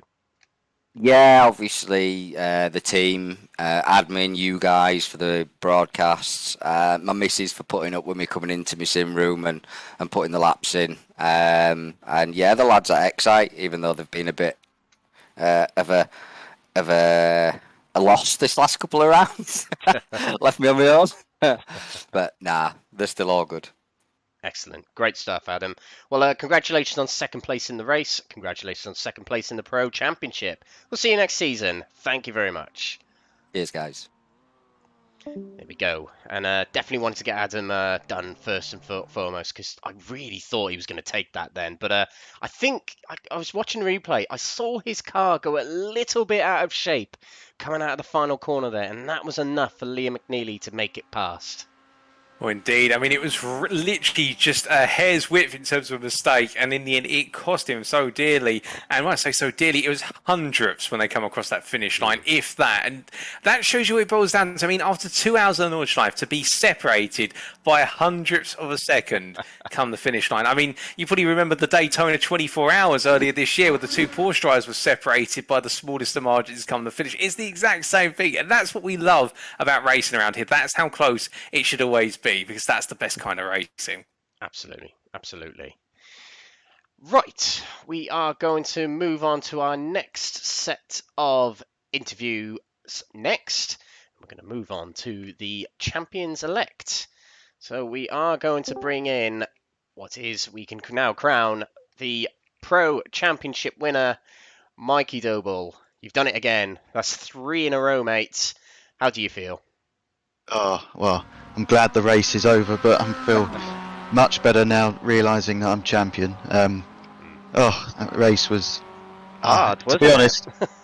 I've been dreading this race for the last week. In fact, probably the last 3 weeks, understanding how many points are on the table and how many I could lose to the rest of the field, and I nearly did just that. But glad it's over. I'm glad I secured the championship. Did enough. Absolutely. Now, let's talk about that moment. I know you just want to go away and celebrate, to be honest, but I just want to get a little bit of insight into what actually happened. We saw you were following the front 4, presumably because you were able to get the car going to the end, but the car just hit the curb and then it speared off left. What actually happened? Well, to be fair, if you've got a sequential shifter like I do, you spend most of the lap with one hand on the steering wheel and one hand on the shifter because you're changing gears so often. And the curbs around that track, I'm sure you've noticed, are the most violent curbs on iRacing, I should imagine. And I just clipped the curb at the wrong angle, not really concentrating because it's a straight. And it just jerked the wheel out my hand momentarily. And I just couldn't gather it up. And I was going straight for the barrier. And it broke the left front suspension. So I had to limp back to the pit. So thanks to the fast repairs, if it wasn't for the fast repair, I probably wouldn't be champion. So I managed to get back there in as little time as possible, make a quick pit stop, and then carry on. Close quarters. Well, you did say finish 9th, and I did finish 9th. I know, not out of the pros, but yeah, I did enough. We didn't mean do it literally. Goodness me, Mike. I mean, you literally pulling us in. That's my family. I take things very literally. 3 in a row, Mikey. 2 Legends Championships granted. 1 was cut short, but 2 nonetheless. And Next Gen MX5 Cup. Can you be stopped? I'm sure I can with the right people out there. Not saying that they're not the right people, but I think just generally I play it pretty safe all season. Just try and be consistent, bring in the points, and I tried to throw it away on multiple occasions in the last 3 races, last 3 rounds or so, going for moves that I probably shouldn't have, or making mistakes uncharacteristically. But luckily, I was able to build up enough of a points cushion at the beginning of the season where it didn't matter so much. But no, it will definitely come to a head one day, and I wish it correlated to my real life racing, but I'll work on that one next. We'll see, and we'll be watching with keen eyes, definitely. Of this season, Mikey, what has been the highlight for you? What's been the race that you look back on and think, that was a good one? I think for me it's got to be back at Daytona, if you can remember back then. Races 1 and 3, in fact, where we was in a big long 6-car battle for the lead, and I managed to take Adam coming out of turn 4 on the oval, slipstream past him to take the win. That's probably my highlight. And then not far behind that was getting caught up in an accident on lap 1 of race 3, being about half a minute behind the leader and catching the lead pack up and being in the hunt for the win on the last lap was pretty cool. So yeah, probably Daytona. That was a good one. Gotta be honest. Will we see you back next season, Mikey? Yeah, I'm sure you probably will. I'm not going to stop at 3, so I'll have to start working on number 4 when we find out what car we're going to be in and the calendar, etc. Excellent to hear. And what about your real life ventures, Mikey? What's going on this season for Mikey Doble Racing? Once again, we've got an incredibly busy year.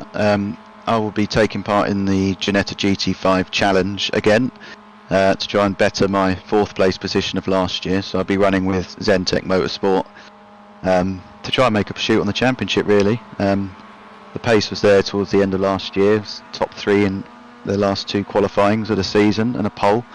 So got to try and capitalise, keep the momentum going forward to try and at least mount a challenge on the win this year. And I'm also going to be racing in the BMW Compact Cup with my father and my younger brother this year. So we're now a 3-car operation racing in the BMW Compact Cup. Oh, excellent. Great to hear. Right, now, before you shoot off, Mikey, anybody you want to give a shout out to? Friends, family, fans, sponsors, etc. Well, all my family sitting downstairs, my grandparents sitting in front of the tellies at home, work colleagues that I know tune in on a weekly basis that have enjoyed it. So yeah, thanks to everyone for watching and supporting me throughout the season, and thanks to you guys again for an incredible season's coverage. I'll look forward to watching this one back later. No problem at all. Apart from the last couple of laps, that's for sure. Oh, great stuff, Mikey. It's been a pleasure watching you race yet again. It's been a pleasure watching you win another championship. We'll see you next time. We'll see you out on track in real life as well. But until then, we'll see you next season. Thank you very much. Perfect. Cheers, guys. There we go, Paul. Another championship in Next Gen Racing for Mikey Doble. And as I mentioned, he's now entered an illustrious group of champions in Next Gen, with 3 now to his name. Indeed, and well, hearing from him there, I mean, obviously, bar the last couple of laps where everything seemed to almost go completely wrong, and what was a near certain championship win was at risk of going away. I mean, you could just hear it in his voice. He sounds tired, but at the same time, he just sounds so cool and calm. I hate to say this, but you can just tell that it's just part of the natural flow for Mikey Doble. I mean, and that's 3 championships now to his name, 2 legends, 1 MX-5, and well, the path, the trajectory is only up for him. I can imagine if he comes back for the next season, what it is, alternatively, when he goes into his next season of real world racing, he's only going to keep on pushing upwards. Yeah, absolutely summed up. Right then, the floor is yours, Paul, the next person to interview, and I think it might be the last of our champions, because I think the other isn't quite popping on left, probably because it's up in the air a little bit, but I'll allow you to do the honours for the next champion. Alrighty, well, let's bring Lee Horn into the interview room. Lee, in the end, it was quite the race, but you've brought it home, the win, and not only that, you've brought home the Pro-Am Championship. How does it feel to be crowned our Pro-Am champion in the MX-5 Cup? I am absolutely over the moon. Thoroughly enjoyed that. Shame I didn't have anyone to battle with towards the end there, but yeah, I'm proper chuffed. I genuinely didn't think that I was going to win, to be honest. I know it started to look like towards the last few rounds, but you know, when I came into this championship, I really liked the car, but I wasn't particularly quick, and I just seemed to have settled in and improved. And yeah, I'm proper chuffed, and I really enjoyed that race, having that battle and being able to stick with Mikey Doble, and you know, sort of work with him a bit, and between us try and catch up with others. And yeah, fantastic. I think I made 1 mistake in the whole race, and yeah, proper chuff. Really pleased. Really enjoyed that. Fantastic. Well, that's brilliant to hear. And really talking about your race all the way through, running very similar pace to leaders, particularly Mikey Doble, but up there as well in the early stages. And towards the end, we saw you drop off a little bit from the leading Pro Pack, where the battling between them seemed to get ever more intense. What was the plan over the course of the race? Because we did see quite often in the race that you're right up there running a comfortable pace, but it seems though yourself and Mikey Dole had this mutual understanding as champions to be that you're going to run close, but never really attack one another. If you change places, it was more a sort of a change of convenience, if you see where I'm coming from, rather than a big battle.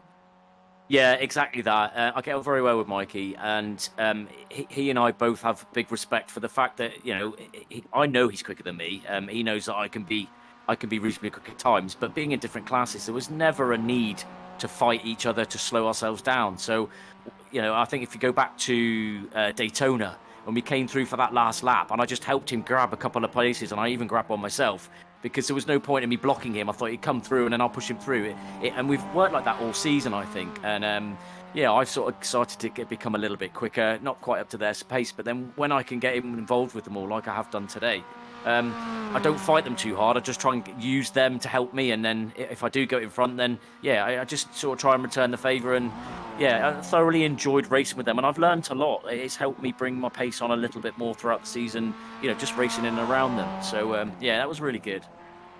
I do have to ask, towards the end of the race, we saw you come into the pits and change the tyres, particularly on the right-hand side of the car. Was that a safety stop? Because we saw a number of drivers trying to go incredibly long, or a number of drivers trying to dare the one stop, and I don't think anybody quite made it work in the end. But we saw you make that stop, and the car was up on the jacks on the right-hand side. Was there a worry that the tyres might blow with only minutes to go? No, to be honest, I tried to do a little bit of testing to understand whether you could squeeze 2 stops out and whether the tyres are going to last for either one change or no change. And when I first went, I knew it was going to be 2 stops.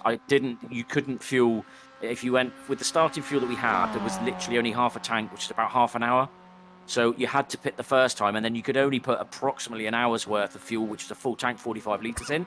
So you were never going to make it on 2 stops unless you fuel save that much. You would have to drop to the back of the pack and only done half throttle all the way around the lap a fair few times. So it was always part of the plan. It was 2 stops. It was the sort of the decision was, do I change 2 tyres? Do I change 4 tyres? Or do I change no tyres? It sounds like you guys only saw one side of the car up, but I can tell you I changed all 4 tyres in that last pit stop.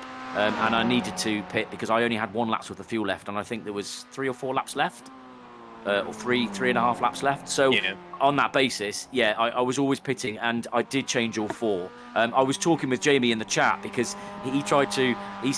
Originally we both, after he pitted first time around, he sent me a private message and said, they've only won 2%. You could go this whole race with those if you want. So he gave me a little bit of a clue. We're helping each other to, because again, we're in different classes and teammates, so we was trying to help each other out with things.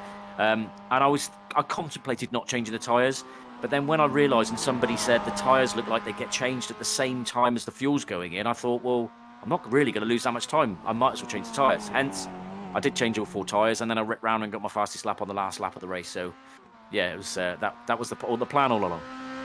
Oh, I see. And, well, just looking back across the season, because obviously it went to plan today, and really this season has gone to plan to yourself all the way through, Lee.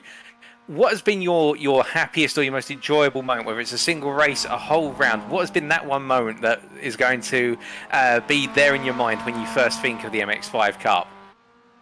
Well, if I'm honest, it's probably the one that I just mentioned at Daytona, where there's 3-4 pros. We're all going. I think there was 3, 4 or 5 of us all battling literally on that last lap, wasn't it? Right through on that the last race, and you're coming across the line, and there was literally 4 or 5 of us in a bunch. So really, that's probably one of the biggest highlights. But just being in and around people that you're not quite as quick as, and getting involved with them, helping to improve your own game, and just really enjoyed the whole series. It's a great little car to drive, and I look forward to getting involved in the next series. Oh, that's absolutely fantastic to hear, and well, to be coming back for the next series, we look forward to seeing you take it to the tarmac and look to defend your championship crown. But until then, and before we let you go, is there anybody you'd like to say a thank you to live on air or give a special mention to?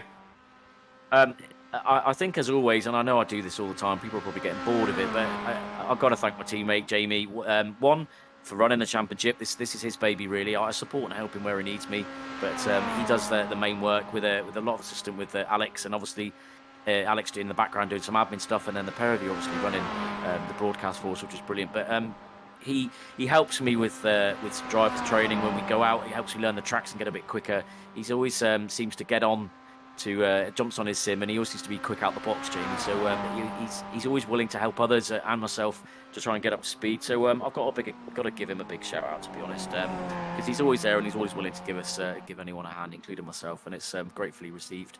Obviously, along with yourselves for doing everything that you do for us, and our sponsors and anyone that knows me that's watching and supporting. Oh, well, I'm sure they'll appreciate it, and we do appreciate it as well, Lee. And with that, thank you for joining us in the interview room. And once again, congratulations not only on winning in the Pro-Am class night, but being crowned our Pro-Am champion for the Mazda MX-5 Cup, as hosted by NXTGEN Racing in collaboration with Crest Autosport, Season 1 2022. Very much, guys. Cheers. So hearing there from Lee, Alex, and I think he's absolutely over the moon with his performance. Yeah, absolutely. He should be. Absolutely should be. All season he's just kept himself in the leads. I think there was only one moment in the championship where he was actually tied on points with someone else, and I think it was Aaron Thompson earlier on in the season. He's just done everything he's needed to. He did it. He's done it in series I've seen him in the past. Once he gets in the lead, he's very, very good at hanging on to it. Chasing is another thing for Lee, but getting into the lead and then hanging on to it and just plugging away, getting enough points to stay in the lead, that's what he's good at. He's done it many, many times in the past. And he's, I think that puts him up to something like 5 NXTGEN Racing titles now, and I think they're on 3 different sim platforms. So yeah, worthy champion yet again. Oh, indeed. Right, we have got one more interview, and it is going to be with the league host of the series. To finish it all off now, Jamie Dory, what a season we've just witnessed. Me and Paul have mentioned on many races, many broadcasts, that there just hasn't been a single dull moment in this series. Just sum up the series for us from the eyes of the host. Expected, really. Sorry. Yeah, it's better than I expected, really. Some great racing and some great drivers, and it's been amazing throughout. So it's better than I ever anticipated. It certainly is. Let's talk about your race there. You had moments there where you were getting involved with the leaders as well. How was that race for yourself? Yeah, so it was. The pace was there. It was just a case of, unfortunately, beginning of lap 2, I got an incident that happened ahead of me, and I had to go for an alternate strategy that didn't quite pay off because I knew I was just basically chasing a losing battle. But yeah, it was some good racing, and the people I did race against, especially Ollie at the end, it was made it all worthwhile. Absolutely. Now, it's the end of the season. What have we got next on NXTGEN Racing? So I'm currently, as we speak, sorting out the promo and the information regarding the new season of the Mazdas. That will get sorted after a couple of weeks break, just to let everyone recharge. But obviously, as I mentioned last week, we have got a big league coming up that we will be looking to do in May. I would have said now. We need to start getting the promo out with things like that. And yeah, there's always something in the pipelines. We just need to get the ball rolling, and I can now focus a bit more on that. Great stuff. But we have MX-5s coming up very shortly, I do believe. Is that right? Yeah, so ideally I wouldn't like more than realistically a month's break or so with regards to bringing a new season. Let's get the ball rolling of where we left off. Get the names back in, the good names, the big names, and that's what we've already done as a group, as a collective. Great stuff. Okay. For you yourself, you can either say this as a driver or you can say this as a league host. What has been the main highlight this season? What event has been the best one in your eyes? Oh, selfishly, I would say Canada took the overall win. However, to be honest, I think it's quite hard to pick one out. These cars are so close and so competitive.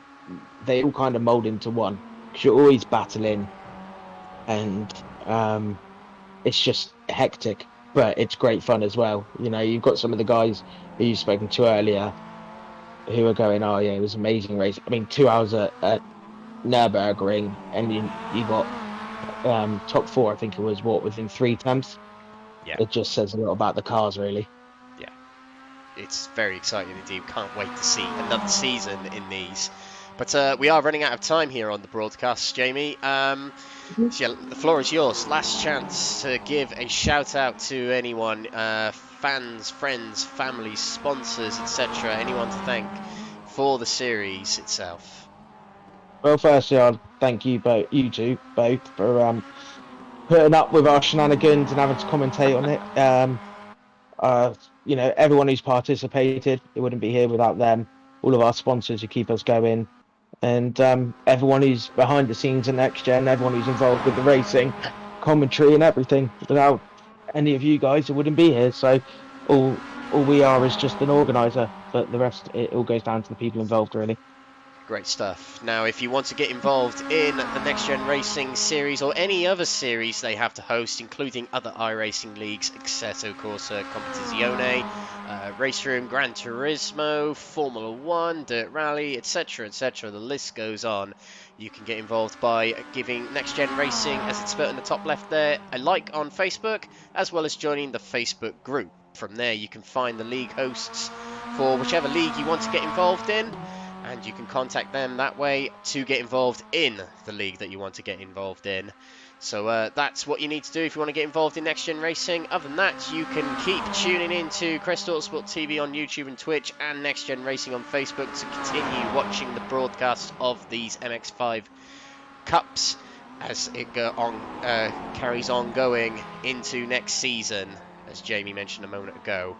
But that's the last from me. Any final thoughts and words, Paul, before we head off? Oh, well, it's been an absolutely fantastic season, and I think yourself and Jamie will agree with me in that been an absolute pleasure to co-commentate this series, and it's just kept on giving through and through. And I mean, if this sets the tone for what's to come in season 2, then we are in for even new heights. And well, everybody's done fantastic, whether they're a part-time racer, full-time, champion, or runner-up. It's been superb, and well, it just goes to show you, you don't need a massive GT3 of a V8. You just need a little Mazda MX-5 Cup and a load of committed drivers, some fantastic circuits and organisation, and you've got yourself a winning combination. We've nailed it at this one, I think. Absolutely, absolutely perfect words there, Paul.